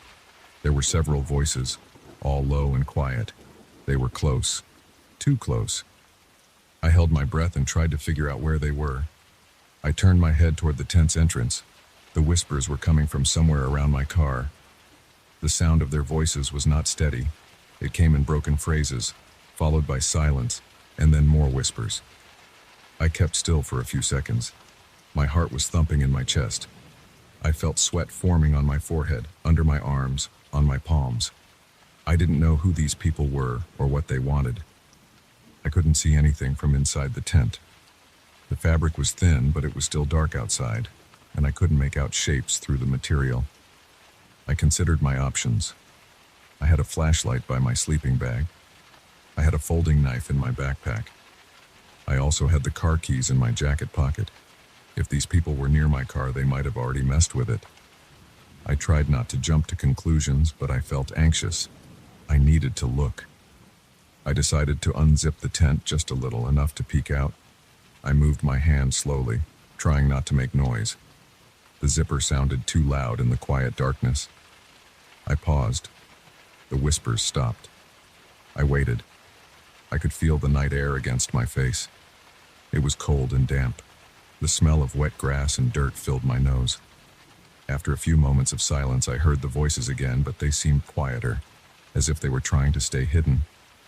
I opened the tent flap just an inch or two and looked out. My car was about 15 feet away. I had parked it behind some bushes to keep it out of sight from the road. Now I saw silhouettes around it, maybe 4 or 5 figures. They were all crouched low, moving slowly around the car, touching the doors, looking through the windows, pressing their faces against the glass. I saw no lights, no cell phone screens, no flashlights, just their dark shapes against the faint starlight. I could not see their faces. They wore dark clothes, maybe jackets with hoods. I heard their quiet voices again, words I couldn't make out, but they seemed to be discussing something about the car. I heard soft tapping sounds, as if they were trying the door handles. My throat felt dry. I reached slowly for my flashlight, but then I changed my mind. If I turned on a light, I might startle them, or draw their attention right to me. I stayed quiet. I thought about what I could do. If they were trying to steal my car, I had to do something, but there were several of them and I was alone. I thought about sneaking out the back of the tent and creeping around, but there was no back entrance. There was only one zipper. If I tried to leave, I would make noise and I didn't know how they would react. I lay there for a moment, breathing slowly, feeling my chest rise and fall. I could feel a chill on my skin. I listened carefully. Their voices were steady, but I still couldn't make out the words. They were very quiet. I wondered if they knew I was nearby. Maybe they assumed the car was empty. Maybe they thought nobody was around. My campsite was minimal, just my tent, a small fire pit I had dug earlier, and my car. I had no chairs or tables, nothing that would suggest a person sleeping inside the tent. The tent was low and set under a tree. In the darkness, it might blend in. The idea of staying silent and hoping they would leave felt risky. They might try to break in or they might damage something. I needed that car to get out of here. Without it, I would be stuck in the middle of nowhere. I thought about calling out to them, asking what they wanted, but I was afraid that would only make things worse. I didn't know if they were armed or if they were looking for trouble. I decided to watch them for a bit longer. Maybe they would give up and go away. I stared through the opening of my tent, careful not to move too much. I saw one of them lean against the driver's side door. I heard a soft scratching sound. It made me tense up. The person next to him reached for the handle again. I could see their shape moving slowly, testing the door. The car was locked, but I didn't like how determined they seemed. I reached for my backpack and felt for my knife. I found it and held it tight. It was a small folding knife, not much use against multiple people, but it felt better than nothing. I considered trying to scare them off. If I shouted, would they run away? Or would they come after me? I had no idea. I didn't know what kind of people they were or what they wanted. They might be locals who found my car and got curious. Or maybe they were out looking for something to steal and had stumbled on my campsite by chance. My heart kept pounding. My breathing felt shallow. My stomach was tight. I tried to swallow, but my mouth was dry. I rubbed my face with my free hand and tried to stay calm. I decided I needed more information. If I could hear what they were saying, maybe I could figure out their intentions. I leaned forward a bit more, pressing my ear toward the opening. The ground felt cold under my elbows. The night air on my face made my eyes water slightly. I listened hard, trying to pick out words. I caught fragments. Something about under the seat. Something about check the trunk. Their voices were low and rough. I couldn't tell their ages, and I didn't recognize any accents. They might have been locals, or they might have come from somewhere else. I couldn't tell. They kept whispering, stopping every time someone made a noise, then starting again. They didn't seem in a hurry, but they didn't seem relaxed either. They moved around slowly, but with purpose.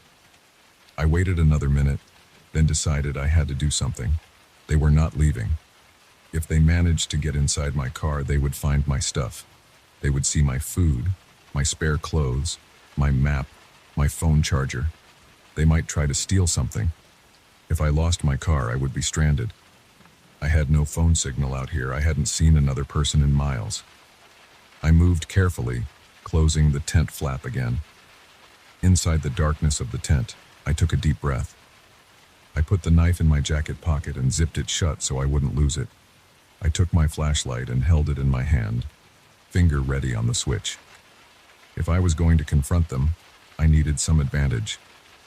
Light could startle them, at least for a moment. I could shout, try to sound confident, tell them to back off. If they scattered, I could jump to the car and drive away. But if they rushed me, I'd have to run. There were 4 or 5 of them. I couldn't fight them. I thought about just waiting longer, but I felt time was running out. I heard them try the door handle again, this time with a bit more force. That was it. I had to act. I needed to let them know someone was here, that I wasn't going to let them do what they wanted. Maybe they would think twice if they knew the owner was right there. I unzipped the tent flap in one quick motion and stepped out, shining my flashlight straight at the car. The beam lit up their dark shapes. They jerked back, shielding their faces. I saw maybe 5 of them, all wearing dark hooded jackets. They looked dirty, as if they'd been out here for a while. None of them said a word at first. I held the light steady and tried to keep my voice firm. "Hey, "What the hell are you doing?" I said. My voice sounded shaky to my own ears, but I tried to ignore that. They froze, glancing at each other. I took a few steps forward, still shining the light on them. I kept a good distance. My heart was hammering, and I could feel sweat trickle down my back. "Step away from my car," I said, louder this time. They didn't respond. One of them, a bit taller than the others, raised a hand to block the light. I saw the shape of his jawline under the hood, but not much else. He didn't move toward me. Another one took a step back. The others stood still. My hand holding the flashlight trembled slightly, so I held it with both hands, trying to look steady. I felt the cold night air on my face. I felt my legs tense, ready to run if I had to. I could smell the damp earth and the faint scent of my own sweat. I tightened my jaw and waited. I didn't know what they would do. They just stood there, silent, facing me, their faces hidden in the glare. "I don't want any trouble," I said, trying to keep it simple. "Just leave my car alone." Still no answer. One of them turned his head slightly, as if checking with the others. Then the taller one lifted his hand in a slight gesture, maybe signaling them. I couldn't read their expressions. They weren't making sudden moves. They just stood there. I wondered if they had a plan. I tried not to blink. My eyes burned from staring into the darkness beyond the flashlight beam. I took another step forward, trying to look confident. "Go on," I said. "Get out of here." My voice came out louder than I intended. I felt my throat tighten. I moved the flashlight beam from one figure to the next, as if checking each one. I had no idea if they were armed. I saw no weapons, but that didn't mean much in the dark. They started to shuffle back. One moved to the side, stepping into the bushes. Another followed him. They didn't speak. I watched them carefully. The taller one stood his ground for a few more seconds, then he also backed away. I could see them retreating, their outlines moving into the darkness. My flashlight couldn't reach them once they were behind the bushes. I heard rustling leaves, a few steps on the dirt, and then silence. I listened hard, waiting to see if they were gone. I couldn't hear anything. The night was quiet again, except for my own breathing and the distant hum of some insect. I stayed where I was, flashlight raised, scanning the area. My heart was still pounding, and I felt a slight tremor in my legs. I turned slowly, shining the light around the campsite. Nothing else moved. I went to my car and checked the doors. They were locked, no windows broken. I looked at the paint and the handles. I didn't see major damage, just a few scratches. The trunk was still closed. The tires looked fine. I peered into the back seat. Everything seemed in place. I stepped back and rubbed the back of my neck, trying to relax. I looked in the direction they had gone. It was just darkness and trees. I wasn't going to chase them. I wanted to leave. I decided I wouldn't stay here until morning. I wasn't going to sleep again anyway. I felt too tense and worried that they might come back. I had no idea what their deal was, but I didn't want to find out. I went back to the tent, grabbed my sleeping bag, shoved it into its sack, and threw it into the car.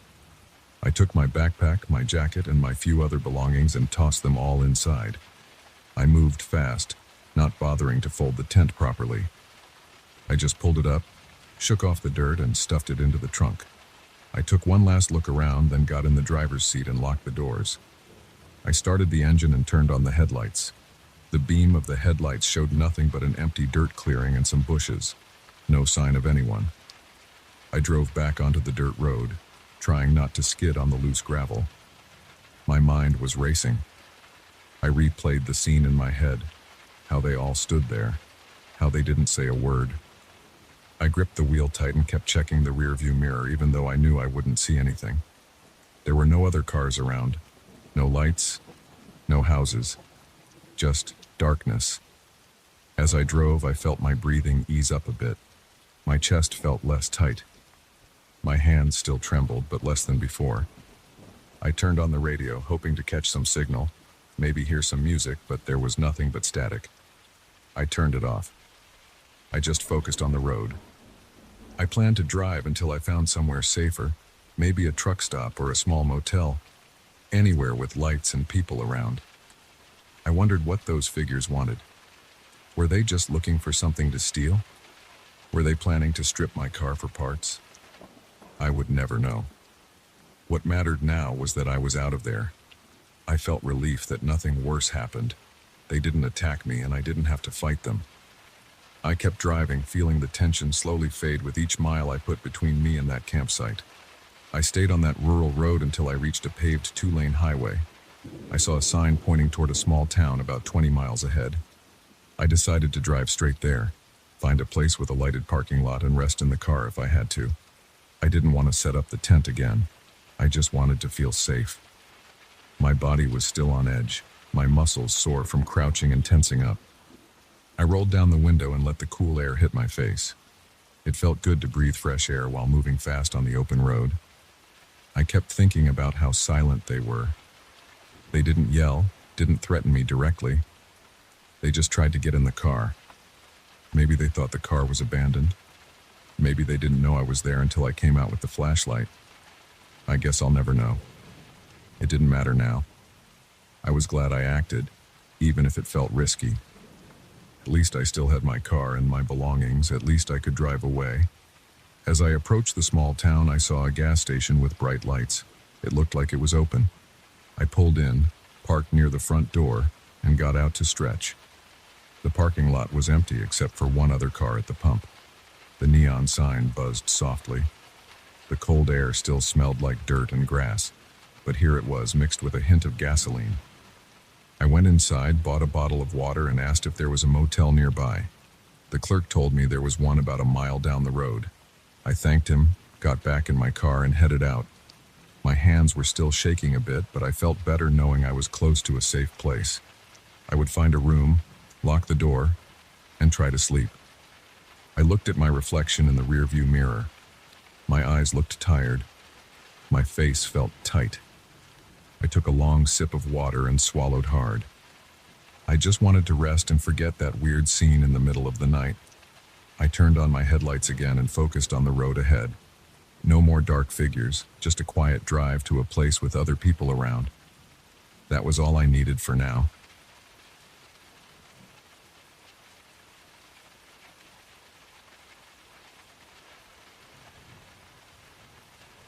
It was late, past midnight, and the rain fell hard. There were no cars on the street.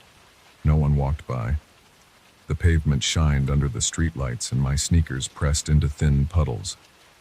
My jacket was soaked. I was heading for the bus stop at the corner, hoping to catch the last bus home. I just wanted to stand under some kind of roof and wait in peace, but I felt uneasy. The wind blew rain into my face. I tasted wet grit on my lips. My head ached.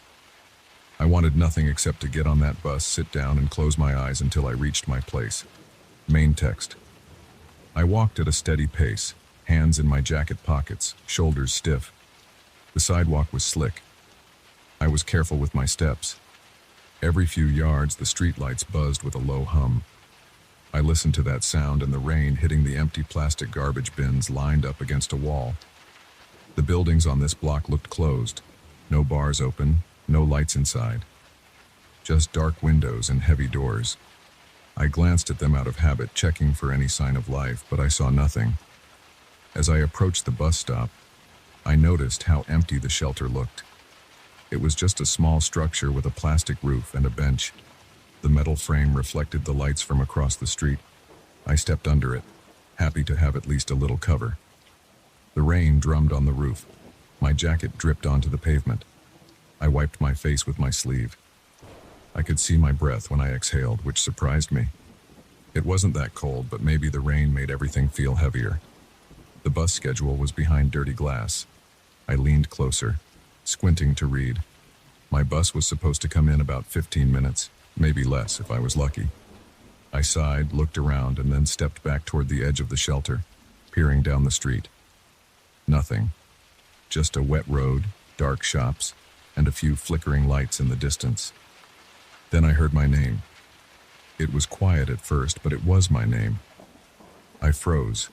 My muscles tightened. I turned, expecting to see someone behind me, Maybe on the other side of the street.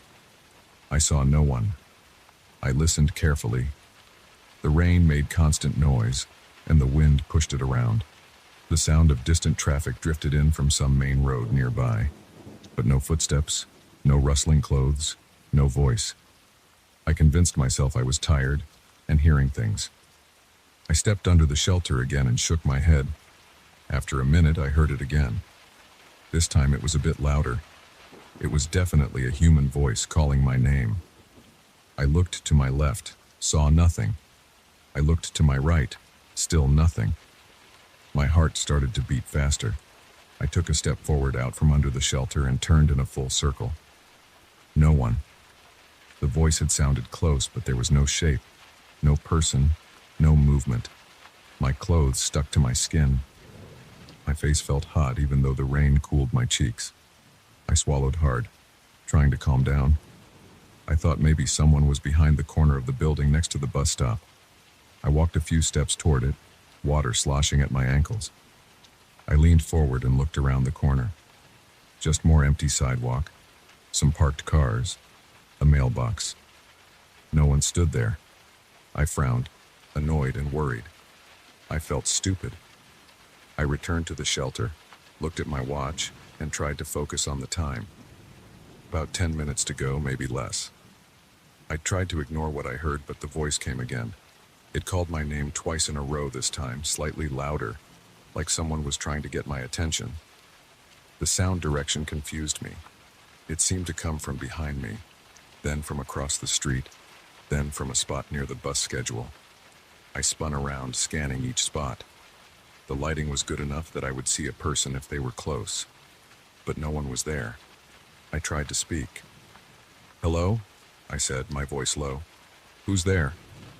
No answer, just the rain. My breathing grew quicker. My palms felt damp inside my pockets. I gripped my phone and took it out. The screen was wet. I tried to wipe it on my jacket. The battery was low, about 10%. I considered calling someone, but it felt stupid to bother anyone this late. Also, what would I say? That I heard my name in the rain at an empty bus stop? I cleared my throat and called out again. "I know you're out there," I said a bit louder. Still no response. I waited, listening for footsteps or laughter. Maybe it was a prank, some person hiding and messing with me. But there was no laughter. Nothing at all. Just the damn rain. I stepped out from under the shelter and walked a few feet to the left, looking into a narrow alley. The alley smelled like wet trash and old oil. I saw boxes and a closed metal door, but no people. I strained my ears, but I heard nothing. I turned around and checked the other direction. A few old newspaper stands, a locked bike chained to a pole, and a row of dark windows. No one there either. Back at the shelter, I tried to keep calm. My heart wouldn't slow down. I was breathing hard. I wiped my face again and muttered under my breath, telling myself to relax. It was just a weird coincidence. Maybe I misheard something else, like the wind or a distant TV inside a building. I looked at my watch. 5 minutes, maybe. The bus should be here soon. I decided to stand still and wait. I would see headlights eventually. Then I heard it again. This time it was very close, as if someone stood right behind me. My name, spoken slowly, not too loud, but with a certain firmness. I jerked around, raising my arm slightly. No one stood there. The bench was empty. I felt a chill run through my body. My neck muscles were stiff. I could feel a dull ache in my shoulder. I backed up toward the street, away from the shelter. The rain hit my face directly now. It stung my eyes. I shouted, "I can hear you. Stop messing around." My voice sounded strange, flat. I waited for something to happen. The wind blew my hood off my head, and I pulled it back up. I tried not to panic, but my chest felt tight. My head pounded at my temples. The voice was too real. I knew what I heard. It said my name, no question about it. I turned and looked down the street, hoping to see the bus. I saw a faint light in the distance. It could be headlights. I hoped it was. I needed to get out of here. As I watched that light, I heard the voice one more time. It sounded like it came from across the street now. I whipped my head around and saw nothing but a closed store with a metal gate. The windows were dark. I stepped onto the curb, into the empty road, just to get a better look. The pavement was wet and slippery, and I almost lost my balance. I managed to stay upright. I waited, standing in the rain, looking at every corner, every possible hiding spot. Not a single figure moved. My clothes felt heavier now. My socks were damp. I clenched my jaw, feeling a dull tension there. The voice didn't speak again. I listened for it carefully, counting the seconds in my head. Nothing. Just the hum of a distant engine somewhere, and the slap of rain on pavement. I turned back to face the direction of the bus. The light was getting closer. I saw a shape now, a large vehicle rolling slowly toward me. It had to be my bus. I moved back to the shelter and waited. I checked behind me again, then scanned the area. Still no one. My heart was still beating fast, but I felt some relief knowing I could get out of there soon. The thought of riding that bus, even for a few minutes, felt safer than standing there alone. When the bus pulled up, it splashed water onto the curb. I waved my arm and it stopped. The doors hissed open. The driver was a man with a thick jacket and tired eyes. He didn't say anything. I stepped inside, shaking water from my shoulders. I moved down the aisle and sat near the middle. There was no one else inside. The interior lights were dim, and I could hear the soft rumble of the engine. The doors closed, and we rolled forward. As the bus moved, I watched the street through the window. The shelter and the buildings slid by, then disappeared. I tried to relax, but I kept thinking about that voice. I checked my phone, still low battery. I thought about texting a friend, but I didn't know what to say. I looked around the bus. Empty seats, slightly dirty floor, a faint smell of wet rubber. I heard the driver cough once. I tried to calm my breathing, then I heard it again. My name, inside the bus this time. I felt the hairs on my neck stand up. I turned around in my seat, looking at the back of the bus. There were only empty seats. The doors were closed. No one had boarded after me. I stared at the empty rows, waiting for a figure to appear. Nothing moved. I got up and walked toward the back, holding onto the seat tops to keep my balance as the bus shook slightly on the wet road. I checked every seat. No one was there. I looked at the floor, saw some wet footprints that must have been mine. I listened for breathing, for any sign of movement. There was nothing, just the steady growl of the engine. I walked back to my seat. I felt my stomach twist. I tried to swallow, but my throat was dry despite the rain. I wiped my face again. I whispered to myself, telling myself that I was just hearing things. Maybe the voice was in my head. Maybe I was tired. But I knew it sounded real. It sounded like a real person calling my name, not once or twice, but several times. I decided to speak to the driver. I got up and moved forward, careful not to slip. I leaned toward his seat. "Hey," I said. "Did you hear anyone back there?" He glanced at me in the mirror. He shrugged. "No," he said. His voice was rough. "Just you and me." I nodded and forced a half smile. "Never mind," I said, stepping back. He didn't seem concerned. He probably dealt with strange passengers all the time. I returned to my seat and sat down, crossing my arms. The bus moved through quiet streets, passing closed stores and dimly lit parking lots.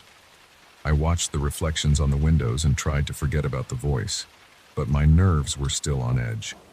Every time we passed a streetlight, I expected to see someone standing in the dark, watching the bus. I kept glancing at the aisle, expecting someone to appear. I considered getting off early and walking home, but the rain was still heavy. I didn't want to be out there again alone. At least here I was moving, and I could see everything inside. No one could hide here. Still, the memory of the voice made my hands shake a little. I tucked them under my arms. My clothes were starting to dry, but I still felt cold. A few minutes later, the bus approached my stop. I pulled the cord and stood up. The bus slowed down and came to a stop with a slight jerk. The doors opened and I stepped out onto the sidewalk. The rain had eased a bit, now just a steady drizzle. I looked around.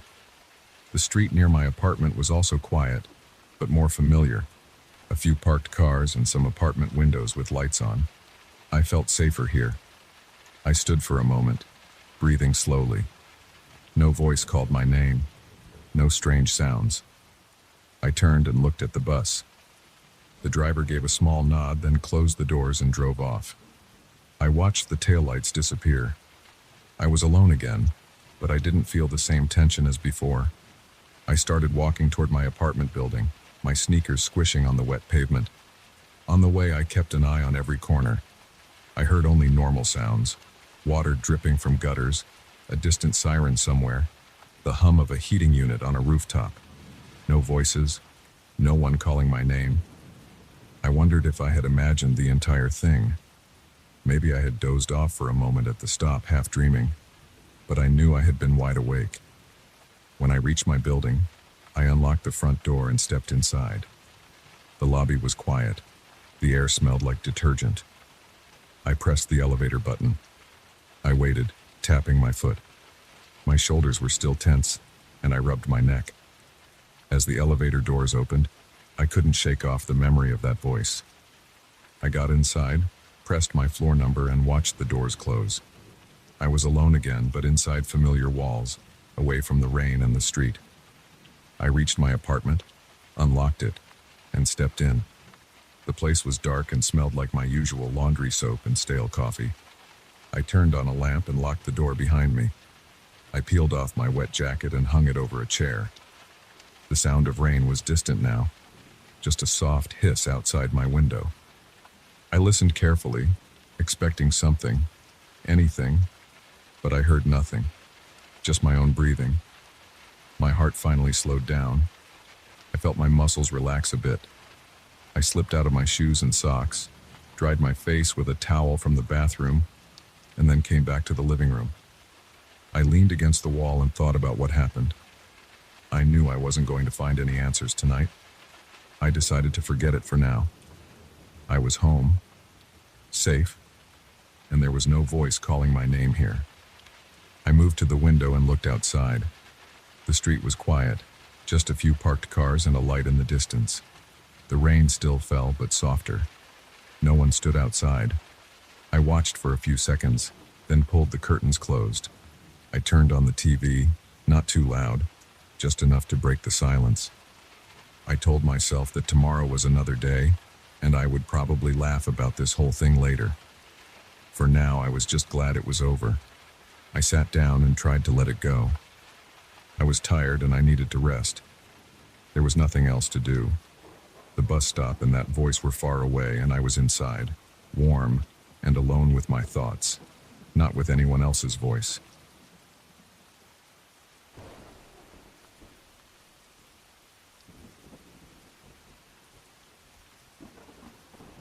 I moved into the old house on a Monday afternoon. I had spent most of the morning carrying boxes upstairs, unpacking kitchen items, and opening and closing cabinets that smelled like dust and old paint. The house looked like it had not been updated in decades. The floors were wooden and creaked when I walked.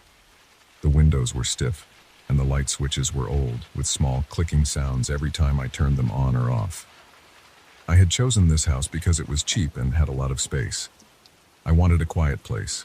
I wanted a place where I could work without distractions. There were no immediate neighbors close by. The closest one was about a 5-minute walk down the gravel road. That first day, I just tried to settle in. I arranged my furniture and tried to decide which room would be my bedroom. I picked the one facing the back garden because it had more sunlight. By late afternoon, I decided to check the attic. I had seen the narrow staircase in the hallway, a small door in the ceiling with a pull-down ladder. I had not bothered going up there yet. There was no electricity in the attic, so I carried a small flashlight. I climbed the ladder slowly. The ladder creaked under my weight. The air up there was stale. I felt a slight chill on my arms. I pointed the flashlight around and saw old boxes, a few chairs with chipped paint, and a couple of trunks with leather straps. Some dust floated in the air, making me cough a bit. I moved toward the far corner, stepping carefully to avoid stepping through any weak spots in the floor. I saw a small suitcase. It was brown and old, and it looked like something from a different era. I noticed it had a thick metal lock on it. The lock was closed, and there was no key nearby. The suitcase was wedged behind a wooden crate. I pulled it out. I ran my hand over its surface. The leather was cracked. The handle felt stiff. I shook it a bit, and something inside slid around. It sounded like clothing or fabric. I carried it down to the main floor and placed it on the dining table. The suitcase smelled like mold and old cloth. I wanted to open it, but I did not have the key. I decided I would pick the lock. I got a small screwdriver and a thin piece of wire from my toolkit. It took me a few tries. The lock was rusted. I wiggled the wire around and tried different angles. After a couple of minutes, I heard a soft click. I lifted the latch and opened the suitcase. Inside, I found old clothes. They looked like men's shirts, pants, and a jacket, all folded neatly. On top of the clothes, I saw a bundle of letters tied with a thin piece of twine. I picked them up and untied them. Each letter had a date on the top. I saw dates like July 1958, December 1963, and August 1972. The paper was yellowish and a bit brittle. The handwriting was neat, with straight lines and steady pressure. I sat down and opened one letter at random. I expected it to be something about the original owner of the house, maybe some family story. But as I read, I realized it was describing something very familiar. It described the day I had arrived at the house.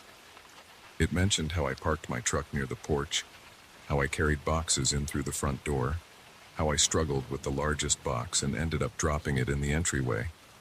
I had done that only a few hours ago. I looked at the date on that letter. It said September 1975. The handwriting looked old. The paper looked old, and the ink seemed faded. My hands felt sweaty. My heart started beating faster. I put that letter aside and picked another one.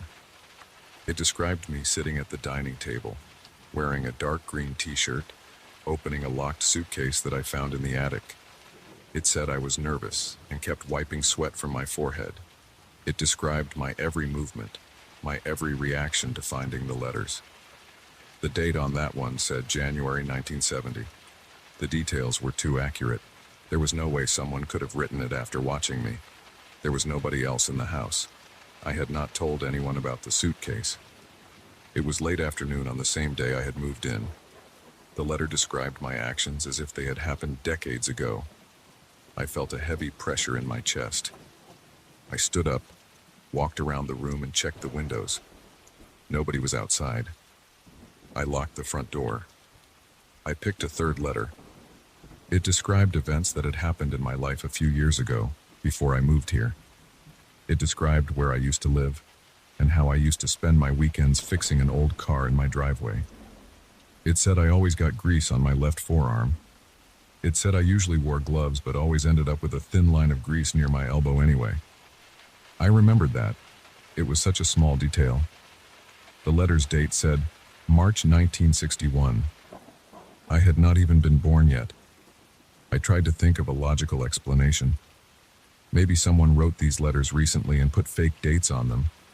Maybe it was a prank by the seller of the house. But the paper felt old. The ink looked old. The clothes in the suitcase looked like they came from the mid-20th century. I took a flashlight and went back to the attic to look for anything else. I stepped slowly, feeling nervous. My stomach felt tight, and my neck muscles were stiff. I pointed the flashlight around. The attic was quiet. I touched the beams, looked behind crates, checked inside a trunk. Everything looked normal. I found old newspapers, a broken lamp, a rolled-up rug. Nothing unusual. I came back downstairs and looked at the letters again. There were about 20 letters. Each had a date from a different decade, ranging from the late 1950s to the early 1980s. I opened another one. It described me drinking a bottle of beer and feeling uncertain about whether to stay in this house. It said I would read these letters and wonder if I should call someone. I felt a chill run down my arms. I was holding a beer bottle at that moment. I had opened it right after I came down from the attic to calm my nerves. I looked at the bottle. My hand was shaking slightly. I wanted to see if the letters mentioned anything else that was going to happen next. Maybe I could catch them in a lie. Maybe if the letter said I would do something and I decided not to do it, I could prove they were just random stories. I took another letter and read it carefully. It said that after reading these letters, I would take the clothes out of the suitcase and lay them on the bed to inspect them. It said I would count them: 2 shirts, 1 jacket, 2 pairs of pants, and 1 tie. It said I would feel the fabric and notice a slight smell of mothballs. It said I would hold the tie up to the light and see a small stain near the bottom. I decided I would not do this. I would not follow these instructions. But after a few minutes, I felt the urge to check the clothes anyway. I wanted to confirm the details. I told myself I was in control. I approached the suitcase, reached in, and pulled out the clothes. There were indeed 2 shirts, 1 jacket, 2 pairs of pants, and a tie. I laid them on the bed in the bedroom. I felt the fabric. It was rough and thick.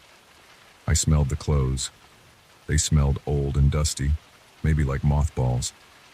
I held the tie up. There was a dark stain on the bottom. It looked like an old ink stain. I realized I had done exactly what the letter said. I felt sweat on my forehead again. I sat on the bed and tried to calm down. I stared at the letters. I had them spread out on the table in the other room. The sun was setting outside. The light was turning orange. I turned on a lamp. The lamp flickered. I looked around for a phone. My cell phone had a weak signal out here. I tried calling a friend, but the call dropped. I wanted to tell someone, but I could not explain this. I decided to try something else. I took another letter at random. It said that after inspecting the clothes, I would write down my thoughts in a small notebook and then hide the notebook in the drawer of the nightstand. I did not want to do that. I put the letter aside and focused on something else. I told myself I would not write anything down. Instead, I got up and searched the house. I looked inside closets, under the bed, behind doors, and behind the kitchen cabinets. I wanted to see if there was a hidden camera or something that would explain this. I found nothing. The house was empty. The doors and windows were locked. I walked outside and looked around. The backyard was overgrown with weeds. The shed in the corner was empty. It was getting dark, and I could hear some distant sounds of insects. I came back inside and sat at the kitchen table. I tried to think of a reason for all this, but my mind was blank. I just knew that these letters described my life in detail, and they were dated decades before I was even born. I read another letter. It mentioned a scar I had on my left forearm. I got that scar a few years ago when I slipped on wet pavement and cut myself on a metal railing. The letter described it as a thin, slightly raised line on the left arm, about 3 inches long. It said I had that scar because I was clumsy and not paying attention one morning in my old place. It even mentioned the type of railing. I checked my arm. The scar was there, exactly as described. There was no explanation for how these letters knew all these details. I tried burning one of the letters. I thought maybe if I destroyed them I could break the pattern. I held it over the kitchen sink, lit a match, and set the corner on fire. The paper burned slowly, the smoke smelled acrid. The ashes fell into the sink.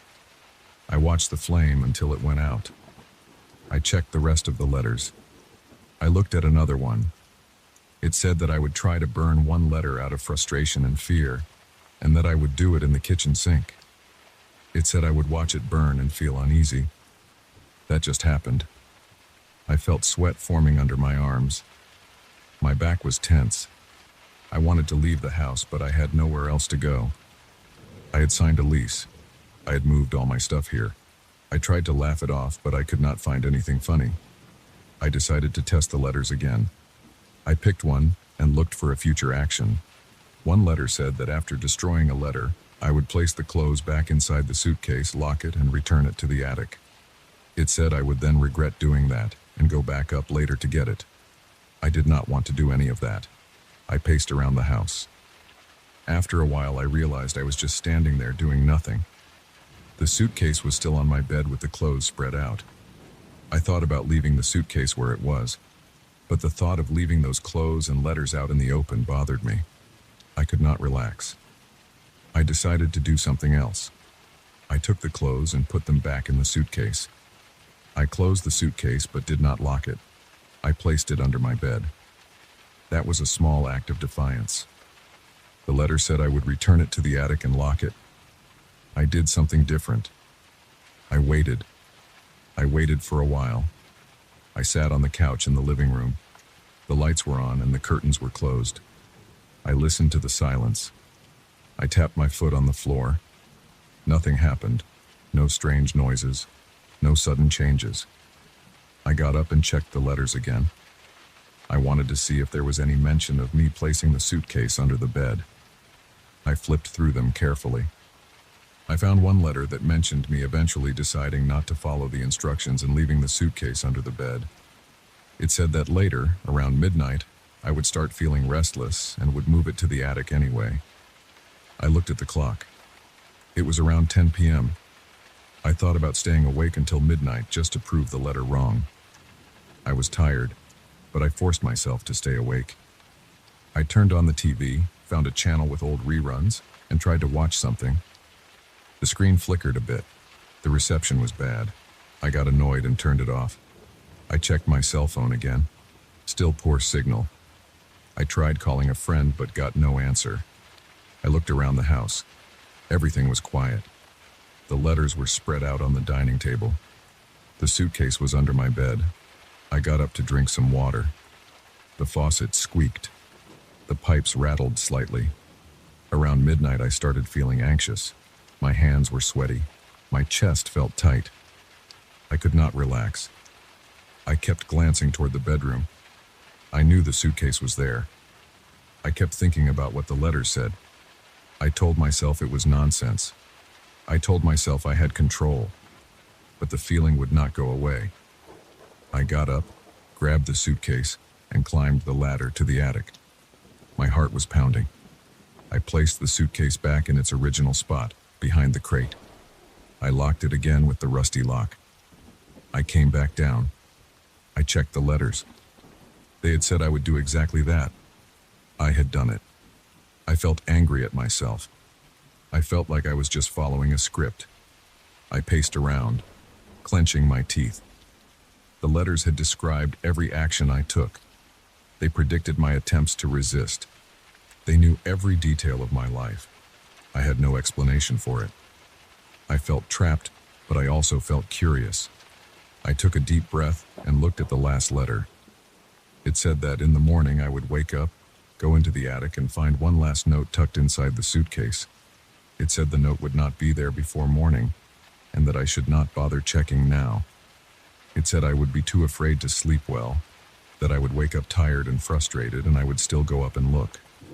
It said I would not find any answers, just more confusion. I did not want to follow that pattern. I told myself I would not go back to the attic in the morning. I would leave the suitcase alone. Maybe I would just move out of this house. The lease was month to month. I could leave at the end of the month. I felt restless, though. I lay down on the couch trying to sleep, but I could not. Every time I closed my eyes, I pictured the letters and their detailed descriptions. They had no errors, no vague language. Everything was specific and accurate. My muscles were tense. My mouth felt dry. I got up and drank more water. I turned the lights off and on, checking each room. Everything looked normal, just old and worn. Eventually, I dozed off for a bit, maybe an hour or so. When I woke up, it was early morning. I looked out the window. It was getting light outside. I rubbed my face, feeling stubble on my chin. I felt dirty and wanted a shower, but I also felt this urge to see if there was a new note in the suitcase. I tried to ignore it. I drank some coffee. The coffee tasted bitter. I walked around the kitchen. My heart was beating faster than normal, and I felt shaky. I tried to tell myself that this was all some elaborate trick. Maybe old letters were planted here by someone who knew my habits. Maybe someone spied on me before I moved in. But how would they know things from years ago? I climbed the ladder to the attic again, holding the flashlight. The attic smelled stale. The suitcase was where I had left it. I approached it slowly, my legs feeling weak. I unlocked the suitcase with the screwdriver and wire again. I opened it. The clothes were folded just as before. I checked under them. There was a new note, a small piece of paper folded in half. It had no date. It said I would keep searching for answers, but I would not find them here. It said I would remain in this house for a while, unable to resist the urge to return to the attic again and again. It said I would spend my time trying to prove the letters wrong, but in the end, I would keep following their steps. I stood there feeling sweaty and angry. I felt my hands clench into fists. I looked at the paper. The handwriting was the same. The ink looked old, faded in places. I could not understand how it appeared. I had no memory of placing it there. I tried to think about the night before. I was sure I locked the suitcase. I tried to ignore the note. I took the clothes out, shook them, checked the suitcase's lining, looked for hidden compartments. I found nothing. I left the attic, locked it, and went downstairs. I spent the rest of the morning pacing around the house. The letters were still on the table. The note was in my pocket. I felt tense and exhausted. I realized that every time I tried to defy what the letters said, I ended up doing it anyway. My attempts to resist only delayed the actions. The letters described everything I did as if it had already happened. I could not find a pattern or a reason. I decided to keep the letters in a drawer and not look at them again. I closed them away and locked the drawer with a small padlock I had for my toolbox. For the next few hours, I tried to go about my normal life. I tried to unpack the rest of my things. I tried to focus on work. I opened my laptop, but I could not concentrate. I kept looking at the attic door, at the locked drawer. I opened the fridge and drank cold water. I touched my face, feeling sweat near my temples. I noticed the house was quiet. The floors creaked when I moved. I did not hear anything else. The silence made me feel uneasy. I wanted to leave, but I had no place to go. I had put a lot of money into moving here. I decided to ignore the letters. They could not control me if I stopped reading them. I took a shower, got dressed, and stepped outside. I walked along the gravel road toward the neighbor's place. I just wanted to ask if they knew anything about the house's history. Maybe they could explain the suitcase. Or maybe they would say that the previous owner was a strange collector of stories. When I got to the neighbor's place, there was no one home. The house looked empty. The driveway was clear. I knocked on the door a few times. No answer. I waited. Nothing. I walked back to my house. The sun was high now and it was hot. I felt sweat on my back. I went inside and stood in the foyer. I could smell the old paint and the dust. I did not want to read the letters again. I did not want to think about them. I wanted to just pretend I never found them. But I knew they were there, locked in that drawer. I knew the suitcase was in the attic. I could feel the tension in my neck and shoulders. My stomach felt tight. My breathing was shallow. I spent the rest of the day trying not to think about it. I tried cleaning the rooms, wiping down surfaces, and organizing my belongings. Everything felt forced. I kept glancing toward the hallway. Eventually, I sat down in the living room with the TV on, not really watching it. I could hear the sound of my own breathing. I could hear the low hum of the old refrigerator in the kitchen. I felt stuck. I had no explanation for what had happened. The letters existed. They described my life. They were dated long before I was born. They predicted my actions. They matched every detail I tried to test. I knew I would never have a clear answer. The letters said I would keep searching, but find nothing. I believed them. I had no other choice. I did not understand how it worked, but it kept happening. I decided to stay away from the attic and the letters for now. I decided to just continue my life, even if I felt uneasy. I could not fight it. I could only acknowledge it. So I sat there, feeling the sweat dry on my skin, listening to the old refrigerator, and waiting for the next moment when I would give in and check the attic again.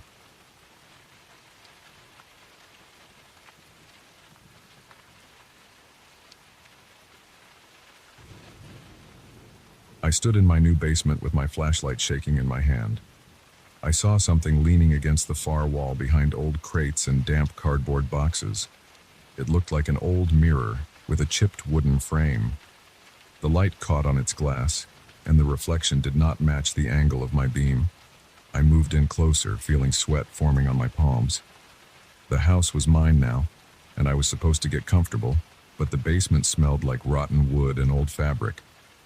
I pulled the mirror free, and the frame groaned and left flakes of paint on my fingers. That night, when I looked into it, I didn't see my own face. I saw something else, far away and strange. The next nights got worse, because I started hearing voices coming from inside it. I moved into my new house on a Saturday morning.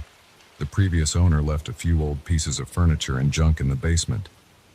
I spent the day dragging boxes inside, stacking them in the hallway, and wiping dust off countertops. By late afternoon, I felt exhausted. My shirt stuck to my back. The house still smelled stale. The plumbing worked. The lights were fine. Everything seemed normal except for the basement. I left it for last because I didn't like how dark and cold it felt. When I finally went down there, the air felt damp.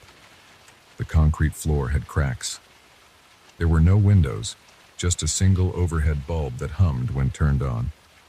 The pile of old furniture stood to one side. I moved boxes out of the way. Then I saw the mirror. It leaned against the back wall behind a broken chair and a stack of old newspapers. Its frame looked chipped. The wood had a dull brown finish, and the corners had these small carved flowers. I remember touching it and feeling some loose flakes of paint come off on my fingertips. The mirror's glass looked cloudy at first glance, like it hadn't been cleaned in decades. I lifted it, thinking I could hang it upstairs or maybe toss it. It was heavy. I carried it to the ground floor and propped it against a bare wall in the hallway. At that point, I just wanted to shower and eat something. I remember looking into the mirror after I set it down. The light in that hallway was weak, just a floor lamp, but the glass didn't show my reflection. I took a step closer and aimed the flashlight from my phone at it. I saw vague shapes like distant lights and uneven ground, but not my own face. I adjusted my angle, thinking maybe it was tilted wrong, but still no reflection. Just faint, dark scenery that didn't match my house. I felt a weird cold sensation on my neck. I rubbed the back of my head and looked over my shoulder. Nothing was behind me. I stood there for maybe a minute, trying to understand why the mirror didn't show me. It showed something else, a place with tall, uneven shapes that might have been rocks or buildings far off. I blinked a few times and then forced myself to look at the rest of the house. I decided I'd come back to this later. That night, I tried to sleep, but I couldn't relax. My bedroom was quiet except for the occasional creak of the floorboards. I turned off the lamp around midnight. I remember lying there, eyes closed, breathing slow, when I thought I heard a faint whisper. It sounded like it came from downstairs. I tried to ignore it. I told myself it was just old pipes. Then it came again, like a soft voice. I sat up, listening. It faded. I got out of bed, heart pounding a bit harder than usual. I walked down the hallway and stood at the top of the stairs. I heard nothing. I went back to bed and finally fell asleep. The next morning I went straight to the mirror. It still leaned against the wall. In daylight, the glass looked clearer, but still no reflection. I saw a landscape of what might have been bare hills under a gray sky. I rubbed my eyes. I placed my hand on the glass. It felt cool and solid. I rapped my knuckles against it. It sounded normal, just glass against wood. I walked around to the back, plain wooden paneling. I flipped the mirror around and faced the wall with it. For a moment, I felt relieved. I decided to ignore it and unpack the rest of my things. That evening, after setting up my living room and making myself a quick meal, I turned the mirror around again. Now the view through the glass looked different. I saw a wide stretch of dark ground with tall shapes moving in the distance. They walked slowly, hunched over, not coming closer, but they were there. I couldn't make out any details of their faces or bodies, just shadowy figures. I stood very still, holding my breath. Then I leaned in and cupped my ear near the mirror's surface. I thought I heard faint breathing. I jerked back. My skin tingled. I didn't like it. I decided to carry the mirror downstairs and shove it back into the basement. I grabbed it by the sides and hauled it down carefully. The mirror felt heavier than before. My arms got tired halfway down. I set it up against a shelf. I left it facing the wall. I turned off the light and climbed back upstairs. Before going to bed, I locked the basement door. I wanted it out of sight and out of mind. I figured I could get rid of it at some point. Maybe call a junk removal service. That night I heard voices again. It started as a soft murmur, then a faint rasping sound. I lay in bed with my blankets pulled up to my chest, listening. I couldn't catch any words. It sounded like low whispers. I got up and checked the house with a flashlight. The front door was locked. The windows were closed. The basement door was still locked. The sound seemed to come from below. I felt a chill run down my back. I went to the kitchen and poured a glass of water. I drank it slowly and just stood there, listening. Silence. In the morning, I decided to examine the mirror more carefully. I opened the basement door, turned on the light, and stepped down. The mirror was not facing the wall anymore. It stood leaning against the shelf, facing the center of the room. I did not remember turning it around that way. My stomach tightened. I approached it. The glass showed the same dark world, but now the figures looked closer. They stood on a surface that looked rough, like cracked soil. They shifted slowly, as if searching for something. I leaned in and watched closely. My breath fogged the glass a little, but behind that mist, I saw them move. There were several of them, all tall, all indistinct, some kind of distant shapes in a dark place. I tried to speak just to test. I said, "Hello?" My voice sounded shaky. Nothing happened. I tapped the glass again. It felt solid. I pushed the mirror a bit. It scraped against the floor. I tried to lift it. I wanted to move it somewhere else. As I shifted it, I noticed a faint smell. It smelled like damp earth. I knelt down and sniffed the frame. It was definitely coming from the mirror. I let it go and backed off. For a few hours, I avoided the basement. I unpacked more boxes, arranged the living room furniture, and tested the TV. My mind kept drifting back to that mirror. At around noon, I tried to call the realtor who sold me the house. She didn't pick up. I left a short message asking if the previous owner left anything important behind. I paced around the living room. Then I headed back to the basement with a hammer in my hand. I wanted to see if I could crack the glass. I felt a nervous energy building inside me. If I broke it, maybe it would stop whatever was happening. I stood in front of the mirror and held the hammer. The figures inside the glass moved slowly. I raised the hammer and swung. The hammer struck the surface with a sharp ping. The mirror didn't crack. I swung again, harder this time. The hammer bounced off. No scratch, no chip. I pressed my fingernail against the glass. Not a single mark. My heart thumped. I lowered the hammer and stepped back, breathing through my nose. The mirror was not normal.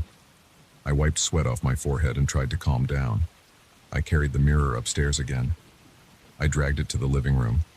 I left it facing the window. I stepped outside for a moment to see if it reflected through the glass. From outside, I saw my living room window. Nothing else. When I went back inside, the mirror still showed that distant world. I heard a soft scraping sound. I leaned in. Inside the mirror, I saw one of the shapes tilt its head upward, as if it was noticing me. My arms felt cold. I swallowed. I reached out and touched the glass again. It felt slightly colder than the air around me. For the next few hours, I tried covering it with a sheet. I used an old blanket and draped it over the frame. I left it in the corner of the living room and turned on the TV loud. I watched some stupid show just to block out my thoughts. I tried to eat something simple. I couldn't taste much. The air in the house felt heavier than before. After a while, I muted the TV and listened. I heard a soft knocking sound, like a distant tapping. It seemed to come from the corner where the mirror stood covered. I approached it slowly. I heard a low whisper, a kind of hiss. I stood still, holding my breath. I pulled the blanket off quickly. The figures were closer now, right near the glass. Their outlines looked more defined, like they had thin limbs and elongated heads. I saw no eyes, just dark forms. One reached out. pressing something like a hand against the other side of the glass. A faint smudge formed where it touched. I jumped back, clenching my teeth. My heart pounded. I decided I would put the mirror outside. I dragged it to the front door. When I tried to open the door, the knob jammed. I pulled and twisted. It finally opened. I stepped onto the porch and lifted the mirror's frame, intending to place it on the curb. But as soon as I set it down, the glass looked normal, just reflecting the street. I saw my own shape behind it, blurry but present. Confused, I tilted it and looked closely. Outside, the mirror acted normal. I carried it back inside to check. The moment I crossed the threshold, it changed again. Back to that other world. My pulse raced. I left it on the porch for a while, just staring. Outside, it was just a mirror, cracked frame and all, showing me my own reflection in the quiet street behind me. I tested it 3 times. Inside the house, it showed that other place. Outside the house, normal. I decided to leave it outside overnight. I went to bed feeling a bit better. Around midnight, I woke up to whispering sounds again. I sat up, confused. I remembered leaving the mirror outside. I went downstairs. The front door was closed and locked. The mirror was back inside, leaning against the hallway wall. My hand shook as I approached it. I couldn't figure out how it returned. I stared at the glass. The shapes were closer. One of them tapped the glass from inside, a steady, soft clicking. I backed away and sat on the couch. My mind raced. I tried calling a friend, but my phone battery was dead. I plugged it in and waited. The whispering continued. I plugged my ears with my fingers. The sound was still there, muffled. I got up, walked to the kitchen, and grabbed my toolbox. I had a crowbar. I tried prying the mirror's frame apart. The wood splintered a little, but the glass stayed intact. I spent maybe 10 minutes wrestling with it until my palms hurt. I gave up and tossed the crowbar aside. I stood in front of the mirror and stared back at the shapes. One raised its arm slowly, pressing its limb against the glass. Another leaned in, and I saw a faint outline of a face. It had no clear features, just a dark surface. I felt the hair on my arm stand up.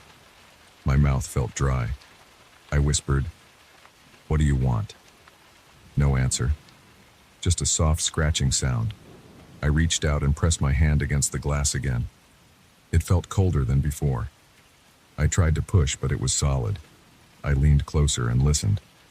The whispers got clearer. I could hear low, raspy voices saying things I couldn't understand. Not words, just sounds. I felt dizzy for a moment and backed off. I needed to do something else. I tried lifting the mirror and taking it upstairs. I thought maybe I could store it in an attic crawl space. I reached the top of the stairs, but it got heavier halfway up. My foot slipped and I almost fell. I set it down on the landing. The glass rattled.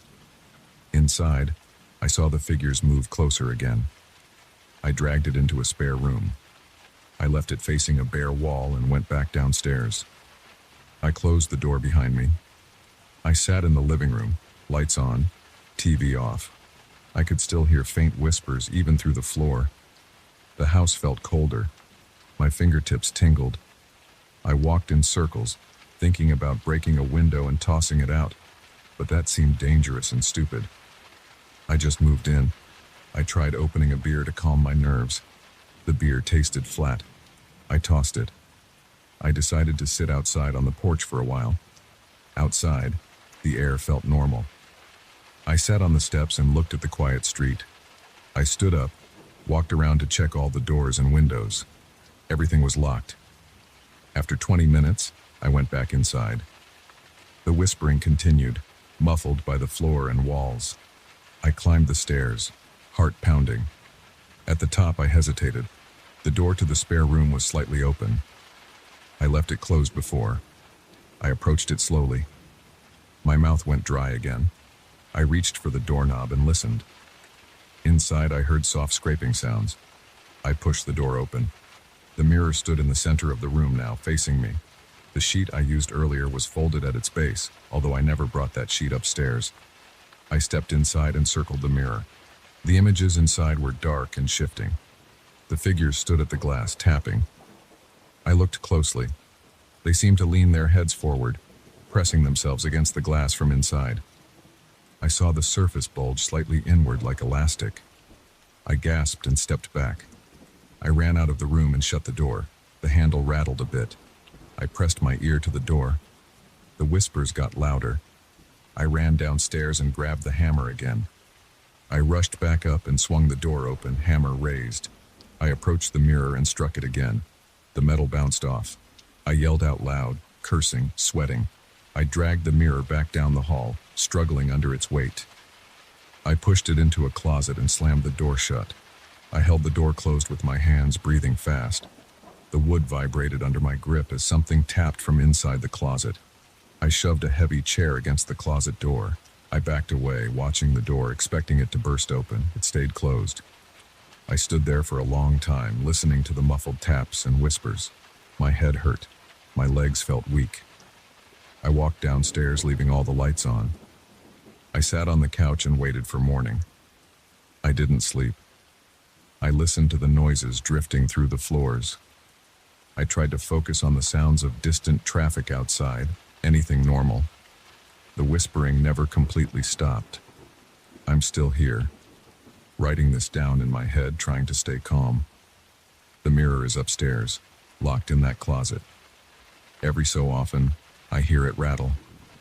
I know if I open the door, I'll see that dark world and those shapes pressing against the glass.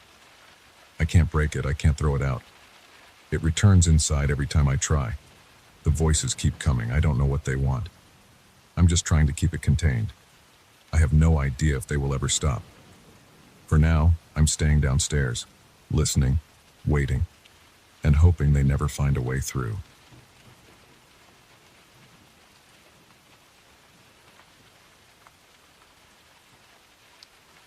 I stood at the corner of that empty street and looked ahead. The street was quiet. It had a row of weak streetlights that flickered at regular intervals. There were no cars parked along the sidewalk. There were no people around. Everything felt cramped, even though the space was open. The buildings around me looked old. Their walls had patches of peeling paint. The pavement had cracks. The drains smelled of damp trash. The air carried a faint odor of stale water and decaying leaves. The night sky showed no stars.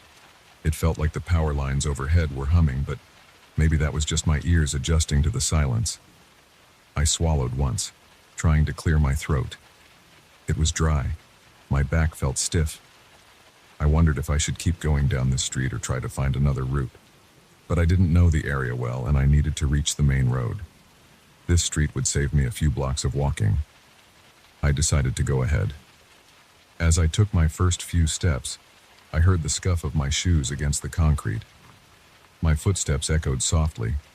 The flickering lights were steady in their pattern. On for a few seconds, then a sudden dimming, then back again.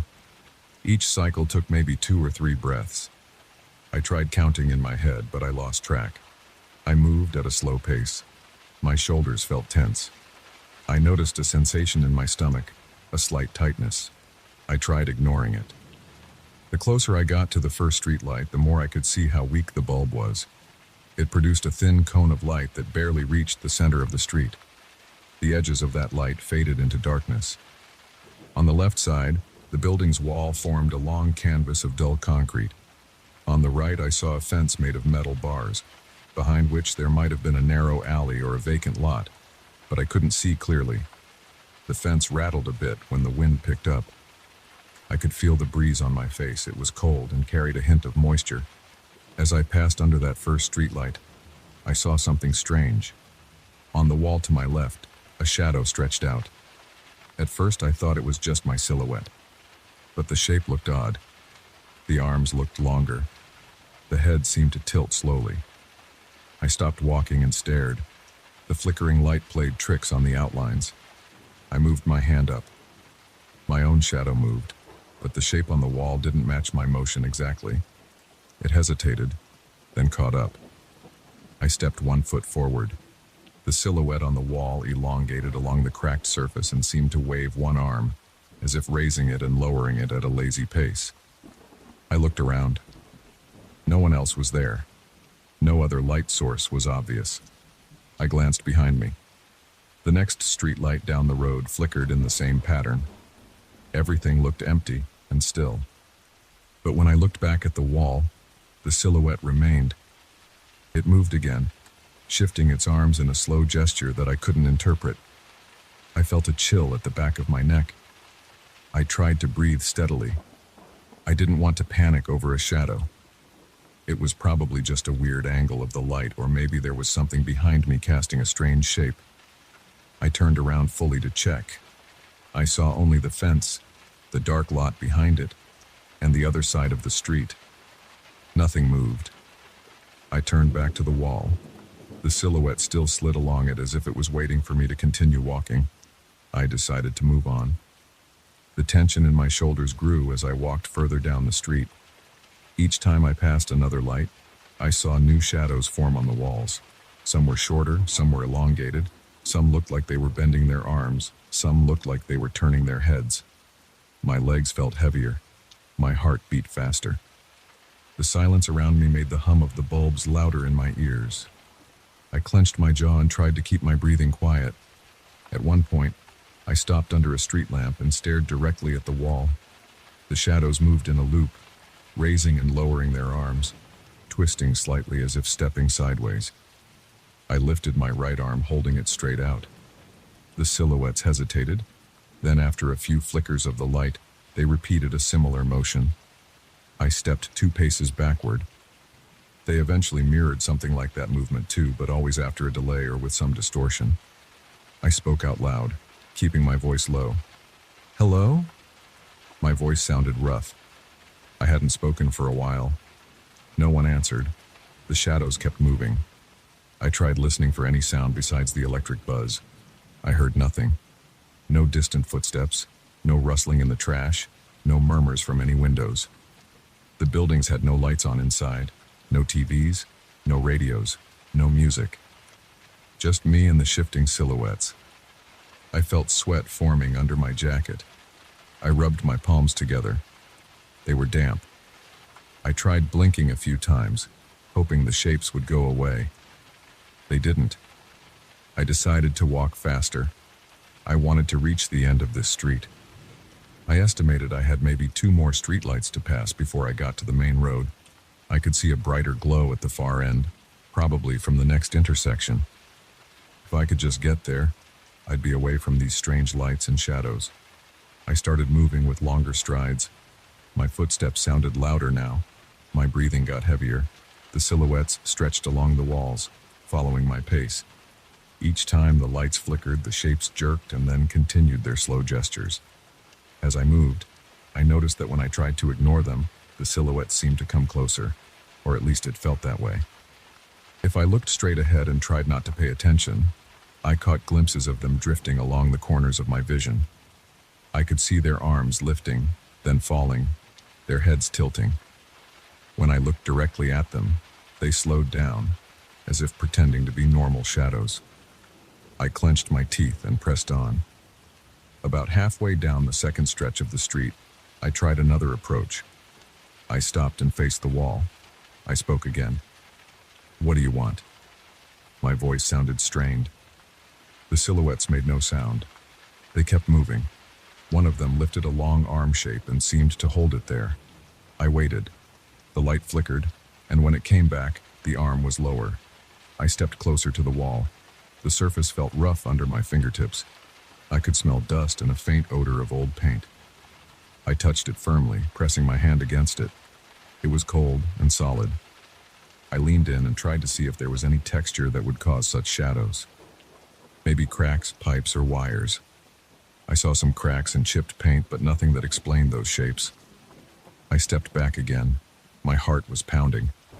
I felt a dryness in my mouth. I didn't know what I was dealing with. I decided to just leave. I didn't see any reason to linger. I turned away from the wall and resumed my walk, a bit faster now. I passed under another streetlight. The flicker remained steady. The silhouettes followed, always on one wall or the other, always shifting.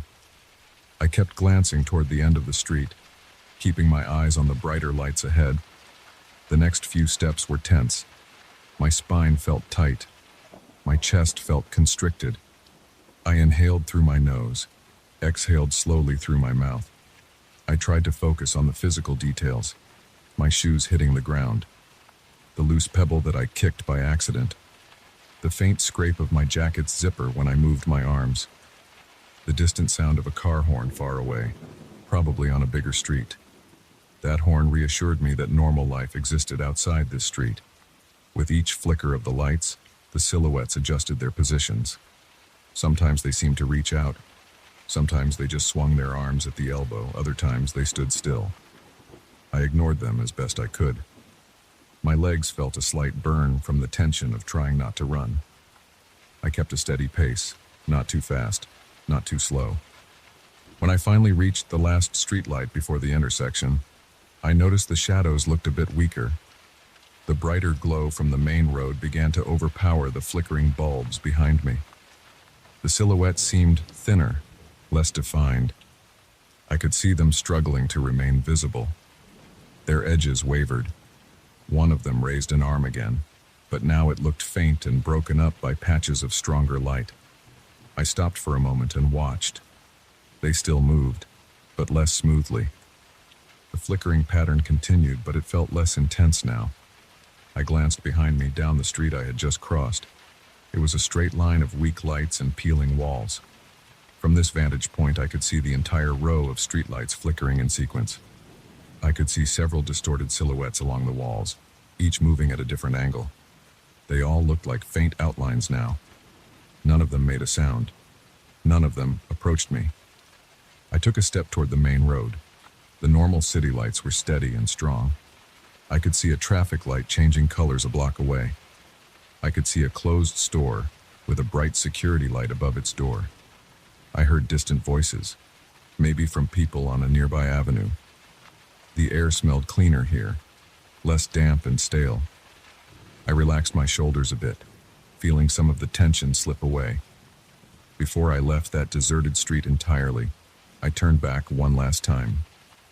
The silhouettes still moved in that slow pattern, but now it felt even more distant. They seemed to fade against the wall as I stood halfway between them and the main road. I didn't know what their purpose was. Maybe there was no purpose. They didn't speak. They didn't attack. They didn't vanish. They just kept doing their gestures. They kept responding to my presence, but never with anything I could understand. I shook my head and stepped onto the main road. My chest still felt tight. My palms still felt a bit sweaty. I cleared my throat and tried to breathe normally. Cars passed by in the distance. I heard a muffled sound from someone closing a door somewhere. I began walking toward my destination, staying close to the brighter lights.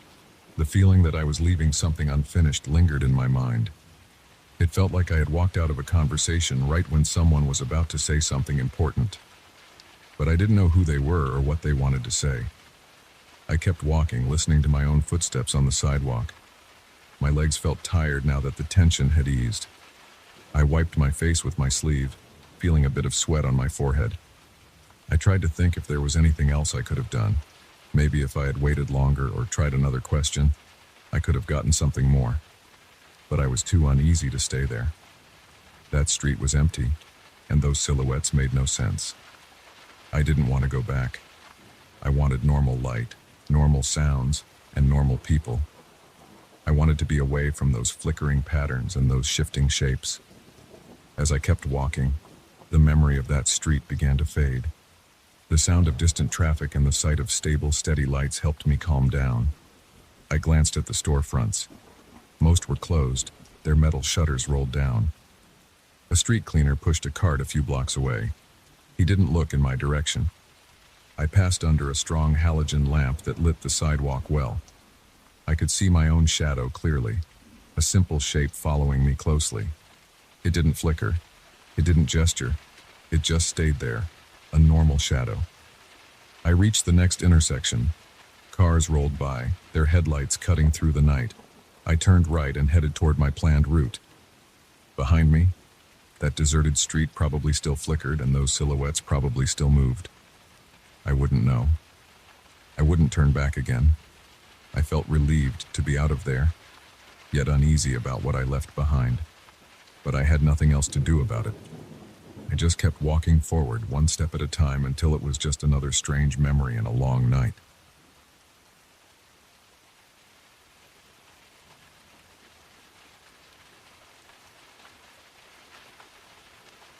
The first time I heard about the room, it was from a guy named Martin.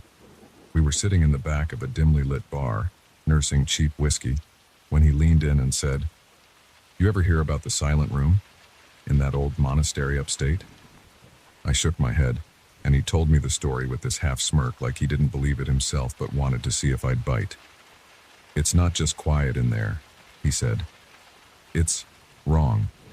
No echo, no sound, no nothing. People say it gets inside your head." I laughed it off, but it stuck with me. A few weeks later, I found myself driving upstate with nothing better to do. Curiosity, boredom, call it what you want. I just needed to see it for myself. The monastery was a shell of its former self. Cracked stone walls loomed over a yard of tangled weeds and broken statues. The front door was off its hinges, hanging at an angle like a jaw unhinged mid-scream. I parked my car on the gravel road outside and stepped into the courtyard. The air was still. No wind, no birds, nothing. Inside, the place smelled of mildew and old wood. My boots echoed as I walked across the tiled floor of what must have been a chapel. There were stained glass windows, most of them shattered, letting in shafts of dull gray light. The altar was bare, just a slab of stone with a deep crack running through the middle. I wandered through corridors lined with empty rooms. Dust coated everything, thick enough to write your name in. There were doors that wouldn't open, doors that led to nowhere, and then at the end of a hallway that seemed longer than it should have been, there it was. The door to the silent room. It didn't look special, just a plain wooden door with rusted hinges. But when I grabbed the handle, it felt colder than the air around it, like it had been sitting in a freezer.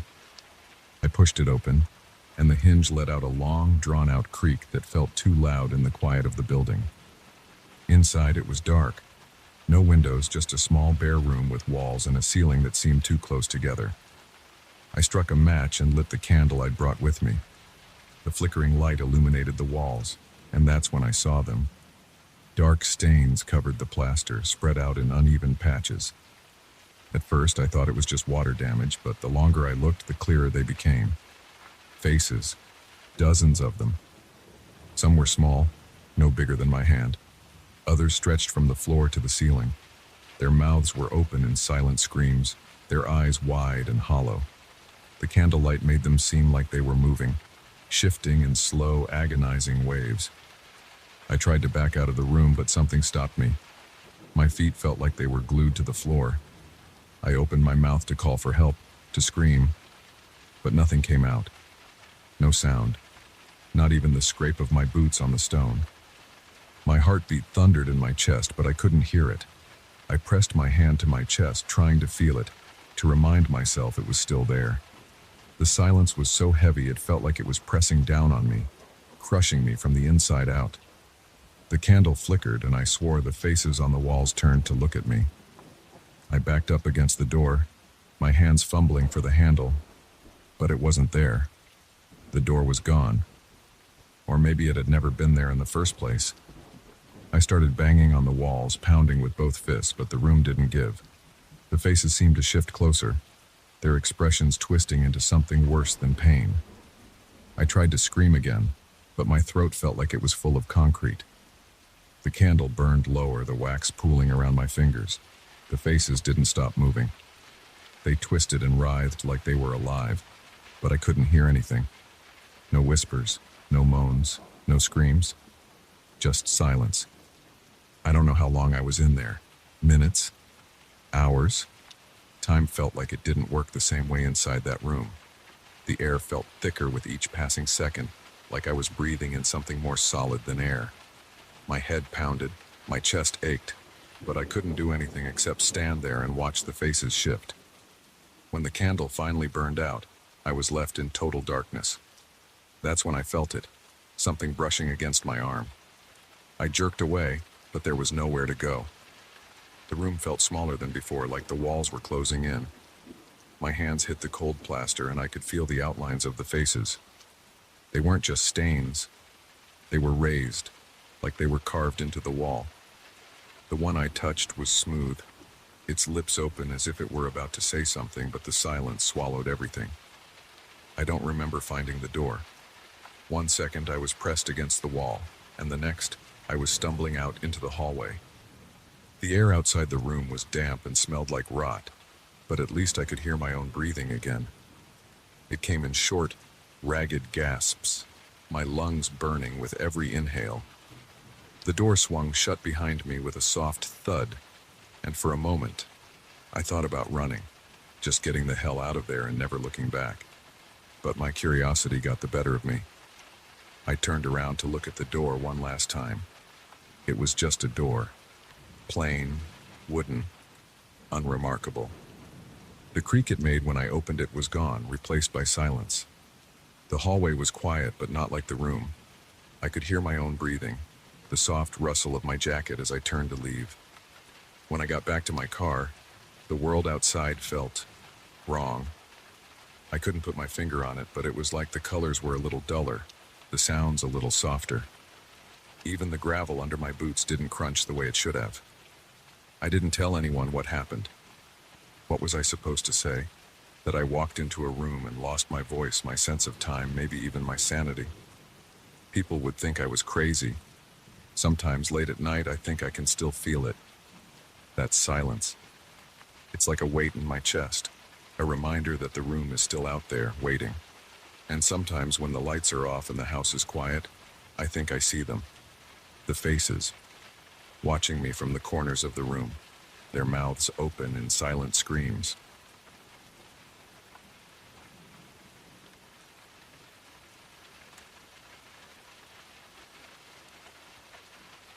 I wasn't supposed to be down there. The building supervisor had made that clear the first week I moved in. The basement's off limits, he'd said, his voice low and firm, like he was warning me about more than just safety hazards. But I couldn't resist. Something about his tone, the way he avoided looking directly at me when he said it, made it impossible not to wonder. The building itself was ancient, brick and mortar holding on like it had something to prove. I was broke and desperate, so when I found a place I could afford, I didn't ask too many questions. But that basement, it gnawed at me. So one night, after a couple of beers and too much time staring at the ceiling, I grabbed my flashlight and headed down the creaky stairs. The basement door wasn't even locked. That should have been my first warning. If they were so serious about keeping people out, why not lock it? But the latch clicked open easy, and the cold air hit me like a slap. It was dark, darker than I expected. My flashlight barely cut through it, the beam wobbling as I tried to steady my hand. The stairs groaned under me, loud and sharp in the silence. No hum of appliances, no distant drip of water. Just silence, like the whole space had been drained of sound. At the bottom, the smell hit me. Not rot, not damp, just nothing. No smell at all, like the air itself had been scrubbed clean. The room stretched wider than I thought it would. My flashlight caught glimpses of old wooden beams, piles of forgotten junk, and then the paintings. I almost missed them at first. They were tucked into an alcove along the far wall, lined up neatly, like someone had spent real time placing them there. The frames were ornate, gold and black, dust clinging to the grooves. The paintings inside were dark, muted colors, shadows swallowing most of the details. But the faces. I moved closer, the beam from my flashlight shaking a little. There were about 10 of them, all portraits, all staring straight ahead. Men, women, young, old. Each one had that classic oil painting look, high collars, stiff poses, solemn expressions. Except something was off. I didn't notice it at first, but the longer I looked, the more it stood out. Their mouths were too small. Their eyes were too wide. The proportions weren't right, like the artist had been guessing at what people looked like without ever having seen one. I shivered, but I told myself it was just the cold. I stepped closer, leaning in to get a better look at one, A man with a dark suit and slicked back hair. His lips were pursed, his eyes heavy-lidded. His expression was blank, but there was something about the way his face was angled that made me feel like he was sizing me up. The flashlight flickered. I cursed under my breath, tapping the side of it. The beam steadied, and for a second, I thought I saw his eyes twitch. I froze. It was subtle, barely there. Just the smallest flutter of his eyelids, like a slow, lazy blink. I stepped back, the beam swinging to another painting. A woman this time, her hair piled high, her dress all ruffles and lace. She had the same dead-eyed stare, but her lips, they were parted now, just slightly. I could have sworn they were pressed together before. My chest tightened. The flashlight flickered again and I smacked it harder this time, my breath coming quicker. When the light came back, her lips had stretched into a grin. It wasn't a smile. It was too wide, the corners of her mouth curling up in a way that didn't make sense. Her teeth were small, sharp-looking, crammed together like they were fighting for space. I stumbled back, the flashlight beam swinging wildly across the other paintings. Every face had changed. The man with the slicked back hair was grinning now, his lips pulled tight against his teeth. Another man, older with a white beard, had his eyes half closed, his head tilted slightly, like he was listening for something. A younger woman, her face pale and smooth, had her mouth open wide, her tongue dark and heavy in the center. My pulse was hammering in my ears. I backed away, trying to keep the flashlight steady, trying not to blink. The floorboards creaked under me, louder now, like they were straining against my weight. "Okay," I muttered, my voice shaky in the silence. "Okay, I'm done, I'm leaving." I turned, but the second I did, I felt it. A prickling sensation at the back of my neck, like tiny needles dragging against my skin. I stopped. The air behind me felt heavy, like it was pressing in. I didn't want to look. I told myself not to. But my head turned anyway, slow and stiff, like something was pulling it. The paintings were leaning forward. Not much, just enough that I could tell. The tops of the frames jutted out from the wall, the faces angled slightly downward, all of them looking directly at me. I could feel their eyes. I stumbled back, almost tripping over my own feet. The flashlight flickered again, and this time, when it steadied, the faces were closer. I didn't hear anything. No footsteps, no scraping of frames against the wall. But they were closer, their features sharper now, more detailed. The woman with the high hair had her head cocked to the side, her grin impossibly wide. The man with the beard was baring his teeth, his gums black and swollen. I turned and bolted. The stairs felt farther away than they should have been, like the room had stretched somehow. My boots slammed against the floorboards, each step echoing like gunshots. I didn't look back. I couldn't. The prickling at the back of my neck was worse now, spreading across my shoulders, down my spine. My hands were slick with sweat, the flashlight slipping against my palm. When I hit the stairs, I nearly fell, grabbing the railing just in time to stop myself. I didn't stop running, though, practically throwing myself up the steps. The door was still open at the top, a slice of light cutting through the darkness. I reached it, slammed it shut behind me, and locked it. My chest was heaving, my throat tight. I leaned against the door, trying to catch my breath, the cold from the basement still clinging to me. I didn't go back down there. I didn't even tell anyone what happened. But sometimes, late at night, when everything's quiet and I'm lying in bed, I feel it. That prickling at the back of my neck.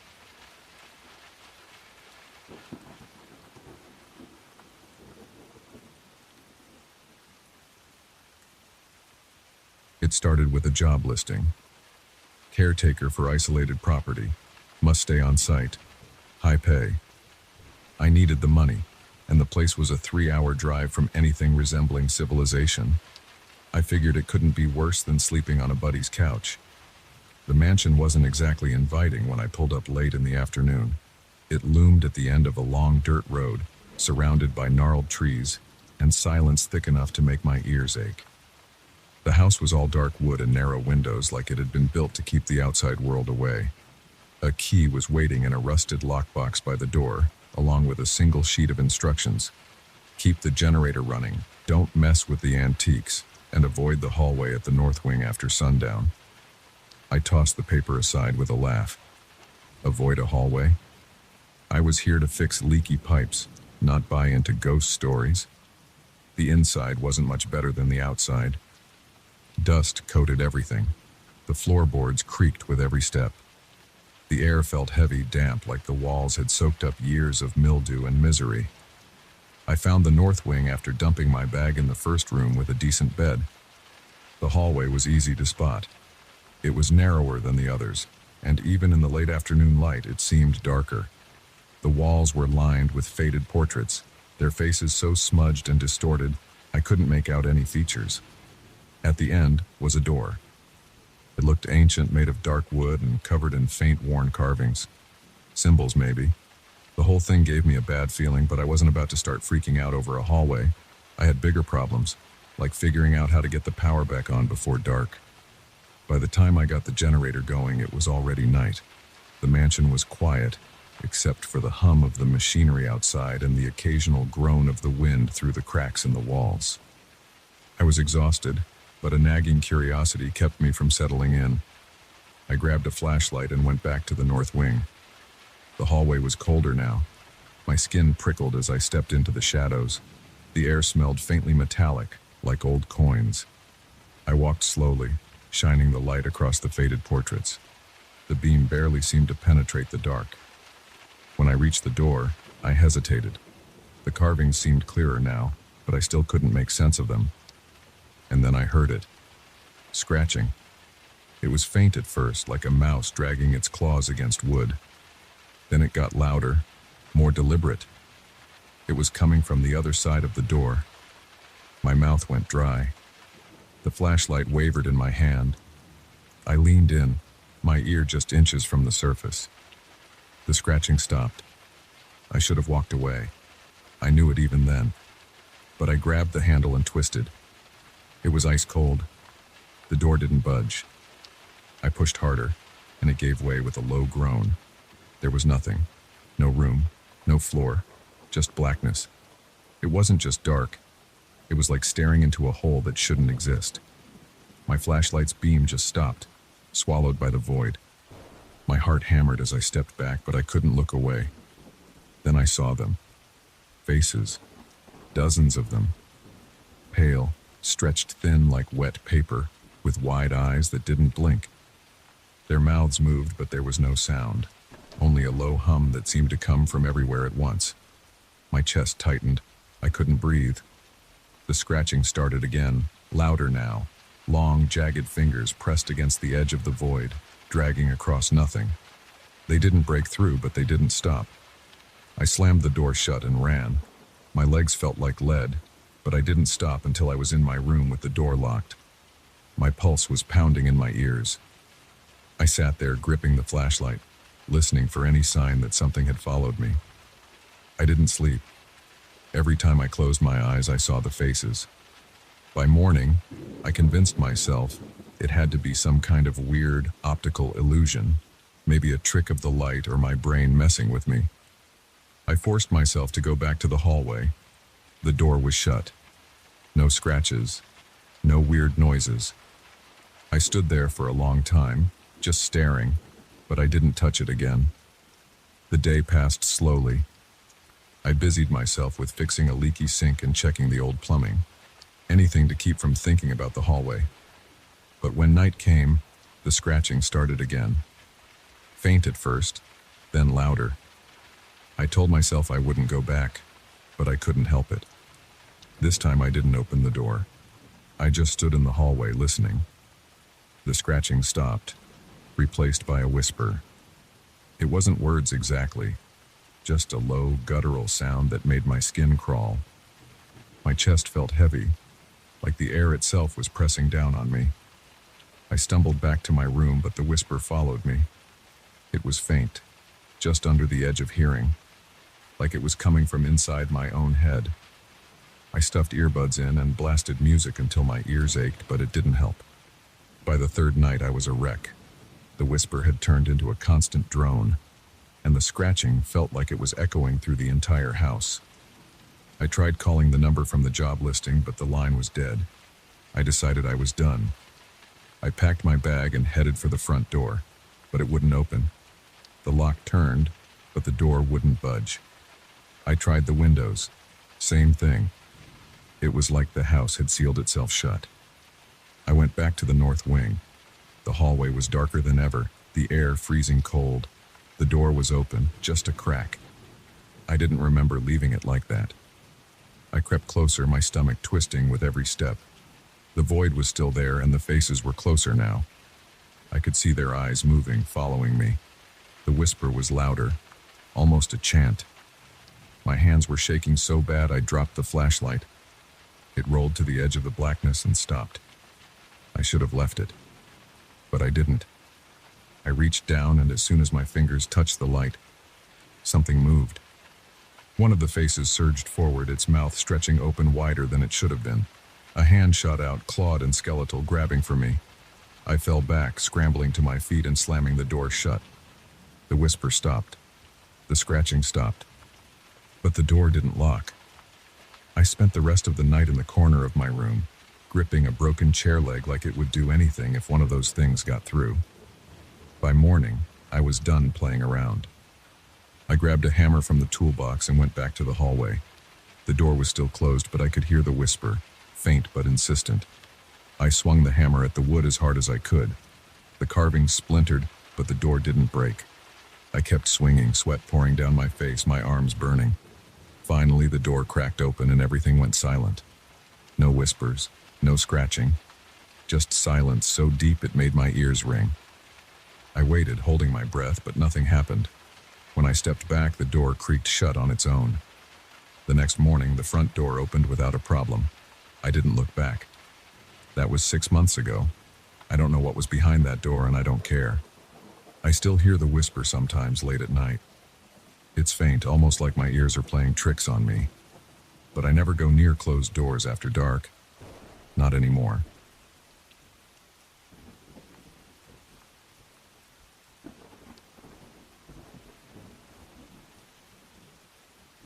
It started as a typical evening.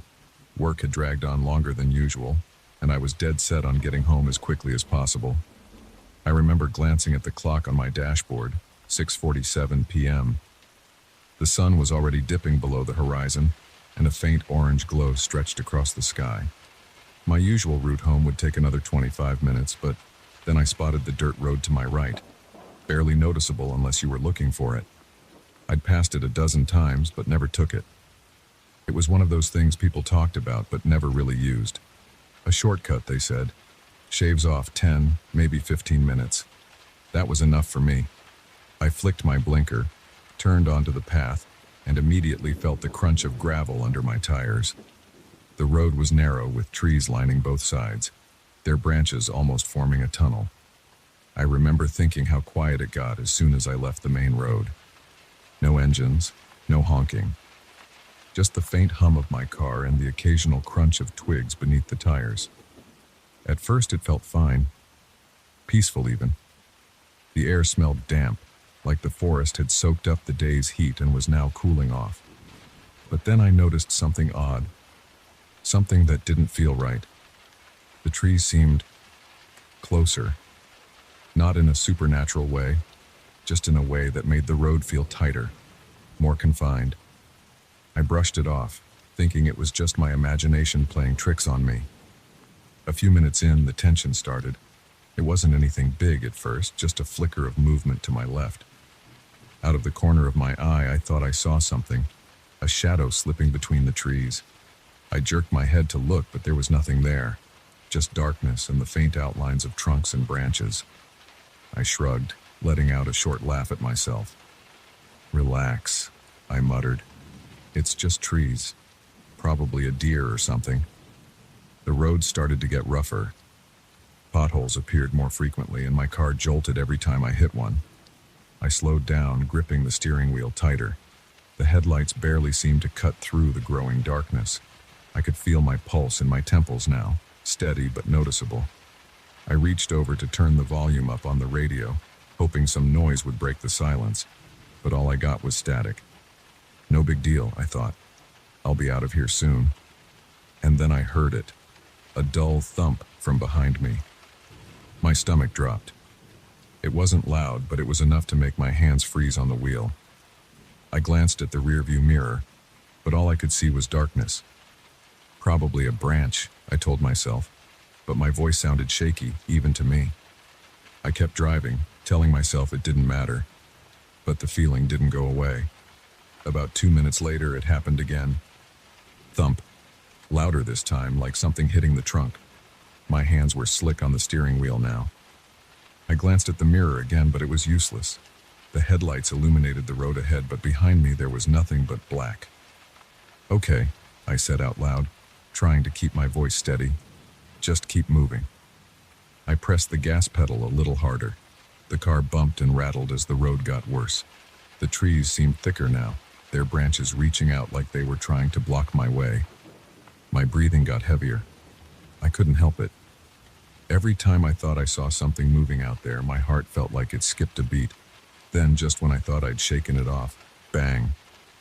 Something hit the passenger side door. Hard. I jumped so bad my foot slipped off the gas for a second. The car slowed, but I quickly pressed down again, hard. What the hell was that? I shouted, not expecting an answer. My heart was racing now, pounding so loud I could hear it in my ears. I didn't dare stop. I didn't even look at the door. I kept my eyes on the road, knuckles white as I gripped the wheel. The logical part of my brain screamed at me. A rock, a branch, anything but don't think about it. Just drive. But the noises didn't stop. There was another thump, this time on the roof, followed by a scraping sound that made my skin crawl. It sounded like nails dragging across metal. My hands were trembling now. I tried to tell myself it was nothing. Wind. Maybe a branch fell. Anything to keep from losing it completely. And then I saw it, up ahead in the middle of the road. A figure, just standing there, barely lit by my headlights. It didn't move, didn't wave, didn't signal for help. Just stood there, motionless. I hit the brakes hard, the car skidding to a stop. My chest heaved as I stared at the figure. It looked like a man, but I couldn't make out any details. The shadows from the trees played tricks on my eyes, making him seem blurry, like he was flickering in and out of focus. "Hey!" I yelled, my voice cracking. "What do you want?" No response. The figure didn't move. My throat was dry, and my palms were sweating so much I could barely grip the wheel. Every instinct screamed at me to turn the car around, but the road was too narrow. I'd have to reverse, and I didn't like the idea of not being able to see behind me. "Move!" I shouted again, slamming my hand on the horn. The sound echoed through the trees, but the figure didn't flinch. It was like he, or it, didn't even hear me. That's when I noticed the shadows again. Not just the one in front of me, but others, moving between the trees. Flickers of black just outside the reach of my headlights. My chest tightened. They were circling me. I didn't know how I knew, but I knew. My breath came in short, sharp gasps. My fingers were shaking so hard I could barely hold the wheel. Screw it. I slammed the gas pedal to the floor. The car lurched forward, and for a split second, I thought I saw the figure move. Just a slight twitch, like it was turning its head to watch me. My stomach churned, but I didn't stop. The car bounced and jolted as I sped down the road, the branches on either side scraping against the windows like claws. The noises didn't stop. I could hear them now. Soft, deliberate thuds on the roof, the doors, even the trunk. Like something or someone was climbing on the car. I clenched my teeth, refusing to look in the mirror. I couldn't. I just had to get out of there. Finally, I saw it. The edge of the woods. The trees thinned out, and I could see the faint glow of streetlights in the distance. Relief flooded me. I pressed the gas even harder, the engine roaring as I raced toward the light. As soon as I hit the main road, the noises stopped. Just like that. No thumps, no scraping, no movement. I drove for a few more minutes before pulling over, my hands trembling as I turned off the engine. My chest heaved as I sat there, gripping the wheel, trying to calm down. After a few minutes, I forced myself to get out of the car. My legs felt like jelly as I walked around, checking the doors, the roof, the trunk. Nothing. No scratches, no dents, no signs of anything hitting the car. But when I opened the passenger door, my blood ran cold. There, on the seat, was a handprint. Smudged, dark, like someone had pressed their hand against the glass from the inside. I slammed the door shut, jumped back into the driver's seat, and floored it all the way home. I didn't take that shortcut again. I never will.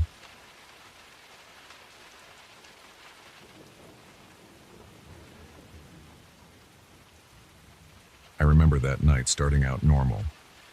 I had left a friend's place later than usual. I was on my way home after a long day. It must have been close to midnight. The two-lane road stretched ahead in near total darkness. There were no streetlights. The sky had no moon. I'd been driving for at least an hour without seeing another car. I felt the need to get home fast, but I was calm enough. I had the radio off. The inside of my car was quiet except for a slight hum from the engine and the tires rolling over the pavement. I glanced at my rearview mirror once because I thought I caught something in my peripheral vision. At first, I saw nothing but darkness behind me. Then I saw two small lights pop up in the distance. Headlights. Another driver. It surprised me. I had not expected any company out here. I watched the lights for a second before returning my eyes to the road. The lines on the asphalt were faint. I tried to keep the car steady. The other vehicle's lights were far behind, but still there. After a minute or so, I looked again. The headlights were closer than before, approaching steadily. The road ahead curved gently, and I slowed a bit because I couldn't see very far. The other car closed the gap.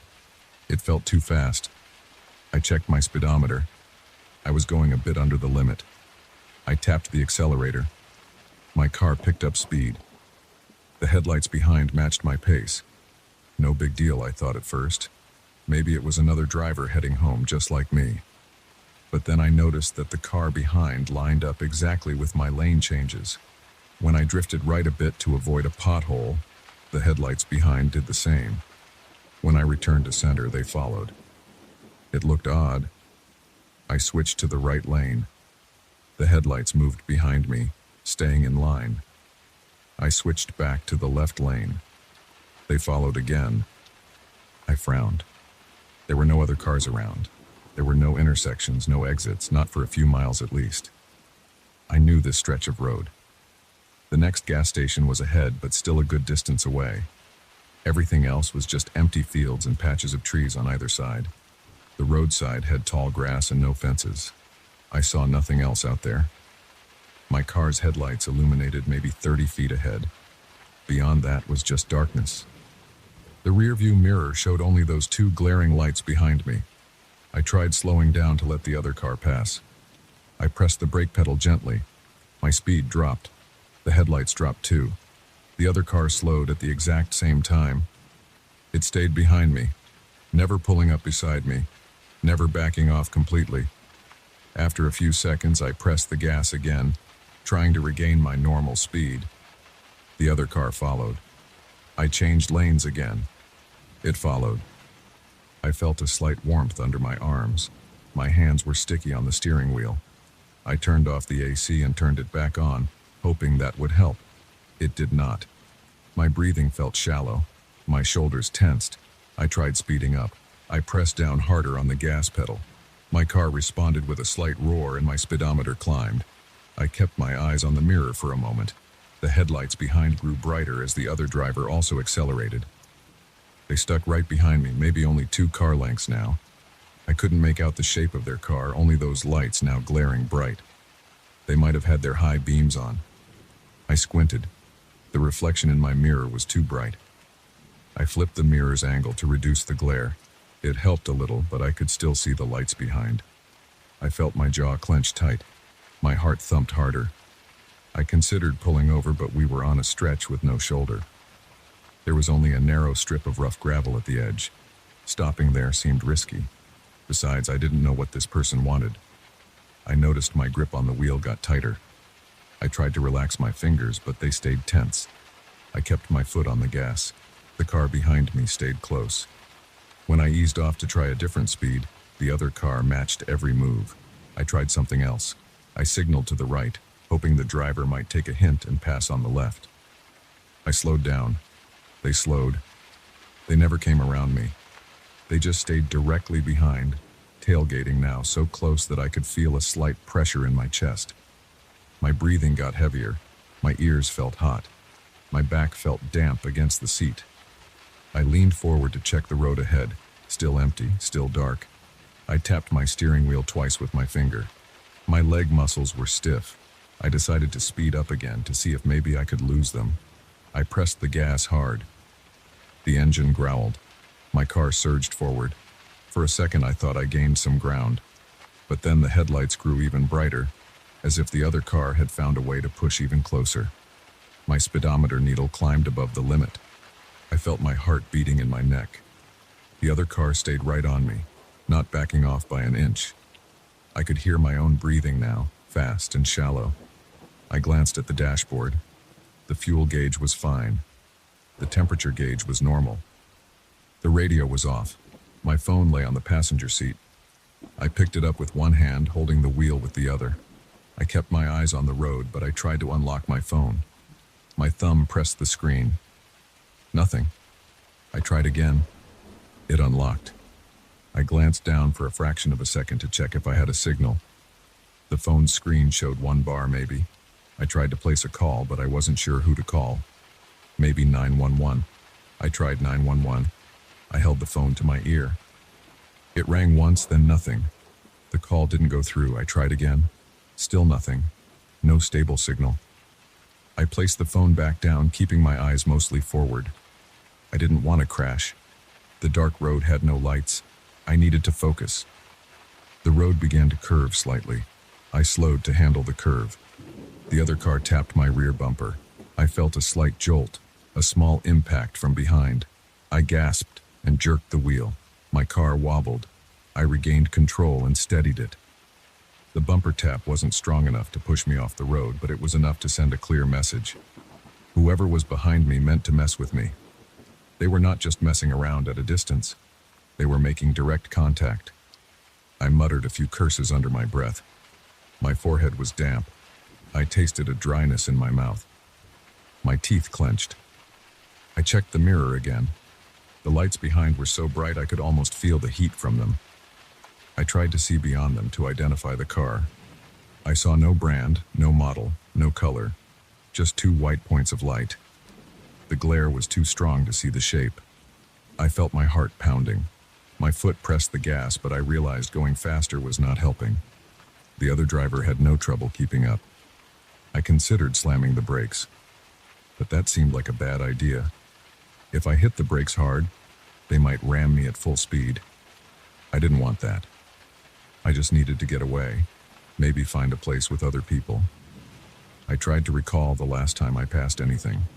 I remembered a gas station sign about 10 miles back, saying the next station was ahead in about 5 or 6 miles. I was not sure how far I had gone since then.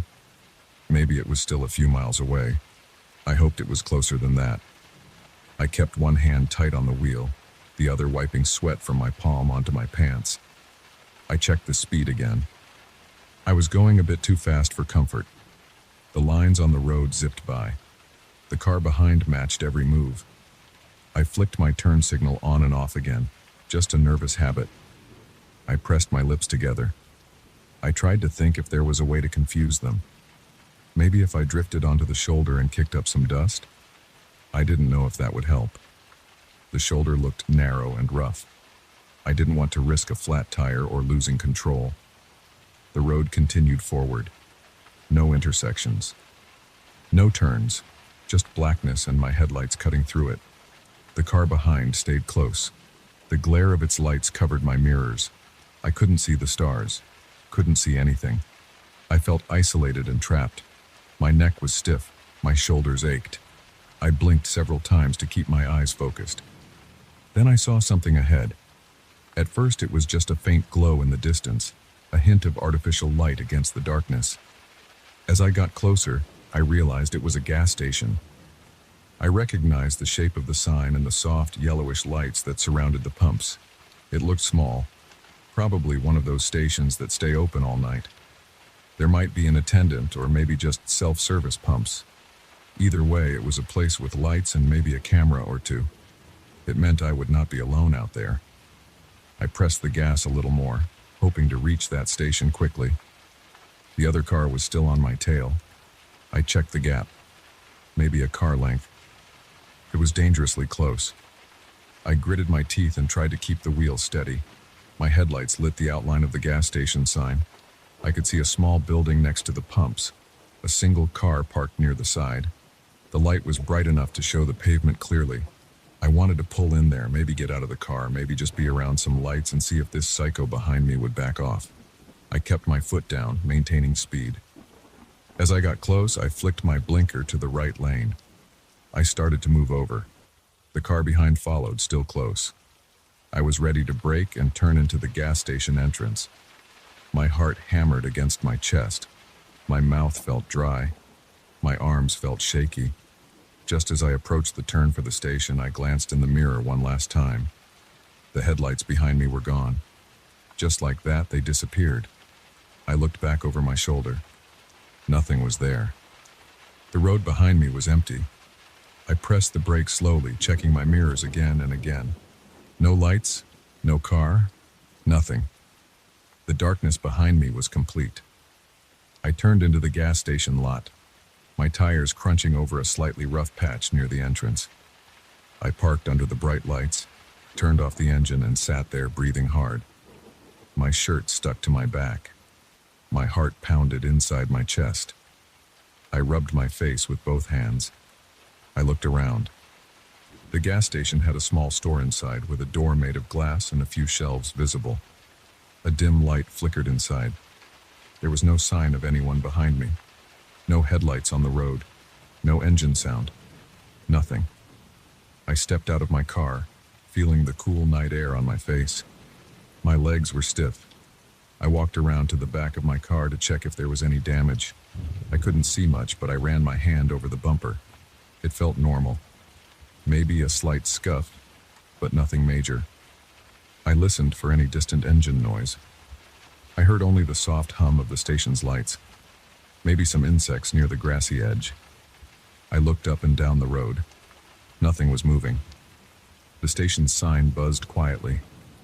I walked toward the store and tried the door. It was locked. The lights were on inside, but maybe there was no one there at the moment. I knocked on the glass once. No response. I peered inside. I saw a counter with a register, some snacks on shelves, and a coffee machine. I waited for a minute, just listening. I still heard nothing from the road. After waiting, I went back to my car. I pulled out my phone and checked for service again. Now I had a signal. I could see a couple of bars. I considered calling someone, maybe a friend, but I didn't know what to say.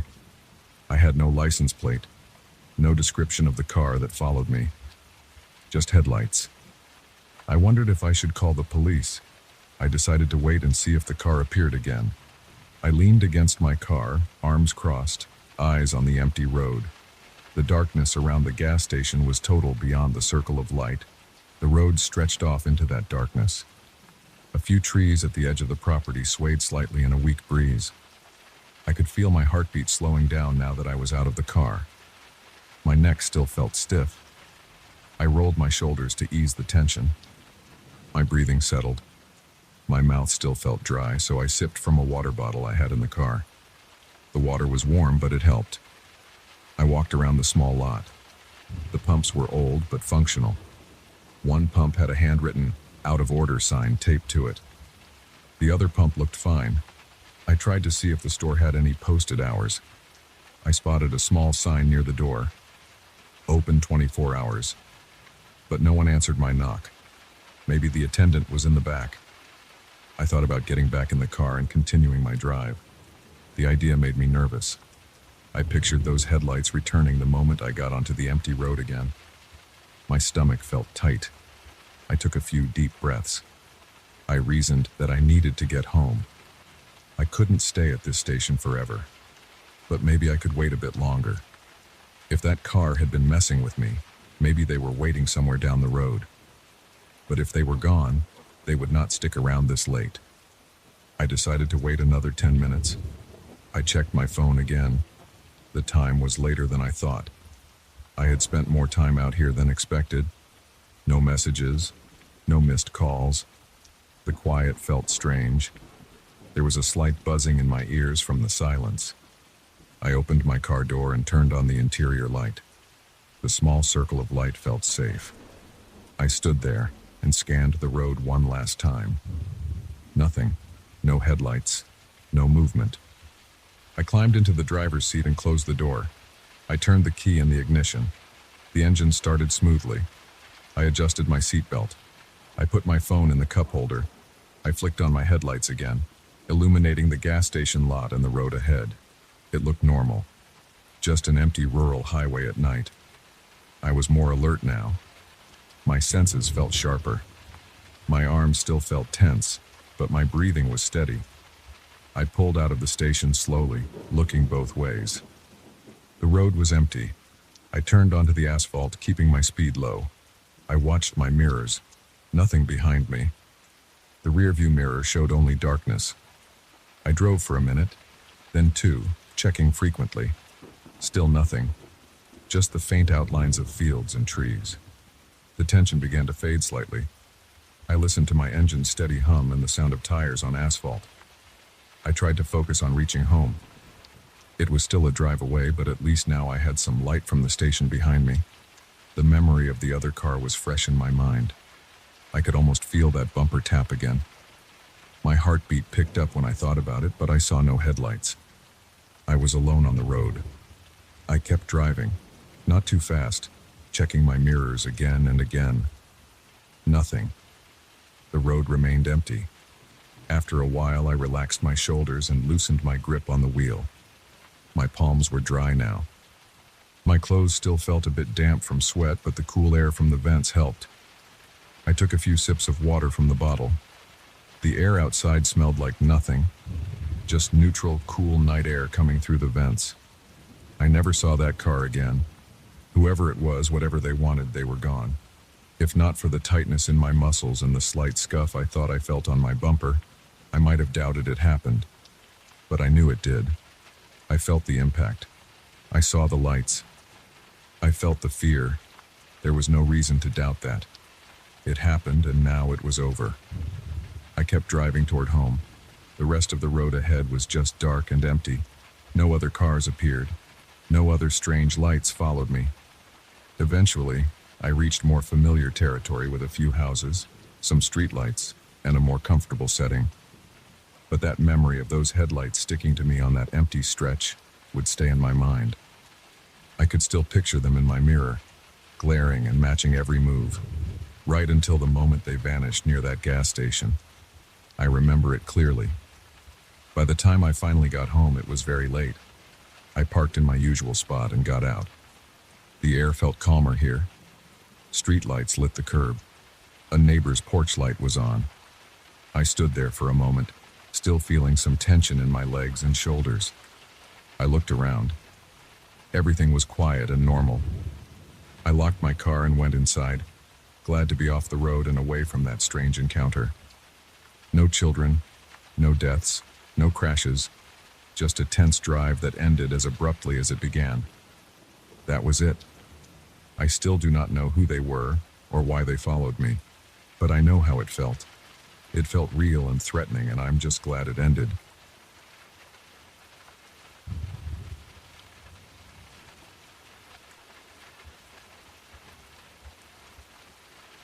I still remember that night. It happened during my first week working at that old farm. The farmer had gone into town before sunset, and I stayed behind in the barn to finish some chores. He said he might not be back until late. He told me to lock up and leave whenever I was done. I was new and wanted to make a good impression, so I decided to finish everything he had asked me to do. I stayed longer than I should have. It was quiet after he left, at least at first. The barn was dim, lit by a single overhead bulb that the farmer had set up so I could see what I was doing. There were a few loose boards along the barn walls. They creaked sometimes when the wind blew. I tried to ignore it.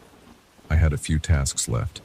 Stacking hay bales in a corner, checking the feed bins, putting tools back on their proper hooks. My back was sore from a full day of work, and my hands smelled like old rope and straw. I just wanted to get done and go home. I remember lifting a bale of hay and hearing something outside. It sounded like slow, dragging footsteps. At first, I thought maybe the farmer came back early. I stopped what I was doing and listened. I didn't hear a door open or a truck engine. Just something like a heavy boot scraping along the dirt. It moved around the side of the barn, then went quiet. I called out, "Hello?" I said it loud enough that if anyone was out there, they would answer. But nobody spoke. I tried to shake it off. Maybe it was a stray animal. The area around the barn had loose dirt and patches of grass, and sometimes you'd get a dog wandering through. I got back to work. After a few minutes, I heard it again. A slow step, then a pause, then another. It sounded like it was circling the barn. I turned off my music on my phone and listened more closely. The barn door was closed, but not locked. There was a padlock, but I hadn't used it yet because I planned on leaving soon. I walked to the door and put my ear against it. I heard something like a whisper, but I couldn't catch any words. It was a muffled sound, low and quiet, like someone trying not to be heard. I held my breath and stood there for a moment, waiting. My heart was beating faster. I felt a bit stupid for getting nervous over a noise. I grabbed a pitchfork and stepped back. I wasn't planning on fighting anyone, but I didn't like standing there unarmed. I looked around the barn. Everything seemed normal at first. Then I noticed a shovel on the floor that I was sure I had hung up earlier. I remembered placing it on a hook. Now it rested against a post near the door. My stomach tightened. I walked over and put it back on the hook. I tried to think logically. Maybe I was mistaken. Maybe I left it there. I kept telling myself that. I went back to my work. I tried not to think about it, but I couldn't ignore the sounds outside. The steps came and went. Sometimes I heard them at the back of the barn, sometimes near the sides. They didn't move fast. They dragged, stopped, and then started again. I considered calling the farmer, but I felt silly. He told me he would be late, so maybe it was just him messing around. But why would he do that? He never seemed like the joking type. I heard a soft thud behind me. I spun around. A rake that had been leaning against the wall fell over. I walked over and stood it up. I checked all the tools, making sure they were secure. I had a weird feeling that I wasn't alone. I thought maybe there was someone on the roof or in the loft. I climbed the ladder to the loft and looked around with a flashlight. It was empty except for old boxes and loose straw. No animals, no people. I climbed down and stood in the middle of the barn. I could feel my pulse in my neck. I looked at my phone. No signal. That wasn't unusual out here. The wind outside picked up a bit, and I heard the old boards groan. The barn smelled like dust and hay. I was sweating, even though it wasn't hot. I wanted to leave, but I didn't want to seem lazy. I had only one chore left, sorting a small pile of feed bags and stacking them by the door. I started organizing them. That's when I heard the whispering again. This time it was clearer. It sounded like 2 or 3 voices speaking quietly, moving around the outside of the barn. I couldn't understand the words. I dropped a bag of feed and stood still. The voices stopped. I walked toward the side of the barn and pressed my ear against the wall. I heard a faint scraping sound. I hit the wall with my palm and yelled, "Who's there?" I expected a quick answer, maybe laughter, or someone saying it's just a prank. Nothing. Total silence. I stepped away from the wall and looked at the tools again. The shovel was on the floor again. My chest tightened. I grabbed it and held it in my hands this time. I wasn't going to keep putting it back like some fool. I decided I needed to look outside. I couldn't just stand in there and imagine things. I walked to the door slowly. I took a deep breath and pulled it open. The outside light had a motion sensor. It It was dark at first, but as soon as I stepped out, it flickered on and off a couple of times, then stayed dim. I stood on the threshold and looked around. I saw dusty ground, some old wood planks stacked by the fence, and nothing else. No people, no animals, nothing out of place. I walked a few steps forward. The ground was soft from a recent rain, and I saw footprints. They were human, I think, or at least they looked like boot prints, but they made no sense. They circled around the barn in uneven loops. They didn't lead anywhere, just stopped abruptly near the back. I followed one set of prints to where they ended. It looked like someone had been walking around and then vanished. I knelt down and touched the ground. It felt damp and loose. No sign of dragging, no sign of a jump or anything. Just footprints that stopped. I stood up and looked around, keeping the shovel in my hand. My mouth felt dry. The night air was still. I heard the faint hum of distant traffic on the highway. I thought about calling out again, but I didn't see the point. Whoever was out here didn't want to answer. I stepped back inside the barn. The light outside flickered again and went out. Inside, I closed the door and slid the latch. I checked it twice to make sure it was secure. I turned around and saw the pitchfork had moved from its corner to the center of the barn floor. It lay there, tines facing me. I know I didn't put it there. I felt my scalp tighten and a wave of heat passed through my face. I rushed over and picked it up, then threw it to the side and stepped back. I tried to control my breathing. I didn't know what to do. I considered leaving, but I felt trapped. The driveway was long and dark. My car was parked by the main house, which was a couple of 100 yards away. I didn't have the keys on me. They were in my jacket, which I had left hanging near the barn door. I grabbed my jacket and fished out the keys. I thought maybe I would just drive to town and find the farmer, tell him what happened. But then I realized I should at least call him first. I walked outside again and tried to get a signal. Nothing. Just the same dead spot. I stared at the empty fields. The moon was out, but there were thin clouds, and the light was weak. I kept looking at the ground, searching for any sign of movement. The footprints I saw were still there, just as before, going nowhere.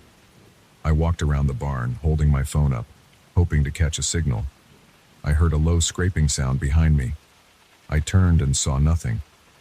I looked at the barn's roof. Nothing there. The wind picked up a bit and the boards groaned again. The sound made me clench my teeth. I went back inside and closed the door again. I decided to wait it out. Maybe it was just some local kids messing with me. But I didn't hear any laughter or running footsteps. It was too quiet. The barn smelled stale now, like old sweat and dirt. I stayed near the door, leaning against it, listening. After a few minutes, I heard that whispering again. It was softer now, as if whoever it was had backed away. It circled the barn once more, slow and deliberate. I imagined someone walking close, dragging their feet, whispering to themselves. But I didn't see anyone through the cracks. I tapped on the door and waited. No response.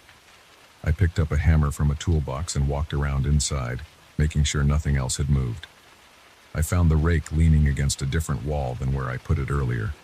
I saw a coil of rope unrolled on the floor.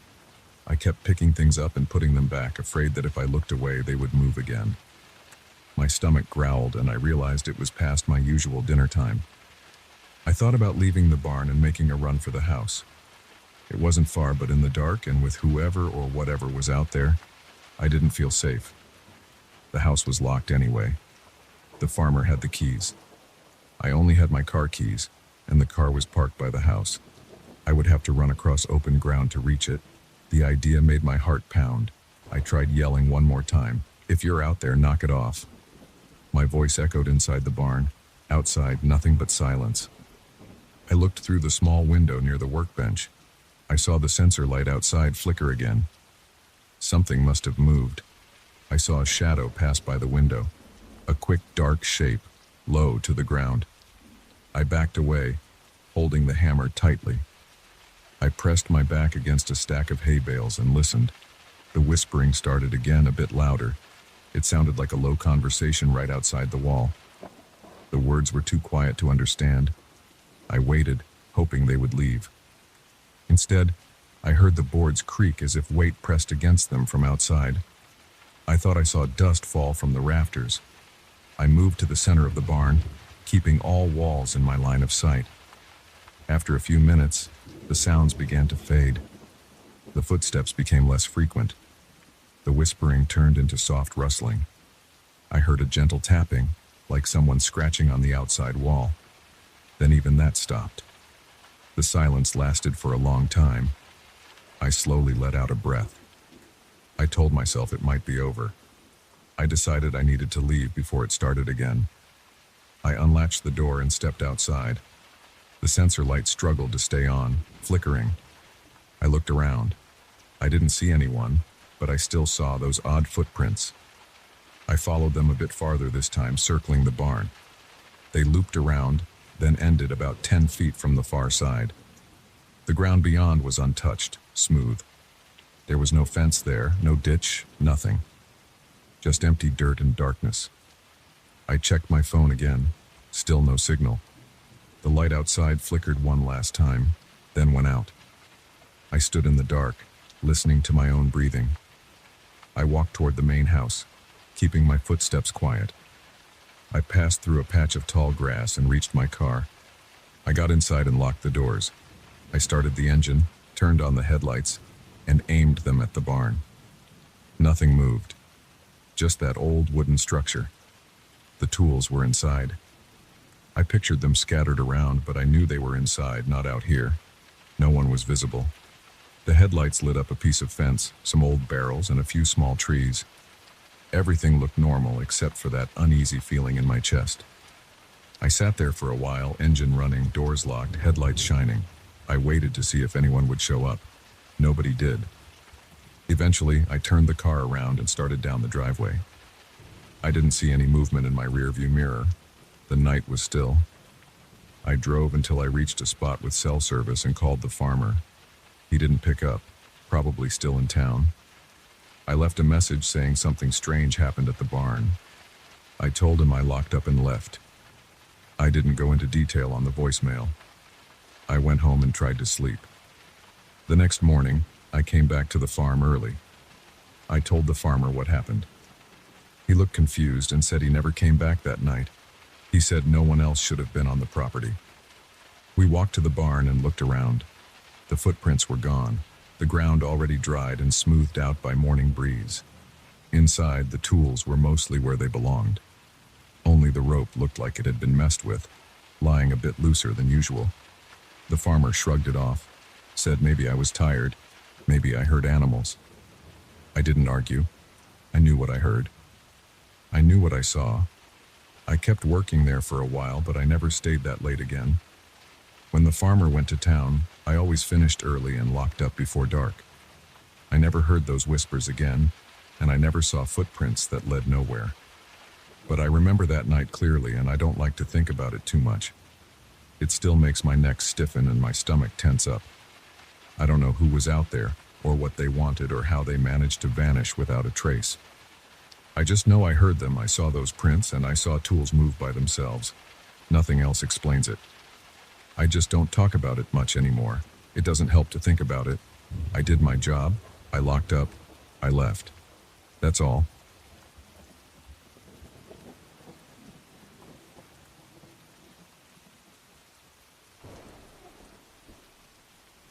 I remember the exact moment I decided to take that damn shortcut.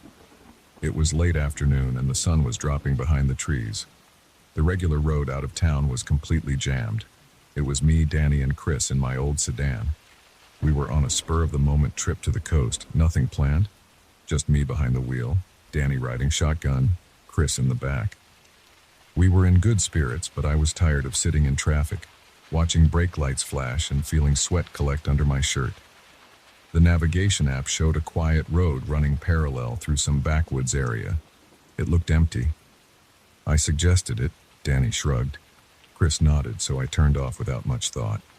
We had no clue what we'd run into down that lonely route. About 20 minutes later, we were on this 2-lane strip of cracked asphalt.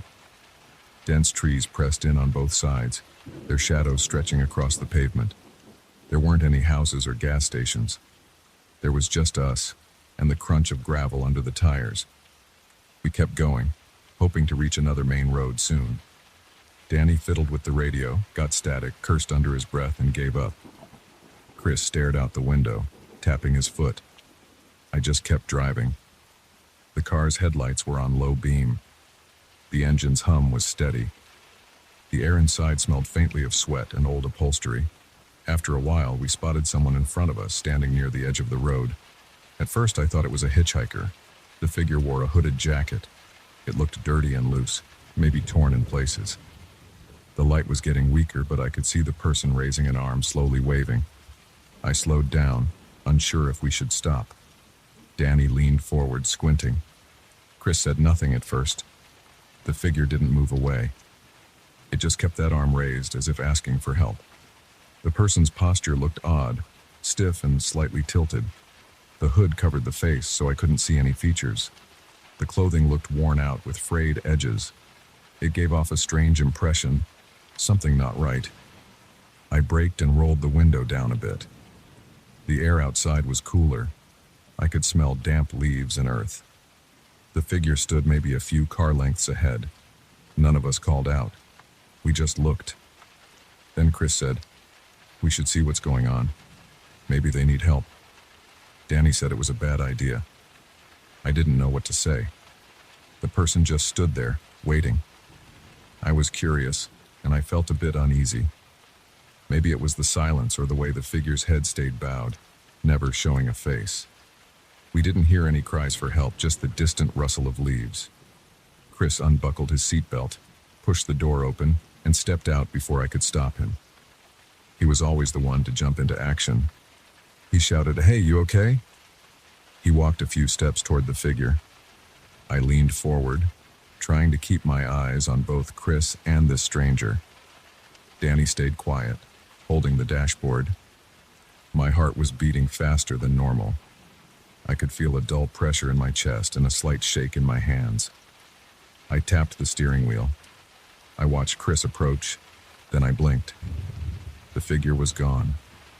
Just like that. One moment it was there, next moment it wasn't. Chris stopped and looked around. I saw him turn in a full circle, his hands lifted as if to say, "Where'd they go?" There was no sound of footsteps, no rustling of branches, just emptiness. I leaned my head out the window and called, "Chris, what the hell?" He looked back at me wide-eyed, shaking his head.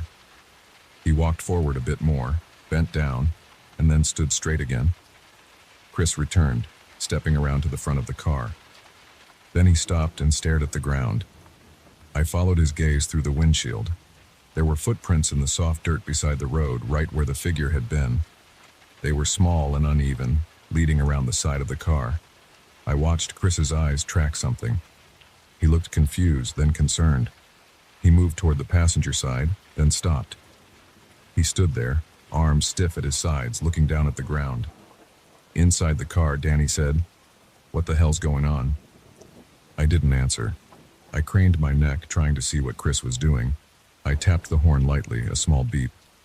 "Chris, come on, get back in," I said. Chris took a step backward, looking at the tracks. He said nothing, but I saw him mouth something I couldn't hear. He looked over his shoulder at me and his eyes were wide. He looked scared. I felt a jolt in my stomach. Chris wasn't the type to get spooked easily. Suddenly, the driver's side door handle rattled. I heard the metallic click of it trying to lift. My heart jumped.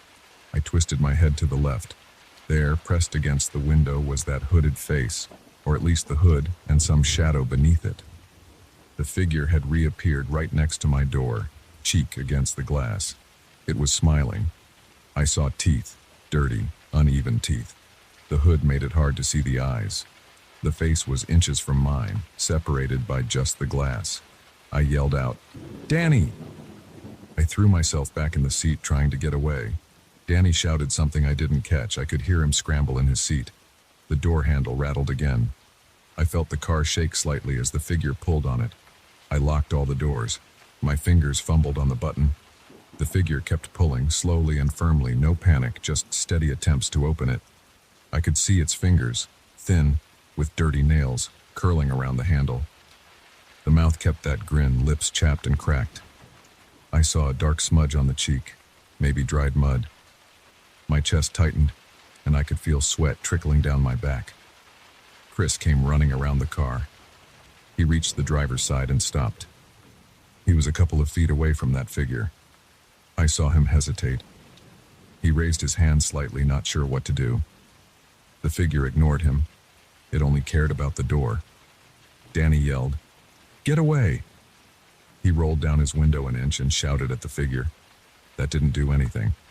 I saw Chris reach out and grab the figure's arm. The figure jerked free with a quick, sharp movement and stepped back.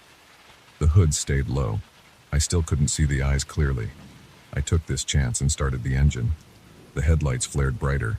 The figure stood in the beam, not moving away but not coming closer either. I slammed the gas.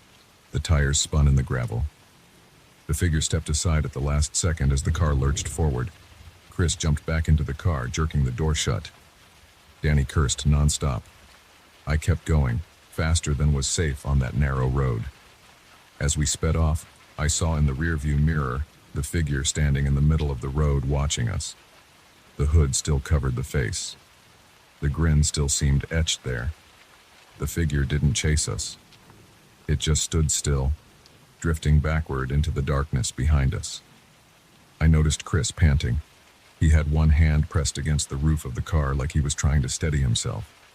Danny was breathing through clenched teeth.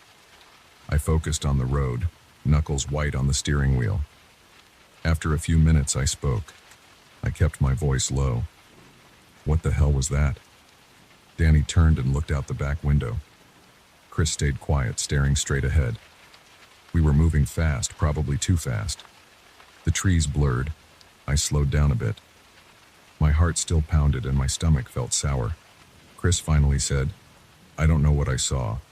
It was gone, then it circled around. The footprints went around the car." He paused, licking his lips.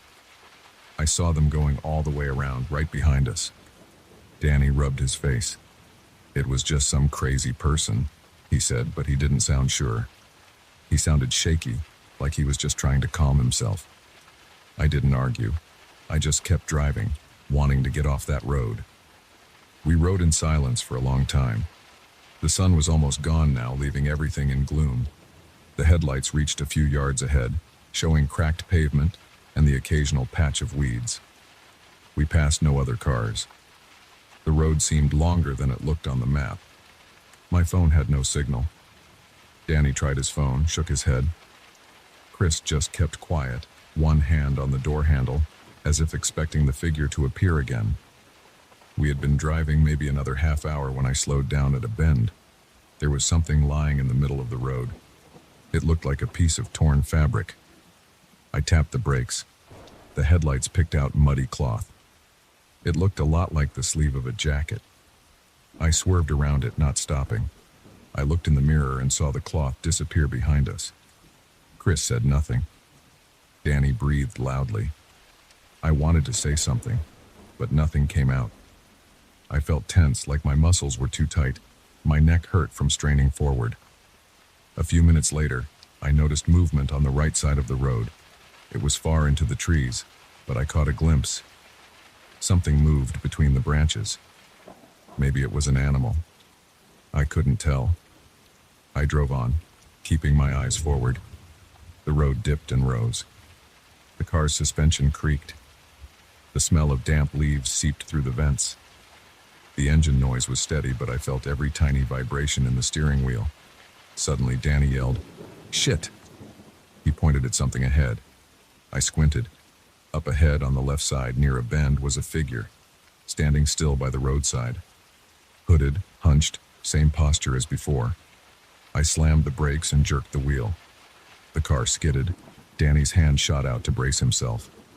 Chris leaned forward, gripping the seat. I managed to keep the car on the road. When we looked again, the figure was gone. I pressed the accelerator again, breathing hard. I felt my pulse hammering in my neck. I wanted to get out of there. I didn't care which direction as long as it led back to a main road. I tried to remember the map. I tried to guess how many miles we'd traveled. I kept driving, scanning the sides of the road, expecting that figure to appear at any moment. We reached a patch where the trees thinned out. There was a fence on one side, rusted wire, maybe marking an old property line. Ahead, the road turned sharply. I slowed down, not wanting to crash. The headlights swept across some bushes, revealing a gap in the fence. I saw a piece of cloth stuck on the wire. It looked the same dirty color as the figure's jacket. We crept around the corner. Danny tapped my shoulder and pointed at the dashboard clock. It was past 7 p.m. now. We had left the main road hours ago. The gas gauge was a little under half. I was aware of how alone we were out here. Chris cleared his throat and said, "Let's just keep going until we find a town. We gotta hit something eventually." I nodded and kept my mouth shut. My throat felt dry. I wanted to roll down the window but was afraid of letting in the night air. We saw no sign of the figure for a while. The road just went on. The tension inside the car felt heavy. Danny stopped trying the radio. Chris cracked his knuckles. I kept a tight grip on the wheel. My back ached and my legs felt cramped. We passed a broken-down mailbox leaning at an odd angle. It looked abandoned for years. Beyond that, nothing but more trees. Then we heard a sound. It came from the roof of the car. A light thump, like something tapped the metal. I froze and slowed down. Danny's eyes went wide. Chris leaned toward the back window and looked up, as if he could see through the roof. I eased my foot off the gas and we rolled slowly. The sound came again, 2 quick taps. It sounded like fingers or small stones. I couldn't explain it. I reached a hand toward the dome light switch, then stopped. I didn't want to turn on the light and lose my night vision. I just stared at the ceiling, breathing quietly, ears straining. We rolled forward for another few yards. Another tap came, softer this time near the driver's side. Chris whispered, "Drive faster." I pressed the gas pedal. The car lurched forward. We picked up speed and the tapping stopped. I kept going, faster than before. The fence disappeared behind us, and we were surrounded by darkness again. My mind was racing. I tried not to imagine someone crouching on the roof holding on while we drove. That sounded impossible. After a few more minutes, we spotted headlights coming from the opposite direction. Relief washed through me. Another car, finally. I slowed down, wanting to flash my lights, maybe signal them. As the car approached, I noticed it was some old pickup truck. I couldn't see the driver well. We passed each other. I rolled down my window and shouted, "Hey, wait!" But the truck didn't stop. It just kept going. I considered turning around, but I didn't want to risk it. I had no idea what was behind us. We continued forward. A strange quiet settled in. No tapping, no figures, just a long, winding road. The leaves rustled outside, and occasionally a twig snapped under the tires. My stomach felt knotted. I wanted a drink of water, but I hadn't packed any. I asked Danny if he had anything to drink. He shook his head. Chris said nothing. We were all on edge. Then, without warning, the headlights caught a shape lying in the center of the road. This time it looked bigger than a piece of cloth. I slowed down, keeping my foot above the brake pedal, ready to stop. As we got closer, I realized it was a backpack. Old, worn, straps torn. It lay open as if rummaged through. I steered around it. I didn't even think about stopping. I just kept going. I noticed Danny's breathing again. He was tense, fingers digging into his thighs. Chris reached over and locked his door again, even though it was already locked. We rolled on for another 15 minutes or so. Finally, we saw a cluster of lights ahead. Street lights, a crossroad. I gritted my teeth and pressed forward. As we got closer, I saw a stop sign and a larger road crossing ahead. No buildings, but a better road, with pavement lines and reflectors. I pushed the car forward until we reached that intersection.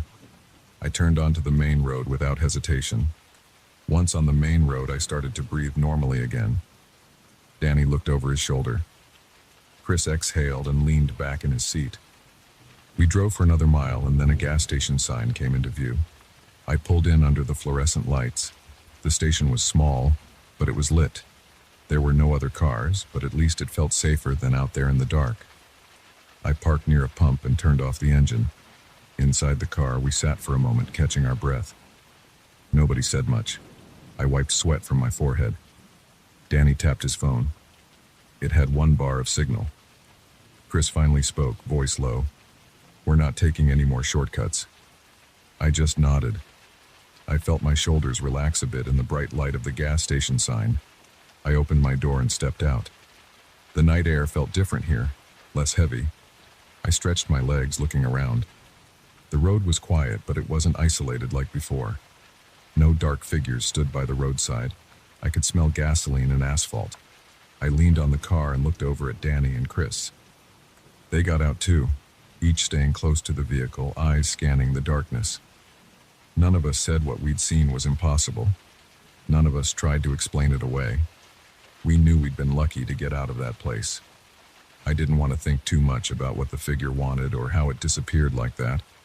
I just wanted to fill up the tank and keep moving toward a place with more people, maybe find a motel, lock the door, and forget about it. We never mentioned it to anyone else. We left that road behind and never went back. I learned a lesson that night.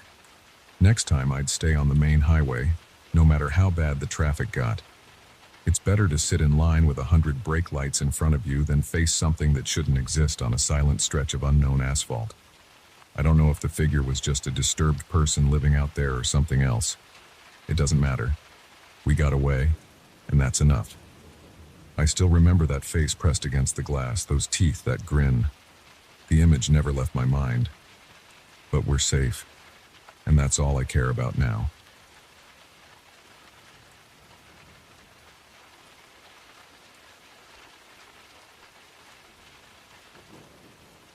I stood on the deck near the ship's railing and watched the water move under the dull light. The ship was small, old, and cheap. Most passengers were couples looking for a short trip. I was alone, trying to relax after a tough week at work. I chose a low-cost cruise because I didn't want to spend too much. I didn't expect luxury or excitement, just a quiet time. That night, I heard something strange, and it kept me awake. It was close to midnight when I first heard a muffled scream, like someone yelling behind a closed door. It came from somewhere down the corridor near my cabin, but when I opened my door to look, nothing seemed out of place. I walked through the corridor. The lights were dim. My footsteps were soft on the carpet. I passed by a particular door that caught my attention. It was an old wooden door, scuffed at the bottom. The number plate was missing a screw. I stepped in front of it and felt the floorboards creak under my weight. There was a sour smell in the air, like old damp towels. I leaned in and listened.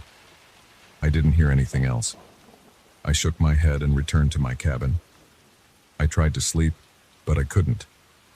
In the morning, I saw a single wet footprint on the deck outside, leading from somewhere near the cabin door to the railing. I walked closer and looked at it.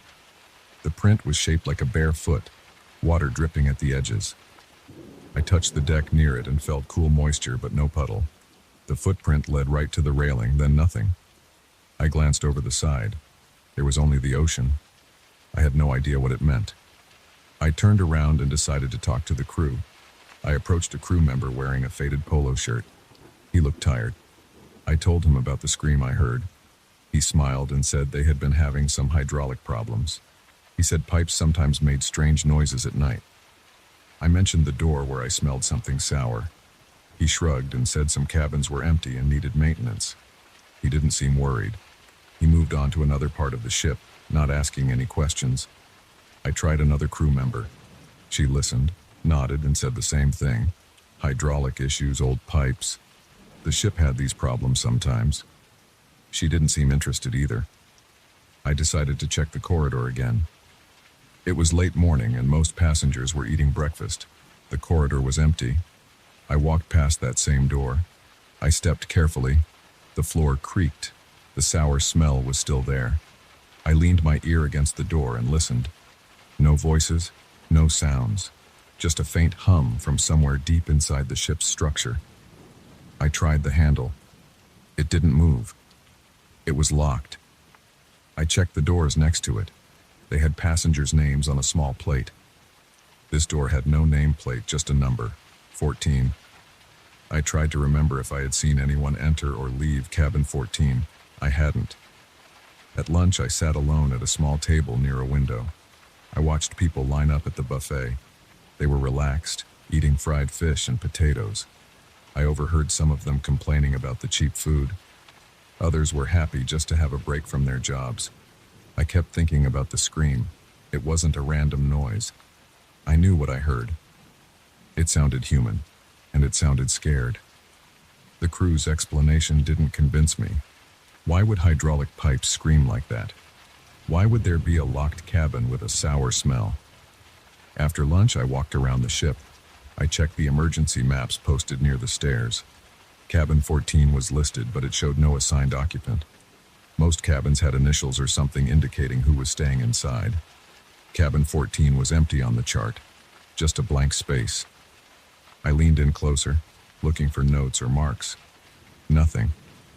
I moved on to the reception desk. A young man stood behind it, staring at a computer screen. I asked him about cabin 14, said I was curious because I noticed it was locked. He said it was under maintenance. He repeated something about old plumbing. I asked if I could switch my cabin to 14. He shook his head and said it wasn't available. He looked bored, not nervous, just dismissive. I decided to stay up late that night and see if I could catch something strange again. After dinner, I went back to my cabin. I sat on my bed and listened to the low hum of the ship's engines. Outside my window, I could see faint lights on the water. I tried reading, but I couldn't concentrate. I got up, opened my door, and wandered down the corridor. It was quiet. Most people were in the bar or already sleeping. The corridor smelled stale, like old carpet. I approached cabin 14 and stood there. The floor creaked under my feet again. The smell of something sour hung in the air. I reached out and pressed my ear against the door. I breathed slowly. The door felt cool. I heard a faint scraping sound, like something dragging against the floor inside. Then it stopped. I whispered, "Hello?" No one answered. I waited for a while, listening. My heart was beating fast. My palms were sweaty. I felt a tension in my chest. I stepped back and moved a few steps away. I kept watching the door. Nothing happened. After several minutes, I started to feel stupid, like I was imagining things. I turned around to go back to my cabin. Halfway down the corridor, I heard a muffled sound again. It sounded like a short burst of panic cut off too soon. I spun around and hurried back to cabin 14. The corridor was empty. I knocked on the door. No response. I knocked harder. Still nothing. I grabbed the handle and pulled. Locked. I tried pushing. Nothing. I placed my shoulder against the door and tried to force it, but it didn't budge. I stepped back, frustrated. I thought about calling out for help, but what would I say? I heard a noise behind a locked door. The crew would repeat the same excuse about pipes. Other passengers would think I was being paranoid. I decided to return to my cabin and wait. Maybe I could talk to someone in charge in the morning. I lay down on my bed feeling tense. I couldn't relax. Every time I closed my eyes, I pictured that door, the locked handle, the sour smell. I pictured the single wet footprint on the deck. Where did it come from? Why only one footprint? The next morning, I woke early and went straight to the deck. I wanted to see if there were more footprints. The deck was clean, just some moisture from the night air. No footprints. The ship was quiet. I could hear the waves and some distant voices. I walked around until I found a man who looked like he was some kind of supervisor. He wore a cleaner uniform, but seemed older and more authoritative. I asked him about cabin 14. He looked at me, took a breath, and said it was off limits. He said there were issues with the plumbing and wiring, and that's why no one was inside. I asked about the strange smell.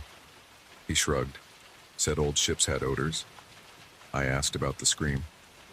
He shook his head and said sometimes passengers watched horror movies on their laptops. Sound traveled easily through the ship. I didn't believe him, but he didn't seem interested in talking. He picked up a mop and started cleaning a corner of the deck. I stood there for a moment, then walked away. I spent the afternoon watching the horizon. The sky was clear. I listened to other passengers talk about their evening plans. They wanted to drink, dance a little, maybe watch a show. No one mentioned screams, strange smells, or locked cabins. I felt alone in this. I had no proof that something was wrong, just my senses and that single footprint. That night, I tried a different approach. I waited until late again. I stood near the corridor's entrance and watched. If anyone entered or left cabin 14, I would see them. I stood there for an hour, leaning against the wall. My back started to hurt, and I shifted my weight. I noticed a slight flicker in the corridor's lights, like a power hiccup. I heard a distant clanging, maybe the ship's engine. Nothing else happened. No one came. No one left.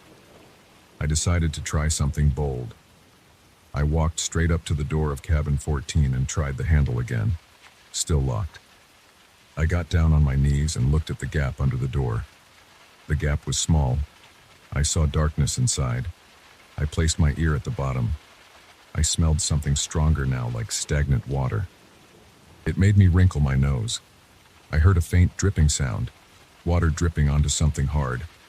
Drip, drip, drip. I whispered, "Is anyone in there?" Silence. I got up and pressed my body against the door, pushing as hard as I could. The door didn't move. My shoulders started to ache. I stopped and looked down the corridor. No one was watching me. I thought about going to the reception and demanding that they open the door, but I knew they would refuse. They would say it wasn't my business. They would say I was causing trouble. I returned to my cabin. I lay down and kept my clothes on. I didn't trust the situation. I felt uneasy. I watched the clock on my phone. Near midnight, I heard that muffled scream again. This time it sounded a bit clearer. It lasted about 2 seconds. I jumped out of my bed and rushed into the corridor. My footsteps were loud in the quiet. I reached cabin 14 and heard nothing. I banged on the door with my fist. I shouted, "I heard you, open up." No one answered. I banged again. The sound echoed. I tried the handle, still locked. I felt sweat on my forehead. My heart was racing. I kicked the door, hurting my foot. I cursed under my breath. A crew member appeared at the far end of the corridor. He asked what I was doing. I told him I heard screaming in cabin 14 and that someone might need help. He walked toward me slowly. He looked calm, maybe too calm. He reached me and said there was no one inside cabin 14. He said I must have heard the pipes again. I insisted it sounded like a person. He shrugged and said I should relax.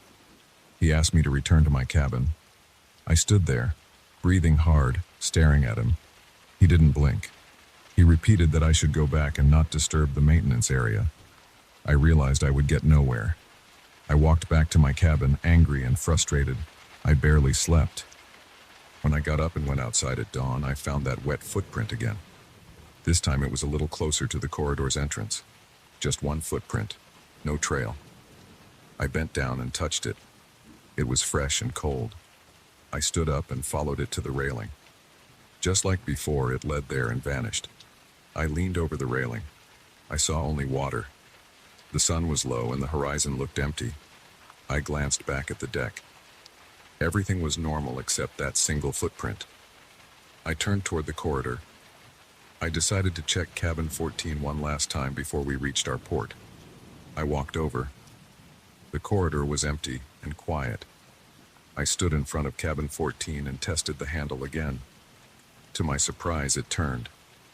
The door opened a crack, just an inch or two. I heard a slight rubbing noise inside, like a shoe sliding on the floor. I pushed gently. The door stopped at something. I tried pushing harder, but it wouldn't budge. I stuck my head in the small gap and looked inside. I saw a dark room with no lights on. I smelled that sour odor, stronger now. I saw a metal pipe protruding from the wall and dripping water onto the floor. The floor looked warped and damp. There was something on the floor blocking the door, maybe a small piece of furniture. I couldn't see clearly. I listened. but heard only the dripping water. No voices, no breathing, nothing else. I tried pushing the door again, but it wouldn't move. I pulled back and let the door close. The latch clicked, locked again. I hurried to find a crew member and tell him the door had opened. I found the older supervisor near the dining area. I said the door to cabin 14 had opened. He looked at me and asked if I tried to enter. I said yes. He said that was unsafe. He said the cabin was under repair and that passengers shouldn't enter maintenance areas. I said I saw dripping water. He nodded and said they knew about that. I said I smelled something sour. He said old ships had many odors. He didn't seem surprised or worried. I realized I would get no answers. I gave up asking. The rest of the day passed slowly. I avoided the corridor and spent most of my time on the deck watching the ocean. As we approached our final morning on board, I woke up early to check the deck again. There it was, another single wet footprint. I stood over it, feeling uneasy and tired. I knew I wouldn't find the truth. The crew would keep brushing it off. The passengers didn't care. There was no sign of violence or obvious crime. Just strange noises, a locked cabin, a sour smell, and one wet footprint that led nowhere. I looked over the railing at the empty horizon. I felt the breeze on my face. The ship would dock in a few hours. I would leave and never know what happened in cabin 14. I watched a crew member scrub the deck a few steps away, erasing the footprint. I said nothing. He said nothing. I stood there thinking about what I saw and heard and how everyone ignored it. I decided to pack my bag and wait in my cabin until we arrived. I didn't want to linger. There was nothing else I could do. The secrets would stay on this ship. I just wanted to go home. Go.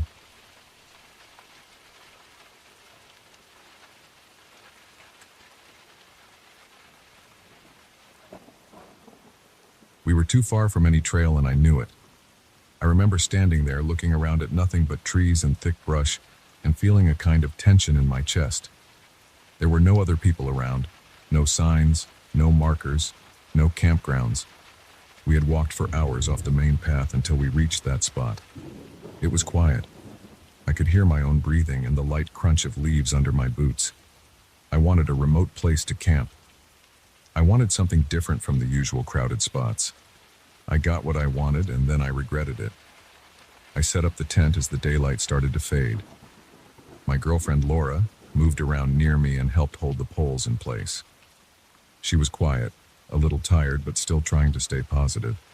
She wiped sweat from her forehead and handed me the mallet to drive the stakes deeper. I was focused on getting the tent solid. The ground felt uneven and I had to adjust the position a few times. The air smelled like damp soil and old leaves. I could taste the metallic flavor of my own sweat when I licked my dry lips. My shirt stuck to my back. There was nothing to hear except distant birds. I listened hard. A few soft owl hoots faded in and out. The silence between the hoots stretched longer than I liked. I tried to distract myself. I pulled the sleeping bags out of our packs and arranged them inside. I found my flashlight and tested it. The beam was strong. I showed it to Laura and she nodded. She pulled out a small propane stove and started heating water. She moved slowly, crouched down, trying to keep everything organized. We were both careful, talking quietly. Our voices felt too loud in the emptiness. When darkness came, it came fast. I shined the flashlight around. The tent was a small white shape in a circle of trees. The dirt around us looked ordinary enough, just scattered leaves and broken twigs. I tried not to imagine things. I kept telling myself that we were just out in the woods, nothing special.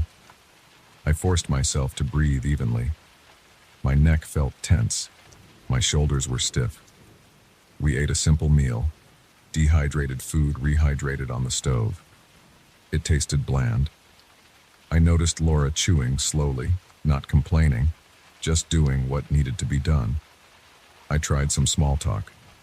I mentioned how quiet it was. She just nodded. She kept turning her head to look around. I told her that we should focus on enjoying the isolation. She shrugged. She finished eating and started packing the garbage into a sealable bag. I felt uneasy, but I smiled at her. I said it would be fine. We were just not used to being so far away from everyone. It was probably around 10 at night when I first heard something different. We were already inside the tent. I'd zipped us in and placed our boots just outside under the small awning. The lantern inside glowed weakly, casting a dull light on the nylon walls. Laura was lying on her side, reading a small map by flashlight. I was lying on my back, staring at the ceiling. Then I heard it. A heavy sound, not a footstep exactly, but more like a branch bending under weight. It was a kind of snap and rustle. I held my breath. Laura stopped flipping the pages of the map.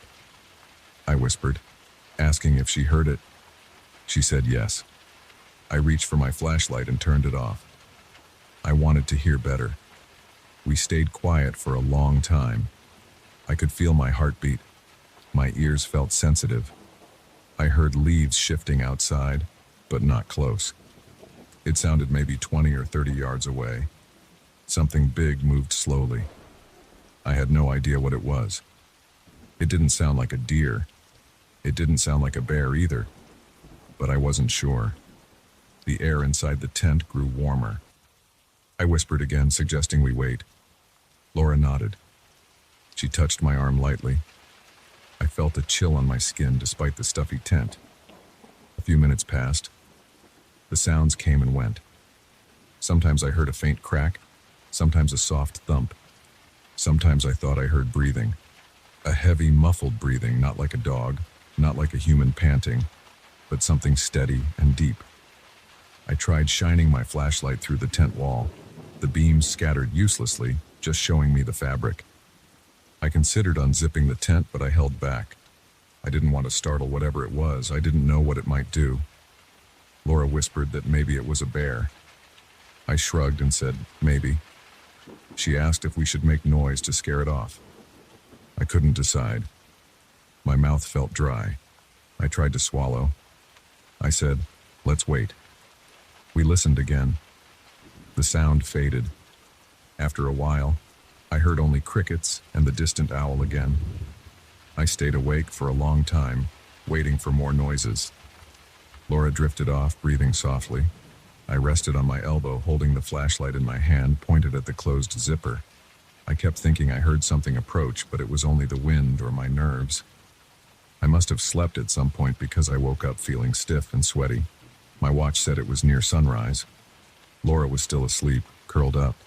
I rubbed my eyes and slowly got up. My back hurt. I unzipped the tent and stuck my head out. The morning light was weak and gray. The air smelled cleaner than at night. I looked around. The ground near the tent looked different. At first I couldn't tell what was wrong. I crawled out, stood up, and walked around the tent. The dirt around us had strange marks. I saw twisted branches stuck into the ground at odd angles. They weren't just fallen branches. They looked deliberately placed. They formed a rough circle around our tent. Some were thick and bent. Others were thinner but stuck deep. The soil looked fresh in spots, like something had dug into it. I could see claw marks or something similar. The leaves were disturbed everywhere. The pattern made no sense to me. It didn't look like natural windfall. It looked arranged. I called to Laura. She came out rubbing her arms. She saw what I saw. She asked me what it meant. I said I didn't know. I crouched down and touched one of the branches. It was moist, as if it had been pulled from the ground just now. I tried to pull it out. It was wedged in tight. I felt my heart pounding. I looked at Laura. She stood close to me, crossing her arms over her chest. I felt a cold sweat on my forehead. I walked around the tent, checking the other sides. Everywhere there were these branches arranged in a pattern. They seemed to form a perimeter about 10 feet from the tent. Inside this perimeter, the ground was stirred up. Outside it, the forest floor looked normal. I saw small piles of dirt that looked fresh, as if something with strong limbs had dug in and then covered them up. I noticed one spot where the leaves were flattened, as if a large body had crouched there. Laura asked if we should leave right away. I nodded. I said we should pack up and get out. She agreed. We moved fast. I collapsed the tent, shoving it into its bag without trying to fold it neatly. Laura grabbed the stove, fuel canisters, and our packs. We both worked without talking much. I kept looking around, shining my flashlight into the trees even though it was daylight. I didn't see anything, but I could feel my scalp prickling. We were not sure which direction to go. We had no trail near us. We had our compass and map, and we knew roughly how to get back. The hike would take hours.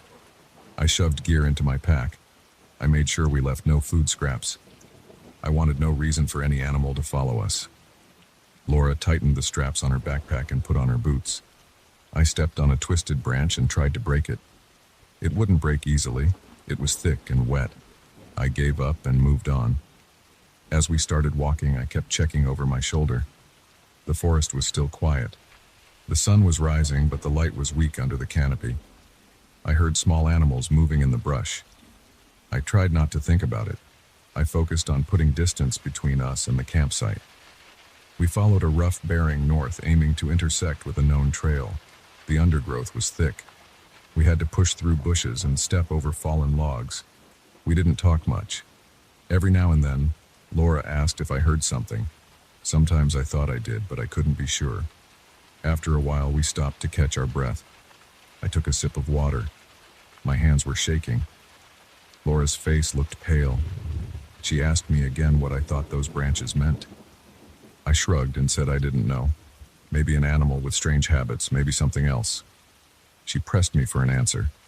I told her I really didn't know. I tried to keep my voice calm. We moved again.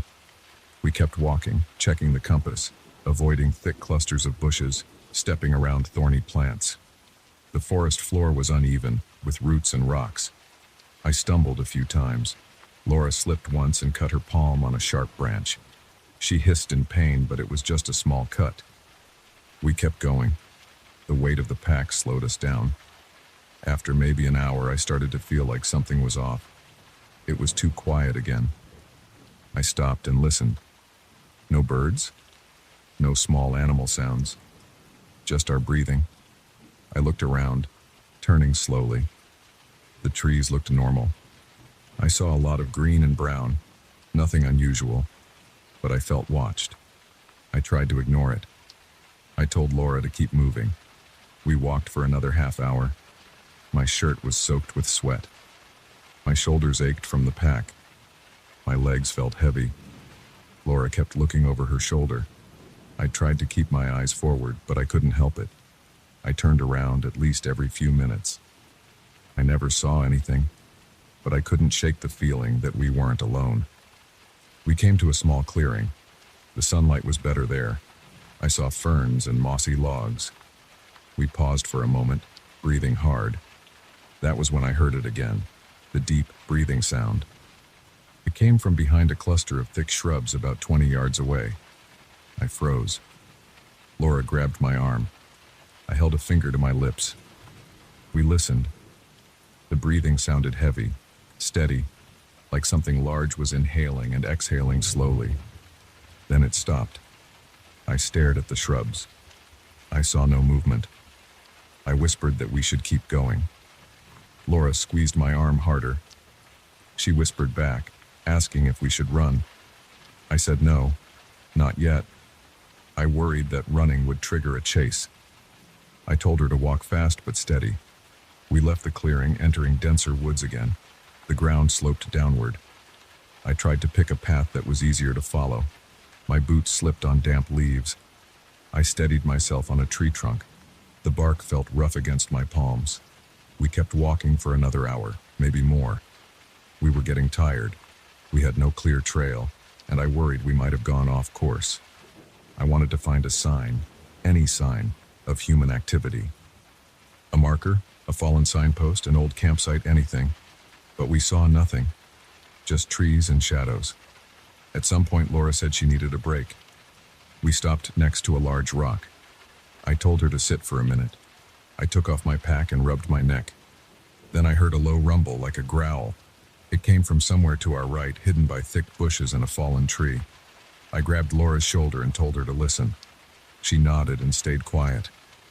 The growl came again, low and muffled, like something warning us. I looked at Laura. She looked scared. Her face was tense, her eyes wide. I picked up a thick branch from the ground. It felt flimsy, but it was better than nothing. I motioned for Laura to put her pack on and be ready to move. She nodded and did it quickly, her hands shaking a bit. I took a deep breath. My throat felt tight. The growl stopped. I heard leaves rustling. It moved away or repositioned itself. I couldn't tell. I didn't smell anything strange, just the usual forest smells. I decided we had to keep moving. We couldn't stay there. I told Laura to walk behind me. We moved slowly at first, then a bit faster when we didn't hear the growl again. My legs felt rubbery. My chest felt tight. I kept swallowing, trying to keep my mouth moist. I felt my heart pounding in my ears. Eventually, we saw a break in the trees ahead. I recognized a slight rise in the terrain. If we got over it, we might see a landmark. We pushed through some thorny bushes. I scratched my hand. I kept the branch in my other hand. I held it raised, ready to swing, even though I didn't know what good it would do. We reached the top of the small rise and looked down. Through the trees, I saw a faint line of what looked like a trail. I couldn't be sure. It might have been a dried-up stream bed, but it looked worn, like something that people or animals used frequently. I told Laura we should aim for it.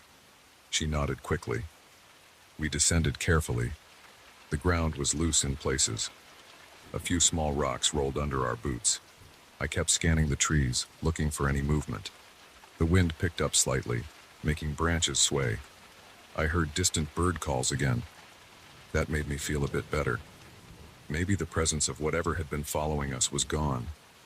Maybe it decided we weren't worth it. We reached what turned out to be a narrow trail, probably an old hunter's path or a game trail. It headed north, the direction we needed. I was relieved. We followed it, moving faster. We didn't talk much. I just kept going, one foot after the other, focusing on covering ground. Laura stayed close. Our packs rattled with each step. After a while, maybe another half hour, I stopped and listened again. No strange sounds. I heard birds, insects, the creaking of trees. Nothing heavy breathing, nothing growling. My shoulders relaxed a bit. I told Laura it was going to be okay. She nodded, still breathing hard. We drank some water and kept moving. We never saw what it was. We never got a clear look. I saw no fur, no shape, just signs. The breathing, the growling, the branches arranged around our tent, the fresh dirt, the sense of being watched. I thought about it as we continued to hike. I kept those thoughts simple. I just wanted to get out safely. I wanted to see a marked trail, a signpost, anything that meant civilization. We reached a known trail by late afternoon. I recognized a small wooden marker on a tree trunk. I pointed it out to Laura. She nodded, relieved. We followed the marked trail for a few miles until we got back to our car. The drive home was quiet.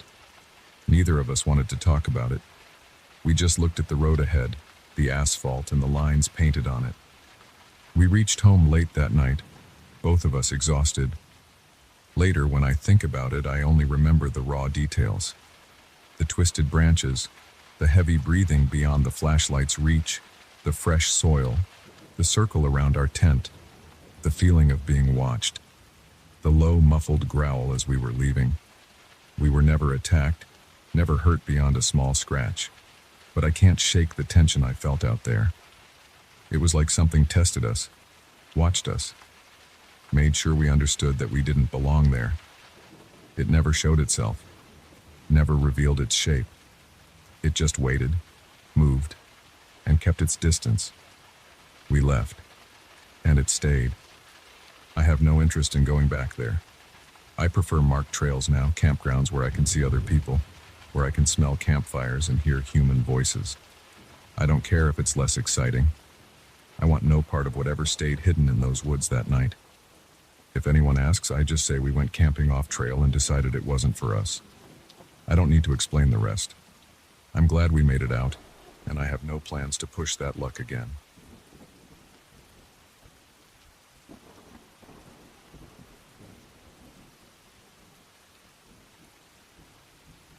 I parked my rig at a rest area just off a narrow highway. The place looked cheap and mostly empty. There was one working light near the old fuel pump. It flickered, making the concrete pad and the nearby trash bins look darker than they were. I had been on the road for hours and I wanted to fill my tank and get back behind the wheel. This was my life most nights. Short stops, a bit of fuel, maybe a quick bathroom break, then back to it. Except this time, I noticed something off. There was a man standing several yards away. He was thin and holding his hands inside his coat pockets. He stayed still, facing me, as if waiting. I felt a tightness in my chest, but I tried to ignore it. I started pumping the diesel, keeping an eye on him. That was the beginning of a bad situation. Story in first person. I remember stepping down from the cab that night, my boots touching the cold asphalt. The night air smelled like old rubber and stale coffee. The pumps were old-fashioned, and I could feel the pump's handle rattling in my grip as the diesel flowed. I heard it running into the tank, a steady sound that usually calmed my nerves. Not that night.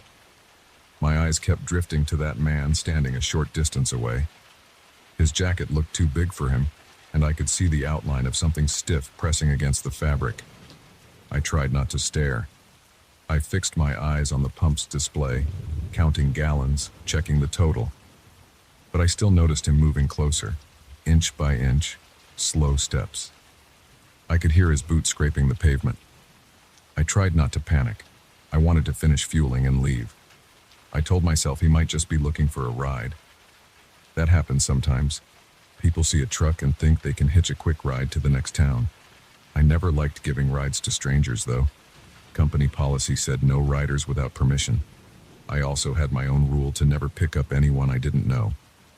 There were too many stories out there about trouble on the road. I kept these thoughts simple. I wanted to keep the situation calm. He reached a point where he was close enough to talk. He raised his chin, his voice low and scratchy. He asked if I was heading to the next town, said he needed a ride, said it was important. I remember that he didn't ask nicely. He kind of pushed the words out, expecting a yes. I told him I was sorry, that I don't take riders. I said I couldn't help him. I tried to keep my voice calm and firm.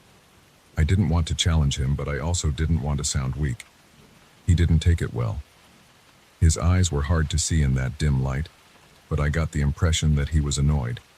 He smiled, but not in a friendly way. It was a slow, uneven smile. He moved closer, maybe a foot or so nearer than before, and he kept one hand inside his coat, gripping something. I watched that hand. I noticed how stiff his arm was. I didn't see a gun or a knife, but I felt certain he had something there. The back of my neck felt warm and my heartbeat picked up. I could feel sweat under my shirt, and it was a cool night. I tried to keep my voice level. I said I was sorry, repeating it, that I had to stick to my rules. He said I should make an exception. He said it in a flat tone, like a warning. I saw his shoulders tighten. The pump clicked off, and for a second I thought about just pulling the nozzle out and leaving it on the ground. But I didn't want to make any sudden moves. I slowly removed the nozzle, hooked it back in place, and closed my fuel cap. He stood too close, and my heart was pounding. My truck was a step away. I turned slightly, showing him I was ready to go. I said something like, "I have to move on." He hissed a quiet laugh. I didn't like that sound. I made my way around the front of the truck. He followed. His boots sounded uneven, one heel hitting harder than the other. I could see his breath in the air. I told him again, "No ride." This time my voice sounded more blunt. He looked at me, reached inside his coat again. I gripped my door handle. I was ready to jump in and lock it. I had the keys in my front pocket. My hand was shaking a bit. I felt my throat dry up. He was looking at me like he was sizing me up. I didn't see anyone else around. The rest area was empty. The faint hum of some electrical box near the pump filled the silence. I heard distant traffic on the highway, but too far to help me. I said, "Sorry," one last time, and I pulled the door open fast. I hauled myself up inside, slammed the door, and locked it. I leaned over and locked the passenger door. Then I started the engine. The sound of the engine calmed me a little. I felt safer behind the wheel, doors locked. I looked through the windshield. The man stood there, not moving. He had that thin frame and that stiff pose. He backed away a few steps, then stopped. I eased the truck into gear and pulled forward slowly. I used the side mirror to watch him. That's when I saw his face under that flickering light. His eyes looked pale, almost white, but maybe it was just the bad lighting. He didn't wave. He didn't yell. He just stood there, arms at his sides now. As I guided the truck back onto the highway, I kept checking my mirrors. My hands gripped the wheel so hard that my knuckles felt stiff. The highway ahead was dark and mostly empty. I tried to focus on driving steady and not speeding. I told myself he was just some unstable guy looking for a ride. He didn't try to break in. He didn't jump me. Maybe I was safe now. Still, I couldn't shake the feeling that he might follow me somehow. After about 5 minutes, I saw headlights coming up behind me. The road was straight, and I saw just one pair of headlights. They weren't close enough to identify the vehicle yet. I tried to stay calm. Traffic was normal, even late at night. Maybe it was just another driver heading the same direction, but I kept looking in my mirrors more often than I should. The headlights got closer, and I could make out a small car. I tried to see details, but it was too dark. My trailer rattled a bit over some rough patches in the road. I checked the speedometer. I was at a steady speed. The car behind me matched my speed for a while, then closed the gap slowly. My pulse kicked up again.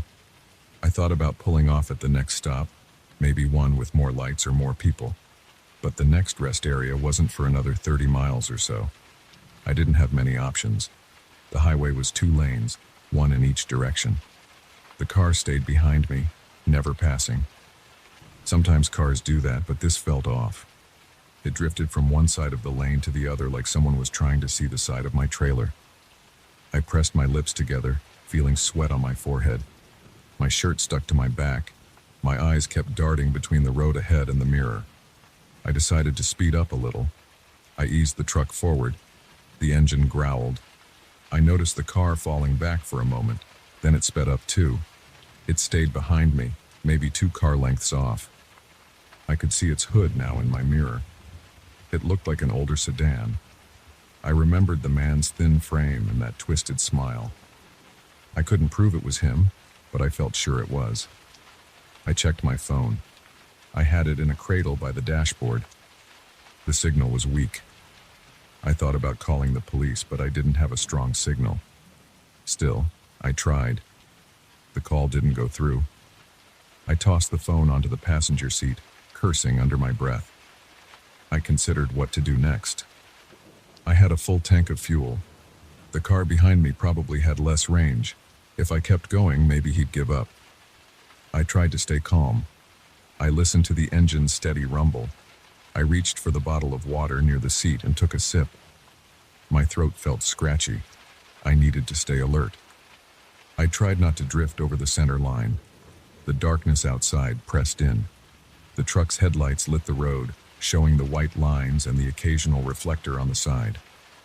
No cars coming in the opposite direction. No trucks passing me. Just me and that car behind me. After some miles, I saw a sign for roadwork ahead. The sign warned of a single-lane situation, possibly a flagger or reduced speed. I cursed again. Slowing down could give him a chance to catch up or do something worse. I tightened my grip on the wheel. The air inside my cab felt stale. I rolled down the window a few inches. I tasted the night air, dry and cold. The road narrowed and I saw orange cones. The speed limit dropped. I had to slow down. My trailer bounced a bit over some uneven pavement. The car behind me slowed down too, staying close. My heartbeat thumped in my ears. There was a stretch of about 100 yards where the lane was very narrow due to construction barriers. I kept a steady pace. My shoulders ached from tension. I moved through the zone, praying the car wouldn't pull some stunt. But it didn't. It just followed. Once we cleared the construction, the road opened up again. I accelerated, going a bit over the limit. The car stayed with me.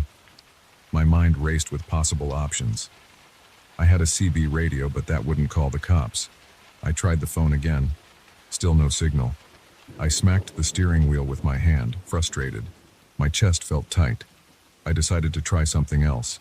I tapped the brakes lightly a few times, flashing my brake lights. Sometimes that tells a tailgater to back off. But the car didn't back off. It moved even closer, close enough that I could almost see the shape of a person inside, though I couldn't make out a face. My neck felt stiff. I knew I had to keep going until I found a better lit area, or maybe a truck stop. I checked my GPS. The next decent truck stop was about 20 miles ahead. That felt like a long time.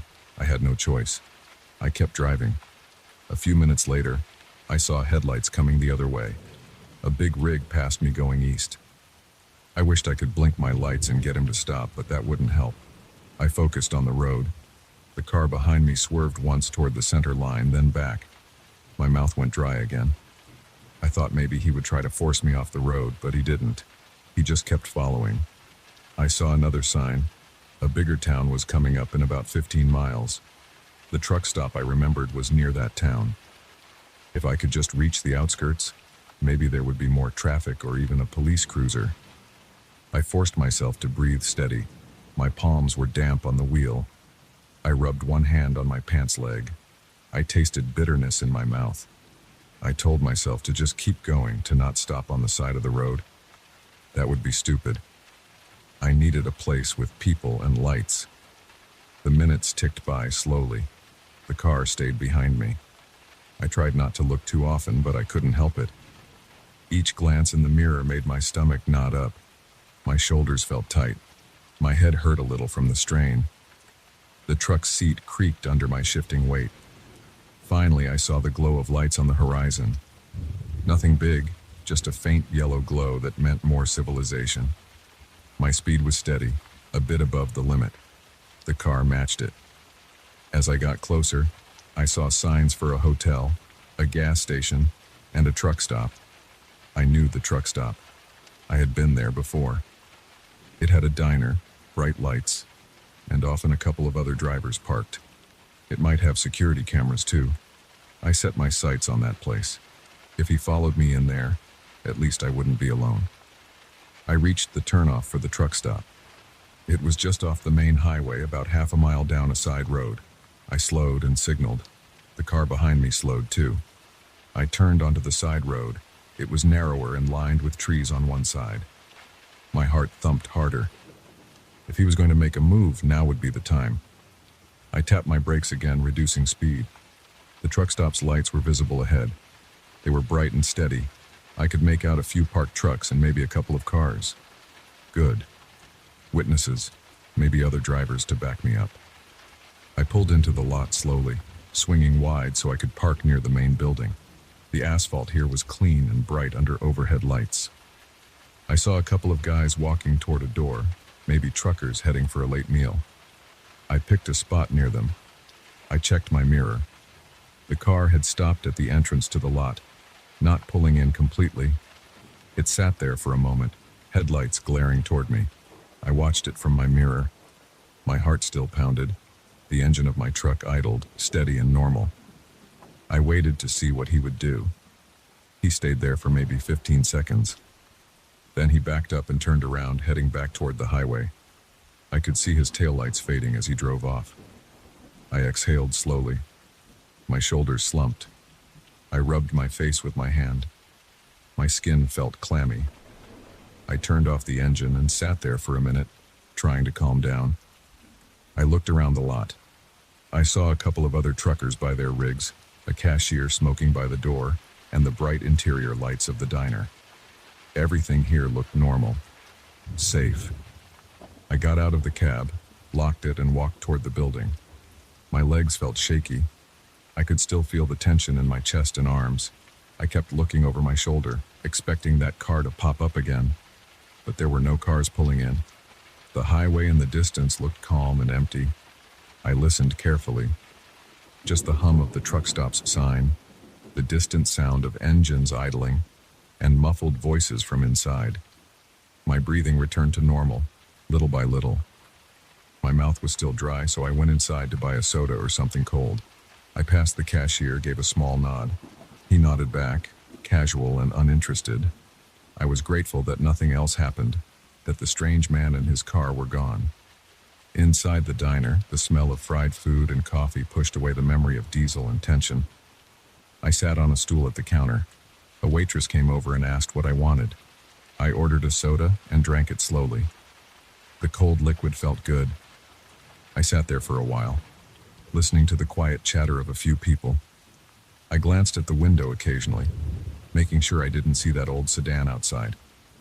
It never showed up. After a while, I started to feel a bit more normal. My shoulders loosened, and my headache faded. My clothes still felt damp against my skin, and I wiped my face with a napkin.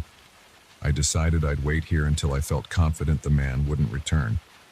I had lost maybe an hour of drive time, but I didn't care.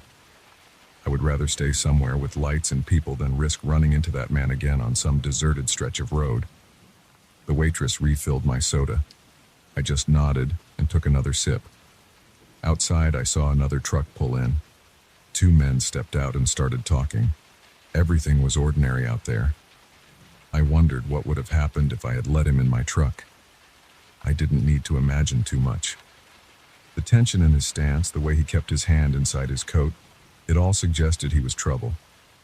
I made the right call. My heart rate had slowed to normal, but I still felt a slight tremor in my hands. I set them flat on the counter and focused on breathing steady. After finishing my drink, I decided to step outside again and check my rig. I walked around it, looking for any signs of tampering. Everything looked fine. The trailer's seals were intact. The tires looked normal. The fuel cap was secure. I stood by the driver's door, scanning the lot one more time.